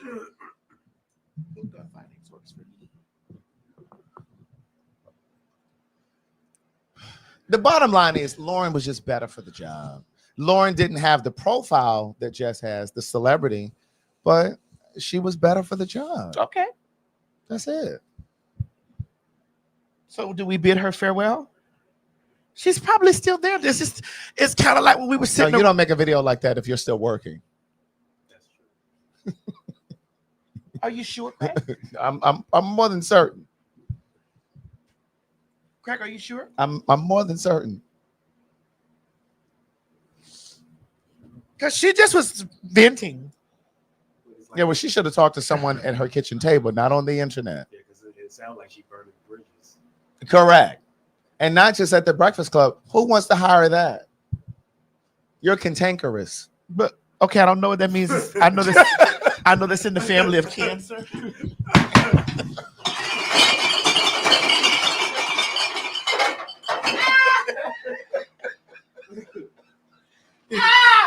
Hold on. I know that's in the cancerous family.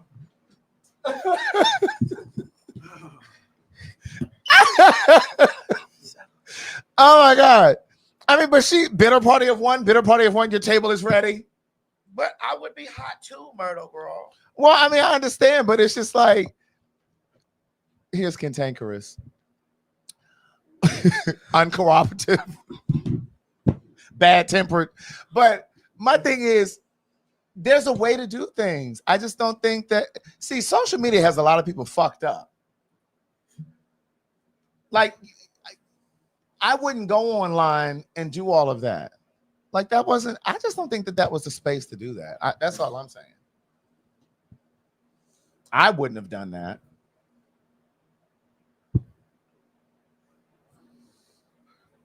Okay. I'm looking at Twitter. Yes, there it is. Combative, problematic, argumentative. That's cantankerous. I'm looking at Twitter. What they saying? Well, girl, they're bidding her farewell. Get your things, girl.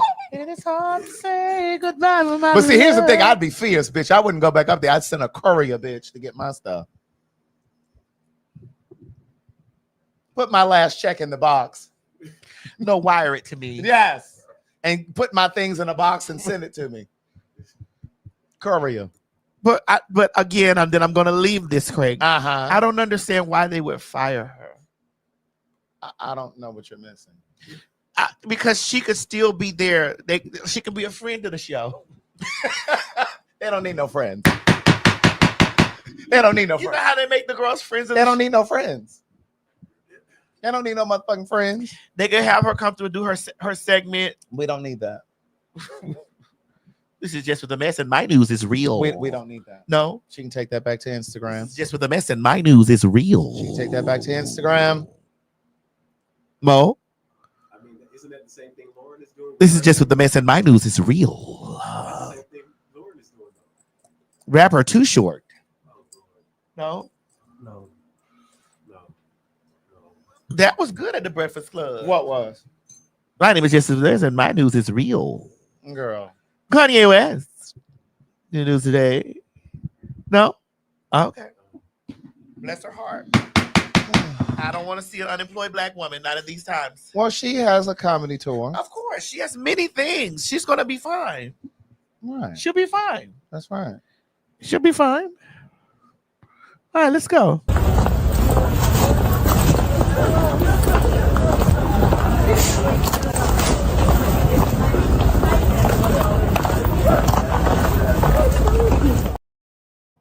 With all due respect. Ain't no fucking due respect. When I say I hit that bitch in that motherfucking goddamn nigga with this exclusive vodka bottle, give me that empty one, Mo. This one have more pressure to it because it got some liquid in it. That big athlete's foot having ass motherfucking hoe right there, bitch, walking like that, like a stud. No, bitch, that ain't even like a stud. That bitch walking like a stud. I don't know what that bitch walk like. I told you that bitch feet hurt. And then you snorting. No, she didn't snort. She blew. Shot that blew the snot out. You shot of that your booger nose. over there. That's disgusting. That is disgusting. Listen, this why that hoe went down there to the pole. This why that hoe was holding Trump in Correct. hand. This why that hoe was doing all that shit. That bitch is cantankerous to the community. Cantankerous, bitch. That was disgusting. That was disgusting. Paul Bunyan foot ass bitch. Right. Look.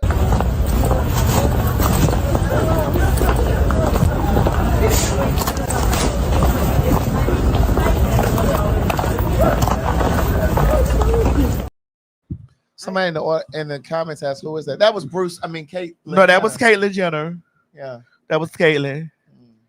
And she gonna go and shake somebody's hand too. That was somebody's great aunt right there. Great aunties. And I get people do that, but don't do that in public. Like do that in your private. You see this, Craig? That was disgusting. That You was see the bottom of nasty. this? I don't really fuck with that hoe because I know. don't fuck with that hoe because So late, that like, pussy ass hoe was the leader in Yes. a lot of this shit that's going on. That Yes. bitch was a leader in that.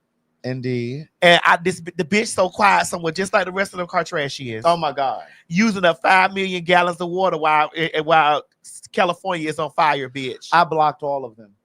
Oh, really? Yes. Because the truth is, and I wasn't following any of them on Instagram. Now, I've told you all here before, I used to watch their show. I didn't. I've never watched it. I used to watch their show because it was like, I was watching it for different reasons. I love their marketing genius. You can't take that from them. What's their marketing genius? Ryan Black Diggs? Correct. And then turning it into an empire. So their marketing genius is riding Black Diggs and making and vilifying the black men who they done fuck. And appropriating black culture. And then turning around and becoming white women all over again. Correct. With black children. Because they're currently white women now. With black children. And all of them are dating white men now. With black children. So Kim just posted the other day, and like I said, I've never followed any of them on Instagram, but it became a buzz all over social media where she took a picture with one of those Tesla trucks, and she had her ass out with all those pimples on it, laying on top of that robot. That was basically letting us know that she's been in bed with Musk all this time. And Trump. They were very silent. They were very silent this whole time. Like when Kamala was running. And my thing is, the majority of them, except for Courtney, have black children. Rob has a black child. Courtney, I think. Kim, except for Courtney. Courtney's the only one that doesn't have mixed race children. So, she doesn't have kids with Lamar Odom. That's Chloe. Oh, Chloe doesn't have, but she had kids with, what's the boy's name? Tristan. Oh, Tristan Thompson. Yeah, she got kids with Tristan. Yeah. Courtney is the only one that doesn't have children with a black man, and of course Kendall, because she doesn't have kids at all. But the other ones, all of the other ones, they have black children. And my thing is, for you to not speak up when Trump was running and Kamala was running, and you have all of this influence, that was really disheartening because you have black children. You have black children. And now you're somebody in the comments said slave masters had black children too, bitch. That's right. You're right. I'm with you when you're right. And for you to support a man who is South African born, Elon Musk, his family has roots in apartheid, and you're going to promote his car on your social media, and he doesn't give a fuck about your black children, your nigger children, and your mother is dating and getting dicked down by a black man with hips and titties, bitch. And titties. That's not her first time. Well, the other one was white. The other one was white with hips and titties. Right. Hey, Bruce. And so I can't with them. And so there people are calling for a boycott of them, Kim in particular, Skims and all her shit. Craig, it's not going to happen again because black people looked at them. Black people looked at them like, oh my God, this is the thing. Because you can't, like, you can't tear black people away from certain shit. Well, because it's slave brain. It's slave brain. I can honestly tell you that I have not watched one episode of that, except for little snippets that have been around. Where, well, girl, I ain't never watched 90210. Okay, that's great. But, but the snippets of her, stop doing that. And you better get that. Don't you ever fucking say that to me again. Don't you ever fucking do that. Right. Get the fuck out of here. Right. Don't you ever fucking do that to me. Right. Don't you ever do. I watched that. Mm-hmm. In the little, I was like, what the fuck going on here? Don't you ever fucking do that. Stop it, you fucking. Get the fuck. Right. You're such a bitch. Such a bitch. Right. Yeah. Yeah. I ain't never watched none of that motherfucking shit because I done sat there and I was so angry Here we go, making this back about me again. But okay, oh well. I was so angry at the fact of all those years that they made the sex that I did so vicious, and like I can't find anywhere to put you in this. It took so long, Right. and them girls' pussy was spread wide open. Yeah. Right. Oh God, baby. Mm-hmm. You took Miss Sonia Card up there and ran Sonia Card. Bitch, not only were you a whore and a slut bag, bitch, you also were a booster. You Right. went there and took Miss Sonia Card, bitch, swiped the car for Sonia Norwood. Miss Sonia Norwood Card. Brandy's mother. Ran Brandy them credit, ran they stuff down. The bitch was standing up and looking like Jafar from the beginning. So I never told you this story. I don't think I've ever. Go ahead, tell me. I want to know. So I did write for Brandy at one time. I never wrote a song that ended up on an album, but we were in the studio doing all this stuff. When I was in communication with Brandy, Kim was her personal shopper. And it was alleged that she took Brandy's credit card and bought like a Birkin bag. Oh, wow. And that was around the time that she and Ray J were fucking. Kim and Ray J. And you know, they said that even, you know, when they were talking about, oh, he was the one that leaked it. You can't come to find out. It was the mama standing back there watching the dick going there. Baby. And they shot it 3 times. Yeah. 3. Yep. Well. And then they said on that fucking show, I did see this but it was on the blogs where Ray J was saying, now girl, don't sit up here and act like that you over here trying to make it seem like that you want me to come over here. There's another tape, like all this stuff for TV. You're vilifying me. Like you're making me out to be the evil, and y'all over here getting all this empathy and sympathy as, you know, women like, oh my God. And I just don't understand why he's making my life so miserable. Right. Oh God. Right. Right. And black people over there, you done turn, not that Ray J is perfect. No. You done went over here, you done put pitchforks in motherfucking Ray J's yard. You pitchfork Ray J's yard. Yep. And they all been on the telephone. Yeah, girl, so this what you're gonna do. We're gonna write you a check for $5 million. We're gonna get $50 million, but you're gonna get $5 million. Right, because she definitely got money from that company, that porn company that put it out. Yes, Vivid. It was called Vivid. Right. You better know it, bitch. Oh, bitch, because listen, you don't know what I did. Right. And we're gonna give you $5 million. Well, actually, we're gonna give you $3.5 million. 3.5. That's what they gave Ray J. I'm just saying. And then we're gonna walk away with about $50 million. Uh-huh. And then we're gonna turn around. This is what we're gonna do. You know. Why don't you leave me alone, my daughter? I'm so afraid, my daughter. Oh God. Oh God. I can't. Now I'm gonna get cornrows. Let's everybody go out and get cornrows. And that's what I'm saying, appropriating black culture. And then all of a sudden, because Kim Kardashian was wearing cornrows, all of a sudden it was avant-garde. Now, bitch, black people have been wearing cornrows since slavery, bitch. Even before slavery. Bitch. Before slavery, because you do know that, I don't know if you know this, but black folks were using it obviously as protective styles, right? But then during slavery, they were using that as maps to escape. Did you know that? No, I didn't. Yeah, they were using that to escape. Wow. Yeah, that's the genius of black folks. I just want you to understand, like, and then what are we gonna do? Everybody, let's go get cornrows. I'm gonna get fillers today, like under my eyes, because I just really trying to fit out. I'm gonna go down here and make a corporate brand. Listen, I'm gonna invent body shapers. Oh God. Have you ever heard of body shapers? Oh, you mean corsets? Someone else said also to store food as well in the braids. So yes. Now let's go down here and just like let's make this the Kim K look.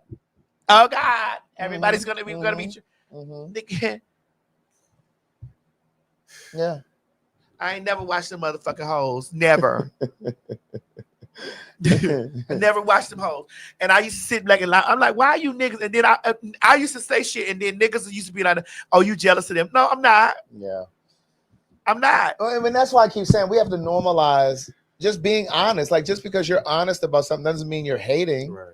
Because see, when we're not able to be honest, it allows mediocrity to slip in because people are afraid to say that shit is whack, that shit is trash. So nobody says it out of fear of being called a hater. So then mediocrity slips in. You got trash ass music, trash ass TV, trash ass actors, trash ass podcasts, and on and on and on and on. I mean, well, speaking of trash ass, I ain't gonna lie. I watched the porno. That porno with Kim K was terrible. How many times did you watch it before you buzzed? Once, and I never busted because it was boring. Oh, it was dry. I was watching Ray J did go in and out. I saw that. Yeah. No, Oh my god, it was dry. It was so fucking dry. It was garbage. Oh my god, fuck me on this pool table. I'm on this pool chair on the lawn. Oh baby. Oh. Mo, so you watched it once? Yeah, once, and I was Watch like, this. You remember what Ray J's dick looked like? Craig, why No. would you do this to Mo? I don't. Why would you do that? Remember we were saying earlier today, But when men watch porn, straight men, gay men, whatever, you're also looking at the dick. no, Okay? but this was the thing. I was trying to see how she was going to perform Right. in the video, and she was like a fish out of water. Boring. Oh god, baby. Boring. Baby. Ooh, Boring baby. party of one. Oh my The God. table is ready. Oh my god, baby. Oh my god. Imagine that bitch and your mama standing back there like, girl, make squirt, girl. Right. And your mama back there with the camera saying, squirt, bitch. Squirt. Or your mama back there saying, I'll fluff him first. You think that's what happened? I'll fluff him first and then it goes in. Mom, how does my pussy look? Hey, mom. You know what? Did you get my gaping hole? Mom, wait, mom. Hold on, mom. Here you go with these toes again. Mom, how's my pussy? Hey, mom. How does my pussy look, mom? Girl, here you go with these feet up here. It's not far enough. It needs to be deeper. Mom, how's my pussy, mom? She couldn't even do that. Mom, can you see my pussy? She couldn't even do that. I'm gonna hurt That you. bitch was on her belly looking at the camera. Like, I'm like, man, get Mom, up out does of my here. pussy look real? Oh my God. Just got labioplasty on my pussy, mom. You got what? Labioplasty. Mom, Girl. mom, my labioplasty. How does it look? Can you see inside my gaping hole, mom? Can you get my balloon knot? Oh my God. Awful. I don't know if she has a balloon knot. Mom. Girl. I Might couldn't wanna- stand might wanna none of them hoes, might wanna bitch. say Right. sinkhole. Okay.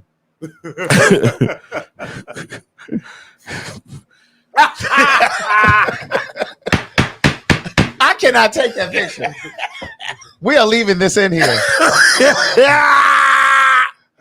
Mom. I cannot take this picture. Mom. The blue light is what's killing me. Mom. Yes. Mom. In Nigeria, we call those type of risky films blue film. Mom. Okay. We call it blue film. Mo. Mom. Did you get my labioplasty, mom? Really? Really? Mother. Now, Jonathan Major said that he was molested. Girl. Oh, really?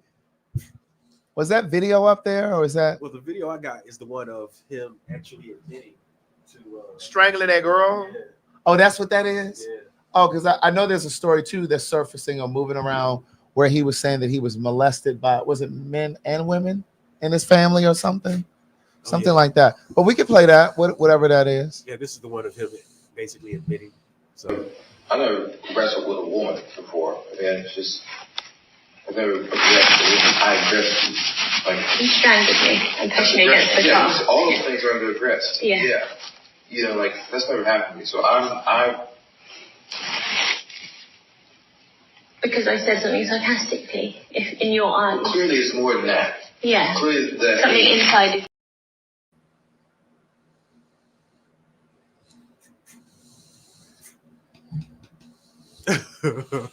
I'm listening.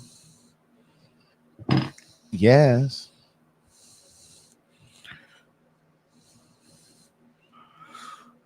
I'm listening. I'd like for you to. So she's. Do we care? We don't. We can go on. So Don Lemon was on the Bill Maher show. Don Lemon was on the Bill Maher show, and he basically talked about the difference between black MAGA people and regular MAGA, white MAGA people, Republicans. We need to play that over here, don't we? Yeah. That's what I was. Okay. Let me grab that. And I agree with him, Mom. I actually agree with Don with what he said. Mom, do you have my labioplasty? Really? Mom, how does my pussy look, Mom? Okay, here we go. Let me ask you your opinion on this. Saturday Night Live 50th anniversary show. They did one thing. They did a sketch where Tom Hanks puts on a MAGA hat, so he's a Trumper, and then Keenan comes over to shake his hand, and he won't shake his hand. Yeah. And I said this on Fareed's show the other day. I found that that's so old. You know, I didn't vote for him. I get all the bad things about that administration, but if you think they don't shake black people's hands, it's just you're wrong. That's not who they are. Matt Gaetz shakes black people's hands. You know, Kid Rock will shake your hand. It's just not helpful to like think that half the country that's where they are. That's your step. You're a comedian. You know, it's part of its comedy. I understand. Let's be honest. There's a huge faction of the MAGA movement that's really racist. I wouldn't say huge. No, I'd say partly. I would say huge. Yeah. Okay. Well, we have different perspectives. I would say huge, and even if they're not, you have to overlook a lot of that in order to support Donald Trump, which I think is maybe even more egregious than just saying I'm a racist. It's the same thing when I see not all black Republicans, but I see a black MAGA person who is carrying Donald Trump's water and they know that he's lying. It is the shortest line to the front. Because if you're black and you're whatever, you're just in line with a bunch of other Democrats that are doing the same thing that you're doing. But if you become a black MAGA person, it's like, whoa, let's book this person, let's put him on television. So you don't think you can be a sincere black MAGA person? No, I just said, I don't think that, I just said, I think there can be sincere Republicans. But you can't be a sincere black Republican? I don't think that you can be a rational MAGA, be black and be a rational MAGA person. I think you can be black and be a Republican. I think they would find that very insulting. Well, I mean, the truth is often insulting. Let me ask you your opinion on it. The truth is often insulting. That's the best part of that for me. I loved when he said that. I like to say the truth can be so pure that it stings. And it's true. But these black MAGAs, I don't understand them. Mo, let me see if we can get this real quick. Let me find him. Because this nigga, he irks my soul. I'm trying to think of where I sent it. It's not in our text messages. I can't find it. I'm gonna have to, I guess, bring it up another time. Damn, I thought it was in here somewhere. Well, that's they didn't shake Kamala's hand when she was at the event. Girl. Right. What about all the people that are regretting that they voted for the lady?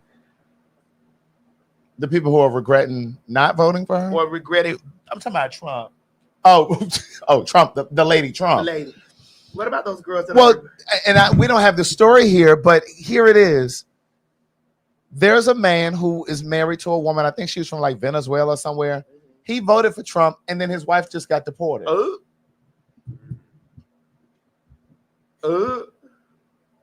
I mean, what you want us to do? We don't give a fuck. Oh, Mo. What was that, Myrtle?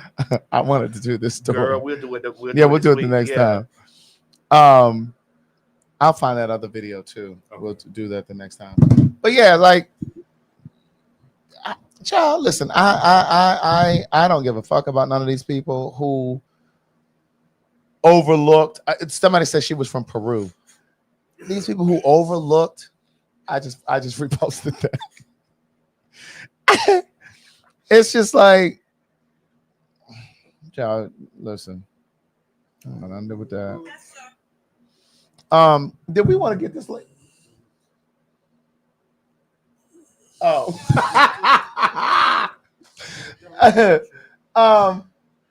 Let me get my Nana up here, because y'all not gonna be giving my Nana no hard time. Who's your Nana, girl? Hold on. What was that though? Hold on.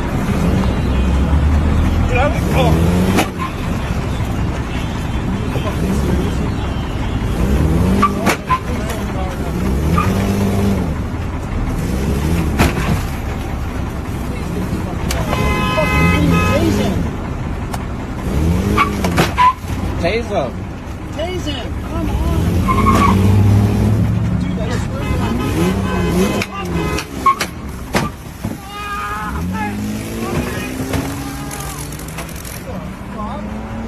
holy fuck.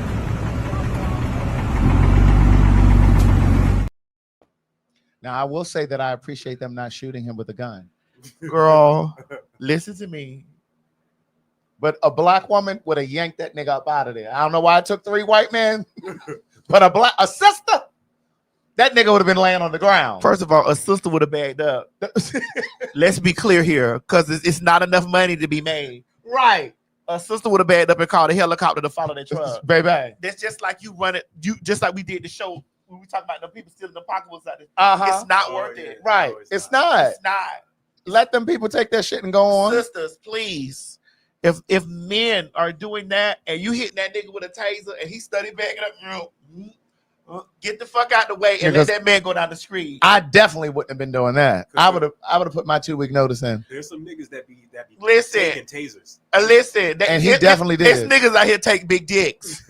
A taser is nothing. I want you to be fully aware. There are niggas out here that takes a real big dick. A taser means absolutely nothing. So you telling me a big dick is worse than a taser? Bitch! You see why your booty is still a balloon now? Bitch, I can't imagine being hit with no taser. You see why your booty hole still a balloon now and not a gaping hole? You get one of those motherfucking anacondas if you want to, bitch. You would say, bring the taser. Bring the taser, nigga. I cannot imagine. Bring the taser. Oh, This niggas out here taking 14-inch dicks. 14-inch dicks. Hello? I want y'all to understand. It's niggas out here that are taking 14-inch dicks. A taser means nothing.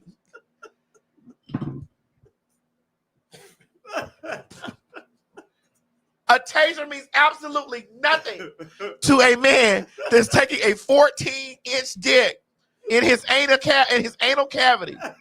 No douche. Oh, that taser don't mean a goddamn thing. Oh my god.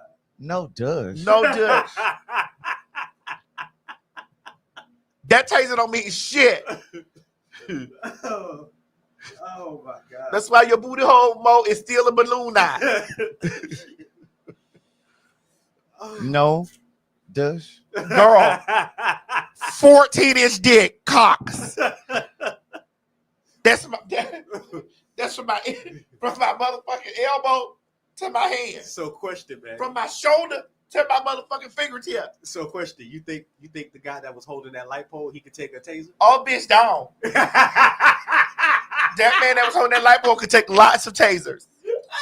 He was out there taking inches of dick raw with no fear. With not a heartbeat, not a beating of the heart. They were all jumping in him. Anybody that can stand up, that get up and can do a calm down, you bet a taser means absolutely nothing to them. I listen, I cannot. Greg, if you know somebody right now that can get up and do a calm down, a calm dump of strangers, a taser means absolutely nothing to Get your goddamn hands off of me. Get your goddamn hands off of me.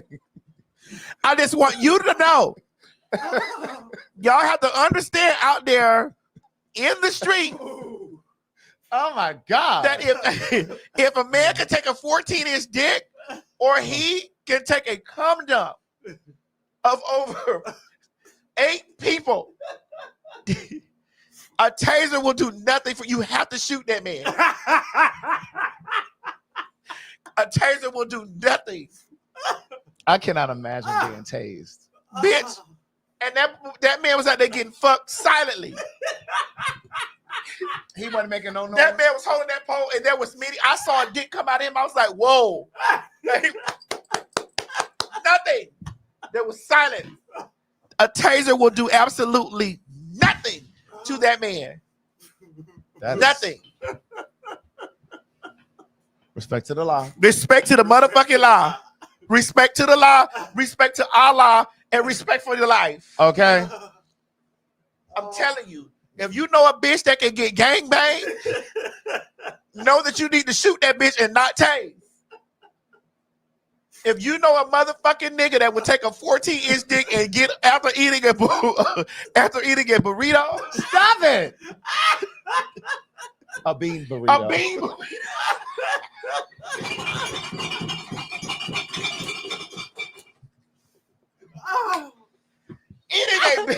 Eating a bean burrito or a nachos Bel Grande from Taco Bell. Wait a minute. You had better understand and know that you cannot tase those people, bro. Those people fear nothing at all. If you can go out here in the city of Atlanta, the city of New York, oh my God. Where are those other high-risk cities? New Orleans. And you can put your DC. You can put your ass up in the air and get gang bang raw and come down, bitch. That is I would hire that. That's bitch. a talent. I would hire that bitch to be my bodyguard because that bitch don't give a fuck about nothing.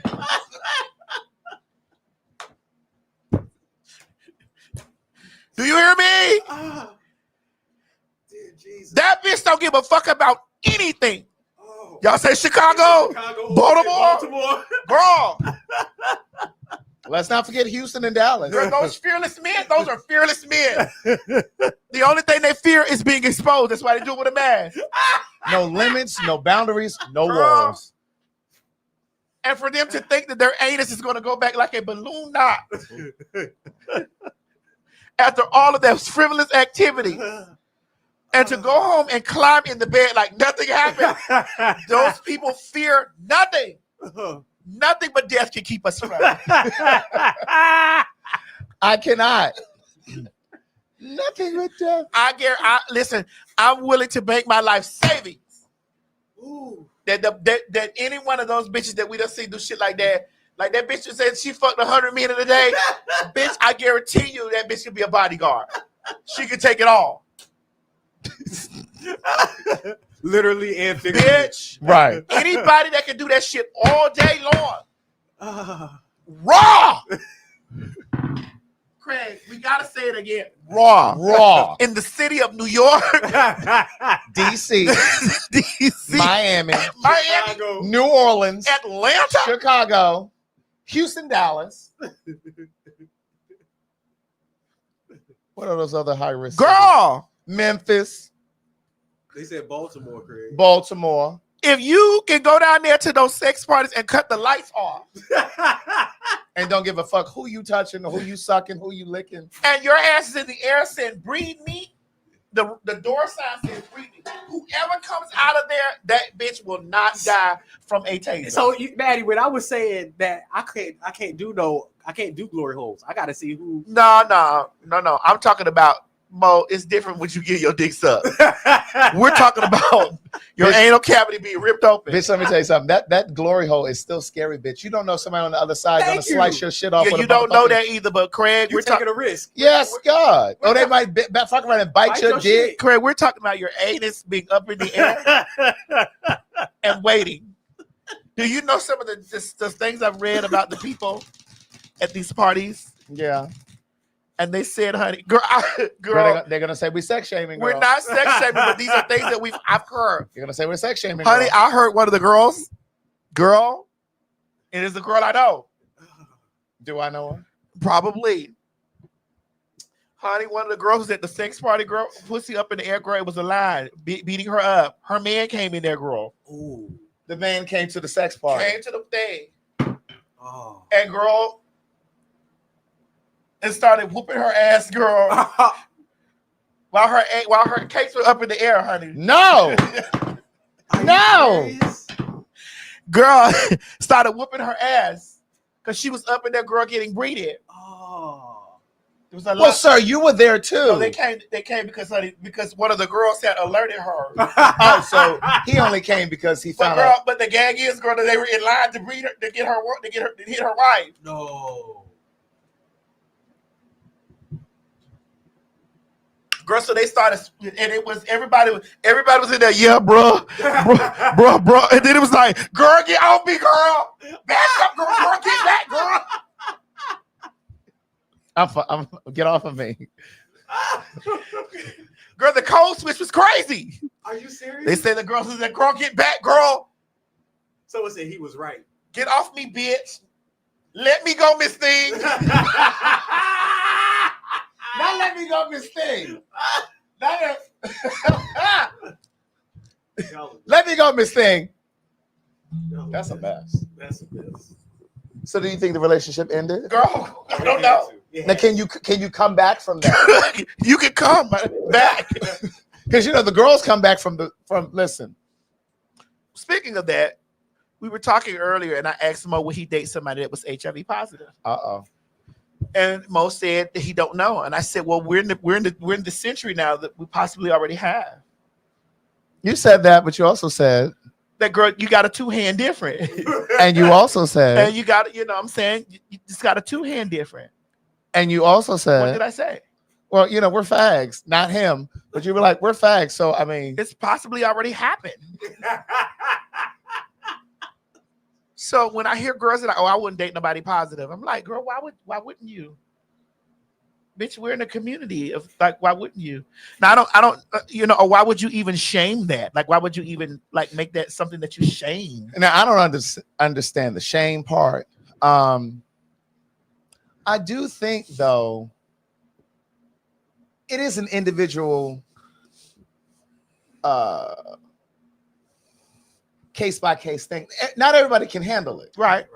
You understand what I'm saying? And I don't think that people should be shamed if they say, well, I don't know if I could handle dating somebody positive.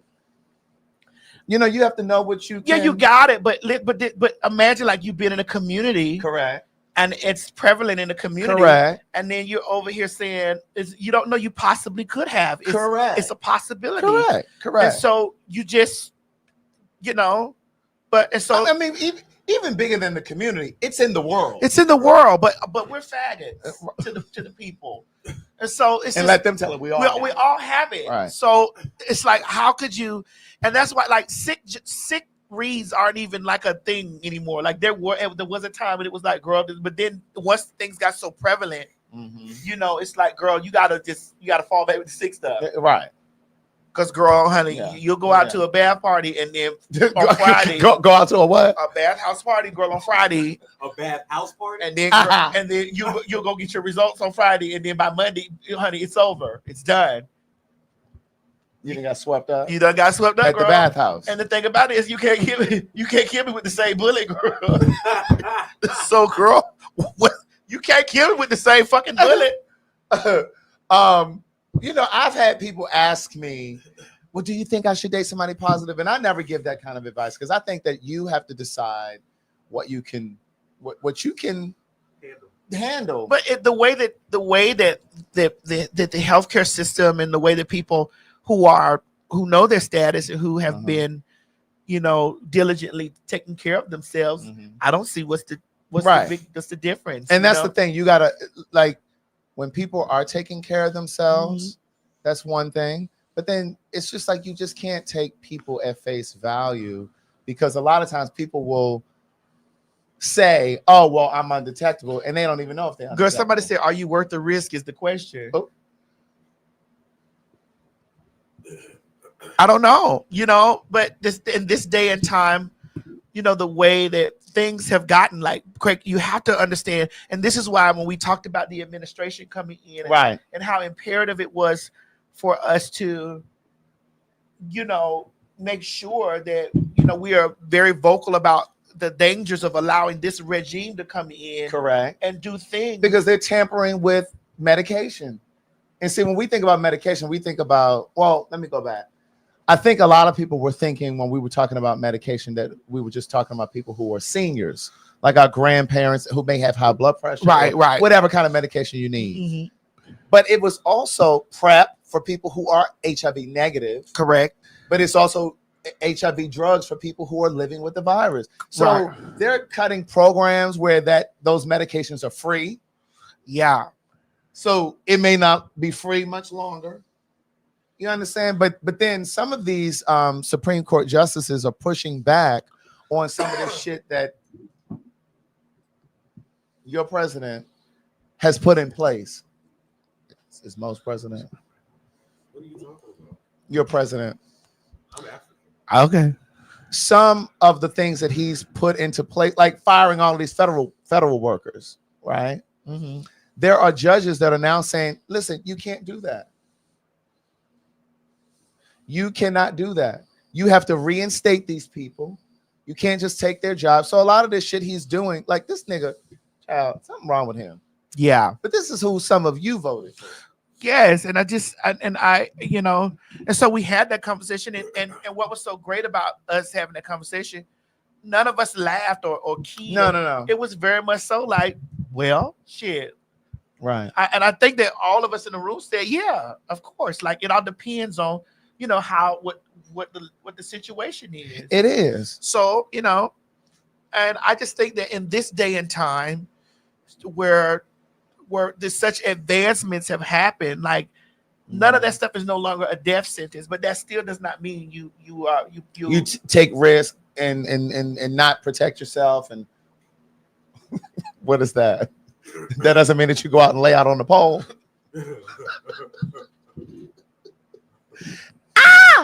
But my thing is, let me say this too, while we're talking about DoxyPep.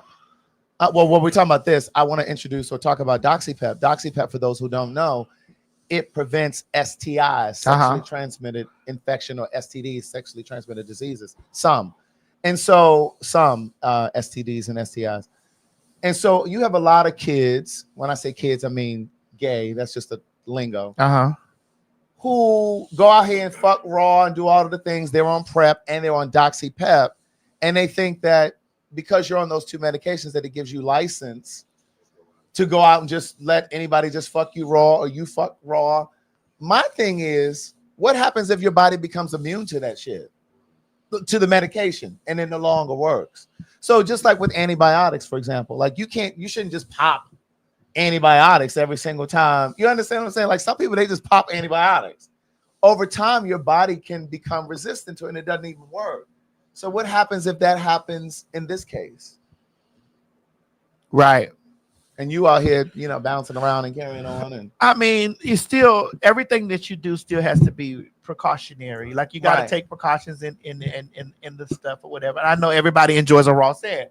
I know. Everybody enjoys a raw set.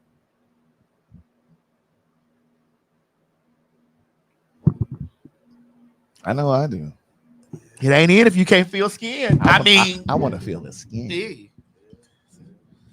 But, again, this is why people shouldn't be so in the process of health reads are not like a thing. Right. And especially when you out here and you're doing the things like, girl. I think it's tired when people joke about somebody's status anyway. I think it's cruel. I really think it's cruel to make fun of someone. Now I know we joke sitting here saying the power and the sweep and all that other stuff, but to like literally sing. You said the supermarket sweep is not a health read. No, we're not reading anybody. We're talking about a pandemic that happened when the AIDS came through, honey, and it swept the girls up during the 80s. It's the truth. President Reagan would. Girl, it takes me out every time you say the AIDS. The AIDS came through and swept the girls up. Right, it did. Put them in the shopping cart, honey, and just checked them right on out. Check them right on out of here. And some real shit. And the President Reagan wouldn't even speak. Wouldn't even say the word. He wouldn't even say the words AIDS. And then, no, it's who are we reading? It's not a read, JD. Sorry that you're taking it that way. I'm not saying that somebody has the AIDS. We're just saying what the AIDS did. The AIDS did do that. So now we're in a time where the AIDS is it's still a factor. But the way that we've been combating it, right, the way that we've been tearing the stigma, the stigma down around, and things of that nature, whatever, it's no longer the thing that it was. It was just not. It's not. And I think that it is important for us to still encourage those who are negative to remain negative, because I think that sometimes, in an effort to wrap our arms around those who are positive, which I think we should.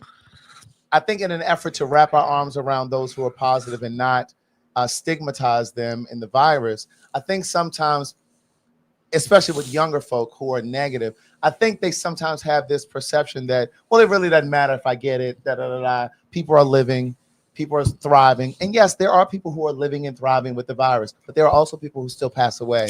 That is because they have chosen to be embarrassed about treatment and things like that. You know, it's still because there's still stigma placed around it. And so this is why it was important for me to say, would you date somebody that has would that be a factor? This is and we all in the room said, I mean, that's up for conversation. But because especially the time that we are in now. I remember a gentleman telling me, like, well, it's like having a cold. I was like, well, it's not like having a cold, but it's but I know what you're saying. But I understand. Right. And so I mean, you said Craig Mack. Yeah, his anniversary of his death. Girl, when you put his name up, girl, does it still come up, girl? When you put his name in this Google search, I just saw it on Instagram either yesterday or the day before. It was the anniversary of his death. It was posted. Girl, does it still come up? If you, girl, the first thing that came up before was girl, Google Craig and see. Yikes. The virus. Yeah. You know what? They didn't even go to his music and talk about his music. Here it is. Craig Mack, real cause of death revealed to be complications from HIV/AIDS. It's not the first thing, but it's right there. That's fucked up. They said it's on the Wikipedia. Yikes. Like, why would they do that?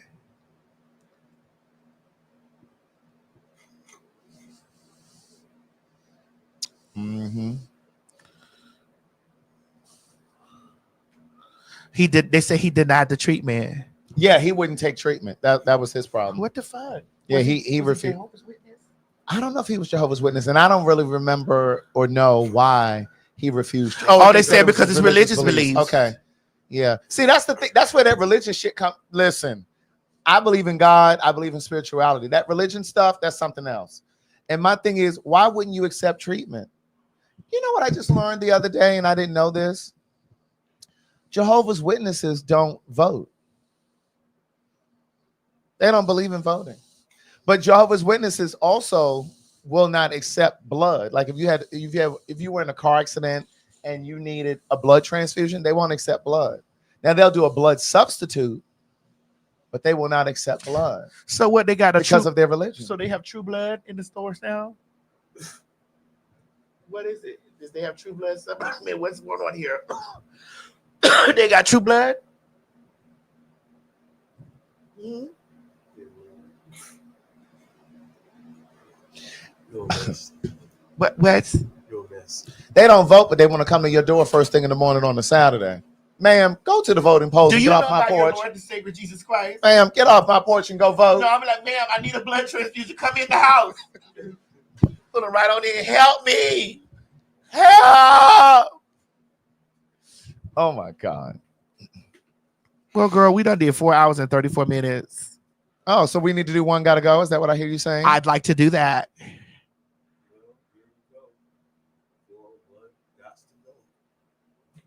Oh, now how could you do this? I didn't do it. Well, Stevie Wonder has to go for me. What? No, bitch. Patti LaBelle got to go. Nah. Shit, this is a hard. That Stevie Wonder catalog is not to be tampered with. Bye, Stevie. Stevie do got a nice catalog. Bye, Stevie. Every superstition. No, he got more than that. Yes. Writings on the wall. Patti LaBelle got to go. He also has. I love Patti LaBelle, but when you got to look at this, first of all, Whitney ain't going nowhere. Luther ain't going no motherfucking where. I want to tell you, baby, the changes I've been going through. Missing you. Oh, Bitch. Patti got to go. no, ma'am. Patti ain't got enough songs. Bye, Stevie. Patti ain't got enough songs. Maddie, why does Stevie have to go? First of all, he can't even see what he had. So, Listen, Patti will be fine on her own. Stevie can't. Patti got to go. I do love them all, but if I had to choose, child, Patti ain't got enough songs to stay. The only thing Stevie needs to let go is that hair. That's it. He can stay, but the hair. Child, Girl, they still braid him, man. They tell him he got a head full of hair. child, he don't know. Child, Stevie can't go nowhere. He has too many songs. He do, Maddie. Maddie, Stevie got a lot of songs, man.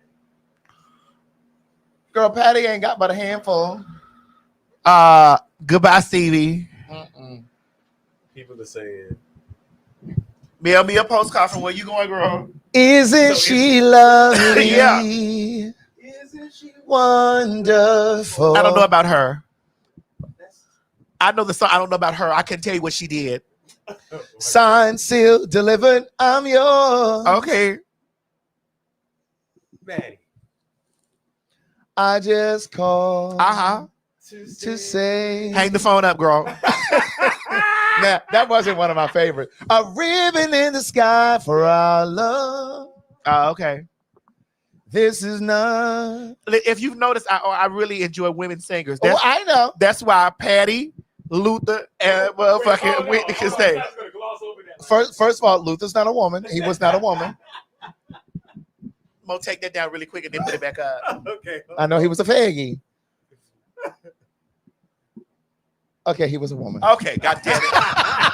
Let's not do that.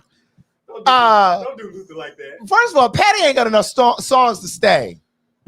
I love her, but I could be okay with her catalog being gone. I could not be okay with, and I don't even listen to Stevie Wonder that often, but he got some great songs. Yeah. He does have some great Bye, songs. Stevie. Bye, Stevie girl. Those songs are iconic, though, man. No. Luther was not adjacent. Luther was not adjacent. Adjacent means next to, outside of, beside. Luther was very much so central. He was in the house. He was in the house. Oh, I don't know if he was in a house, but a chair is not Not a chair. even when there's no one Maddie, it's definitely between Patty sitting and there. Stevie's gone for me. Y'all still over there debating. I'm not debating. I was Stevie's gone. I can listen to Somebody Loves You, Baby all day. Well, that's only one song. But I like that. I like She Somebody got Love You, Baby. She got Somebody's Love You, Baby. Somebody, love me, didn't want you, bitch. baby. That's my cut.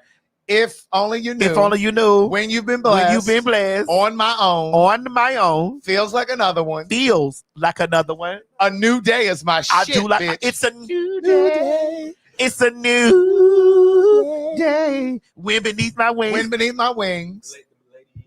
Lady Marmalade. What's the song that she and Celine Dion did?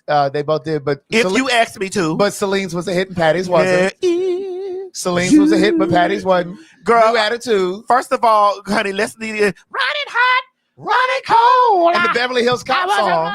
Yes. Stir it up They now. got to stir it up. That was my shit. They got to break it up now.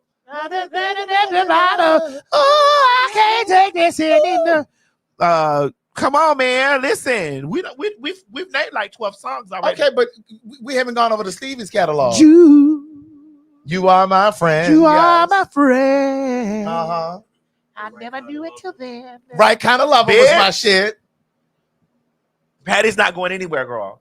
We still haven't gone over to Stevie. I don't want to hear But she anything don't- from Stevie. She don't even care though. It don't Right. even matter. Patty's not going anywhere. Don't And we even definitely matter. not getting rid of Whitney.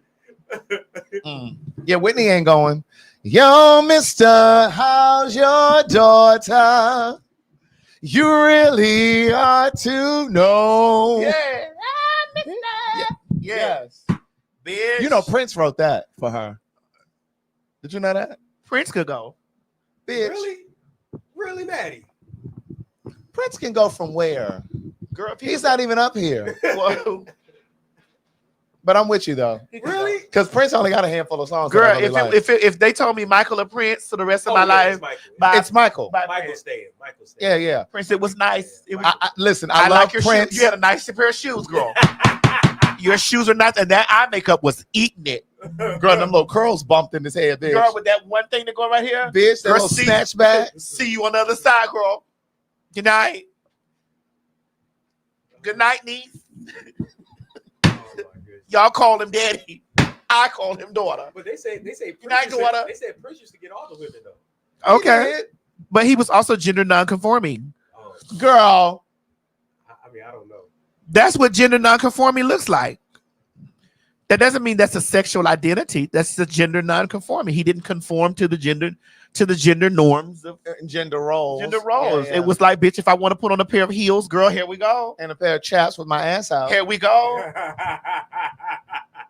And girl, if I want to put on a pair of high-waisted tuxedo pants and tell you girls to stick your toe in the lake of in the depths of Lake Minnetonka.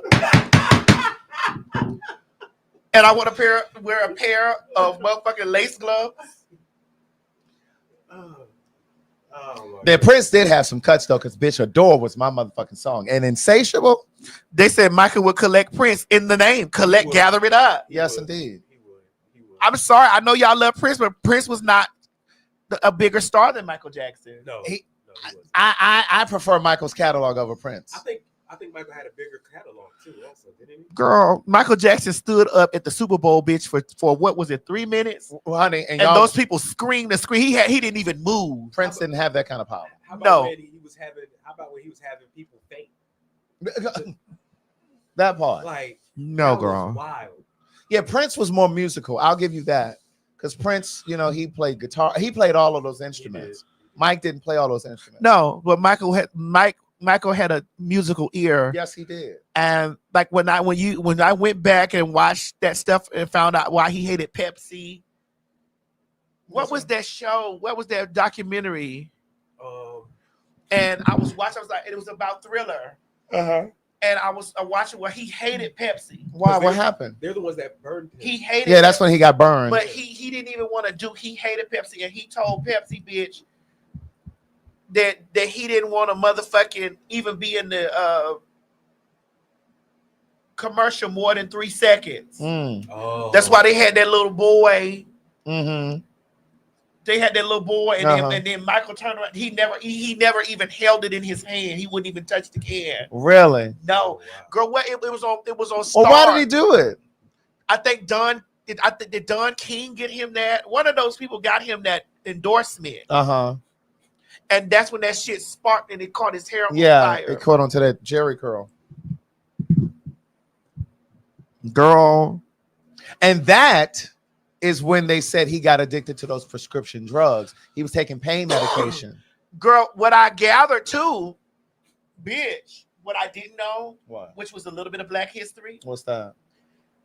About the Pepsi? a Pepsi. And Go ahead. Coke. Go ahead. Girl, I get this thing is terrorizing me. Uh-uh. It's been terrorizing me this whole time. This got me up.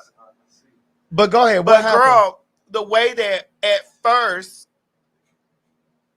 Pepsi took out a whole campaign geared towards Black people to buy Pepsi Cola, Mm-hmm.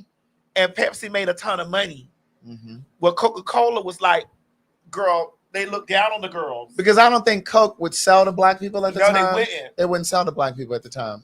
And so this is why you would see older Black people give me a Pepsi. Uh-huh. Older Black people like Pepsi.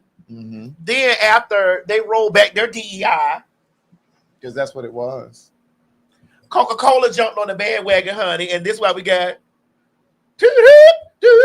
all these black artists doing these jingles for Coke, Diet Coke, and all this stuff because they started gearing towards that. Yeah. But bitch, this is why black people would drink more Pepsi. at first. Yeah. Pepsi than Coke. Yeah. And see, somebody in the comments just said Coke was a big supporter of apartheid, and that is very much so true. I remember being in high school, and so was Reebok. And I remember being in high school, and I'm telling you, I've been black like this for a long time. I wouldn't buy Coke or Reebok once I learned those things because Coke was very much so invested in apartheid in South Africa, and they refused to divest for a long time. Is it true that Coke used to put certain things inside their cocaine? Oh, okay. I didn't want to say it. I wasn't sure. And then here's the other thing. Here's a story about Cadillac. You know why black folks have such an affinity for Cadillac? You know this story? What happened? So once upon a time, the auto industry, it was very much so segregated, and black folks couldn't just go and buy any type of car. Cadillac was struggling. They were on their way out of business because this was during the Great Depression, right? And Cadillac was on its way out. They were suffering. And what ended up happening was they opened up their market to black folks. They allowed black folks to buy Cadillacs, and that saved their business. And so even though it was during the Great Depression, black folks also could not bank. They couldn't put their money in a bank. So black folks had money at home. So just to bring it home, remember when Fonnie Willis right here in Atlanta, when she was dating the guy and she was supposed to be prosecuting Trump for the election fraud and all that shit here in Georgia? Yes. If you remember, her dad got on the stand and he said, listen, we keep this kind of money at home. We're black folks. We keep money in the house. And you and I just talked about keeping money in the house. And I said, I'm not doing it. And so we're black people. So a lot of times we keep money in the house and a safe because there was a time that black folks could not bank. And so while a lot of white folks lost their money during the Great Depression, because banks, the economy tanked and a lot of banks went out of business. People lost their money. We're headed to that again. Correct. Black folks didn't lose their money because our money wasn't in a bank, bitch. It was at home under the mattress or wherever the fuck you kept it. And so black people had money to go out and buy a Cadillac. And so they were one of the first car brands that allowed black people to come and buy them. And that's why, because you go back and you look at the roots of like, bitch, I'm going to get me a Cadillac. That's right. And see, at one point they were only for white folks, but then they opened it up because they were suffering. Got me a Cadillac. Got me a Cadillac car. That's right. Whoop, whoop. That's right. So we're gonna give you a little black history over here because they're taking it out of the schools. Girl, honey, listen. The books. Where the children gonna get their education from, Greg? Girl, us. Girl, we gonna have to go on the app. You know that. Because girl, they finna start censoring work. Girl, I gotta pull this. Gotta take out. It is terrorizing me. Right. You know that black. Look how easy it is. I see. You know how black. You know that black app that was supposed to be teaching people. Yeah. It got like closed down. Really? Yeah. Look at that. You see how easy it came out, girl? It just flew right out. I sent So something. that's what was irritating you. Yeah, it was my contact. Oh. Terrorizing me like that. It probably just need to be flushed. Girl, I'm gonna just put another one there, girl. It was terrorizing me, girl. Oh, it's split. Yeah, that's why. Oh, see. I do not miss wearing contacts. Why was it's split? Girl, you need to go and get you some LASIK surgery. Girl, my eyes too bad for that, girl. Oh, for real? Yes, I can see the future.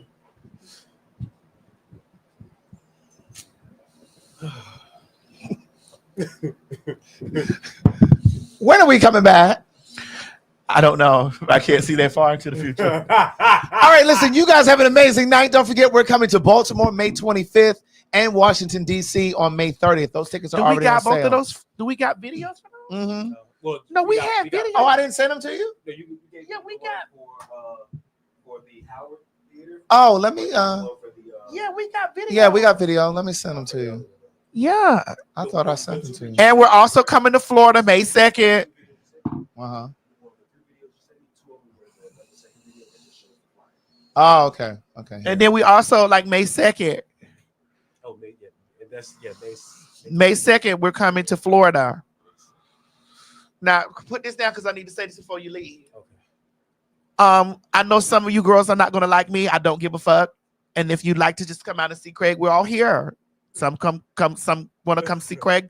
Some want to come see Mo. Some may just want to see me. I'm okay with it all. You just come on out and have a good time at the show.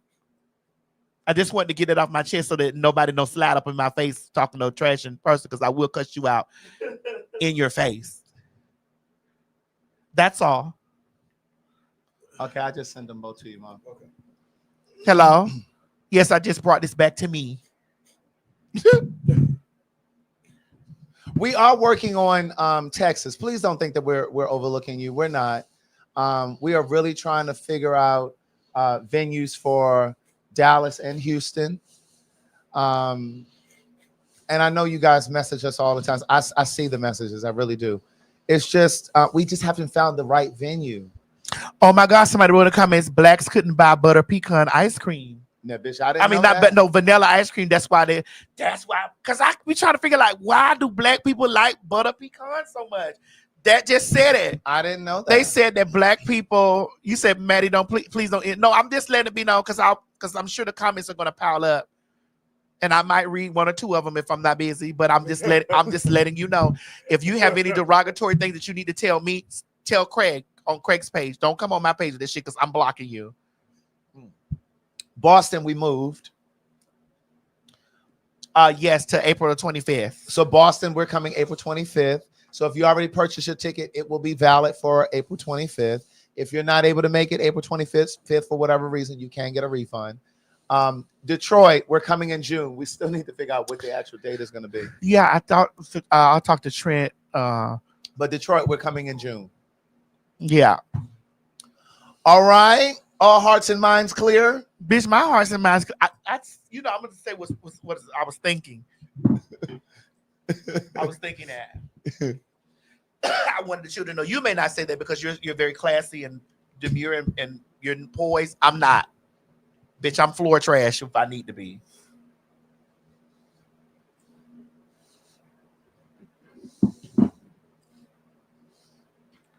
I just want y'all to know that. Come to Denver. Girl, what's in Colorado? We ain't even have to do them like that. Girl, what's in Colorado? May 2nd. Don't forget, we're going to be in Tampa, St. Pete. They said Richmond. They said come to Richmond. Girl, we got to go to Hampton, Craig. That's where we got to go. Now, see, if we come to Hampton, Richmond, y'all can come on down. That's just an hour drive. Girl, nobody coming an hour. They try to listen. All those places, like they trying to make motherfucking being a trainee illegal in Texas. I'm not saying listen, those bills are getting out of control. They really are. I ain't setting foot in there. I ain't setting foot in Texas with that foolishness. Y'all not gonna gather me up in here, honey. And they ship me out of Mexico, bitch. Okay. They have me in there locked up in that prison with those 14-inch dicks, bitch. Oh, trying to tase me and I don't feel nothing. Oh my God. But yeah, we do need to do Hampton. I need to reach out to some friends of mine who live down there and try to figure out. Honey, they said PhagTawlk in Africa. Bitch, we can do that. Girl, where? South Africa. Go right down there, honey, Marge. Girl, I'm going in December. I know. Elon's house. No, I'm not doing all that, girl. Yeah. So it's just getting scary, like all that bullshit that they're doing in Texas, trying to really make being trans illegal. That shit is crazy. There's a possibility, bitch. I'll fly right over it. I don't even want to get on a plane that's gonna cross over Texas because they may land and they take me out. Like, girl, you out here? So we need to get down there and get out before. Girl, no ma'am. They be knowing who be on the. I'm coming in as Timothy. Oh, they do. I'm coming in as Timothy and leaving out as Timothy.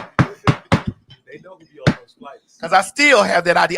That may not be my legal name anymore, but I still have that ID. Okay. But just in case. Bitch, I don't make it home tonight.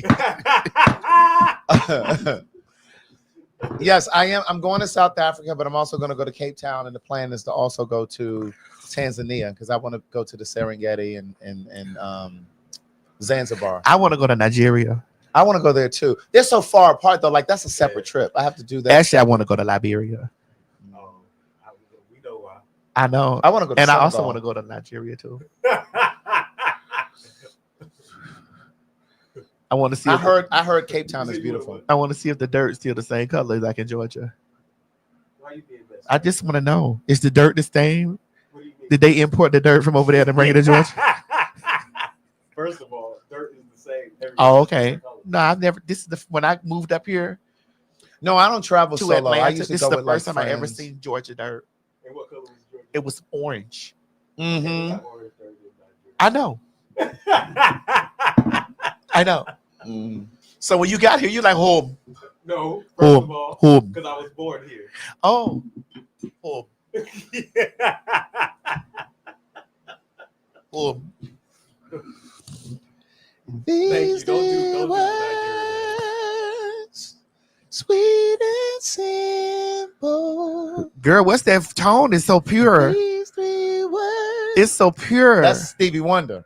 See, I didn't know it. Honey, I was talking about your voice is very pure. I mean, Stevie Wonder has a pure voice. he has an amazing catalog, okay? You looked inside See, my fantasy. that's Dionne Warwick. That's Dionne Warwick. had made each one come But true. see, you weren't really checking for Dionne either. Something no one else had ever found the way to do. I kept the memories Uh-huh. one by one Uh-huh. since you let me in, Mm-hmm. and I know I'll never love this way again. Mm-hmm. I know I'll never love this way again. So I keep holding on before the good is It's gone. Bitch, those lyrics, girl. Listen. Can you send me that video Which one? earlier when I was doing a silver moon? Oh, yeah. Girl, that was I on this tell you, phone. that took you away from here. Listen here. Girl, I slid down that wall right here, girl. Listen. Bitch. I'm definitely going to post that. Girl, I tell you, I slid down that wall, honey, and mind you, I was so glad that the video cut off because I couldn't get up. Girl, the knees. So Wait, you don't have- you put the don't have- airdrop on this You don't one. have those Megan knees no more, man. Oh, baby, I never had Megan's knees. I had Maddie's knees. Ah! Megan fucked for free, bitch. Maddie was paid. Megan didn't make no money off for nothing until she started. When she rapped, and Megan was giving that pussy away. I was selling the one that man made whole. Megan was giving that milky yak away. The This TS phone was about to selling it. This phone about to die. Oh. I know I'll never love Hello? this way again. You got it. I'm just letting it be known. Megan was giving that good milky yak away. You couldn't get. Listen, I told you. I told that fucking boy who told me he ain't never paid for no pussy, so he ain't gonna pay for no boy. And I told him, well, go home and get all the free pussy you need, because if you want any of this, bitch, this is the cost. You go home, get all the free pussy you want to, because I know where they give. Go get you some free pussy.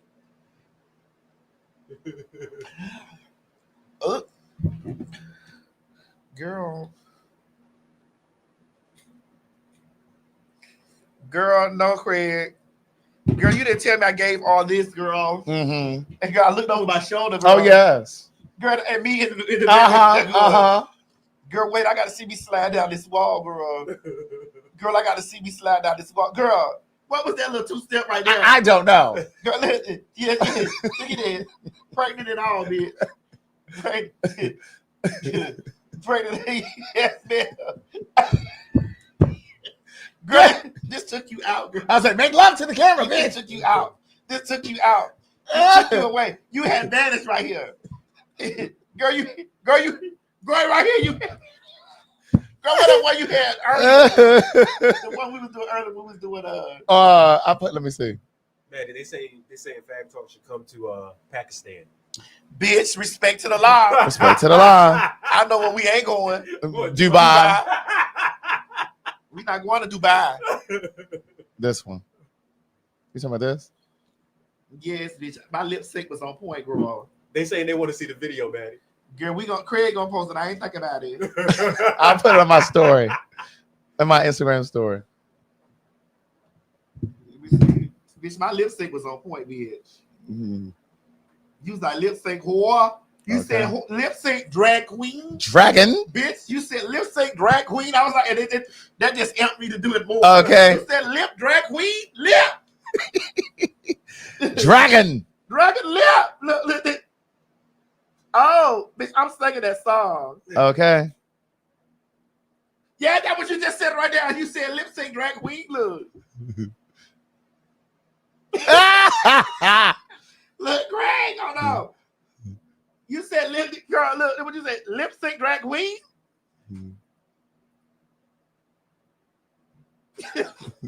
Craig, look at your mouth, girl. Look what your mouth said, girl. I'm over here giving it, girl.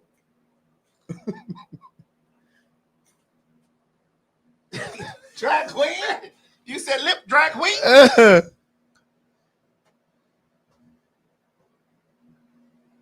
And I know I never love.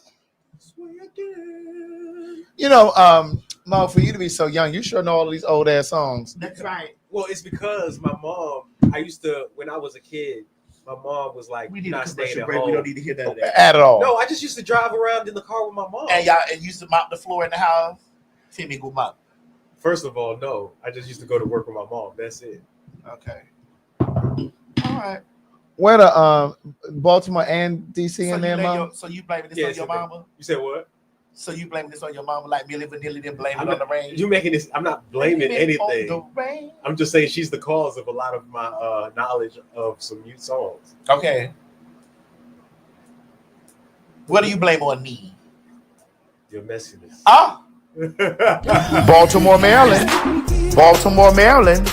Honey, the motherfucking feds are on the way on May 25th, 2025.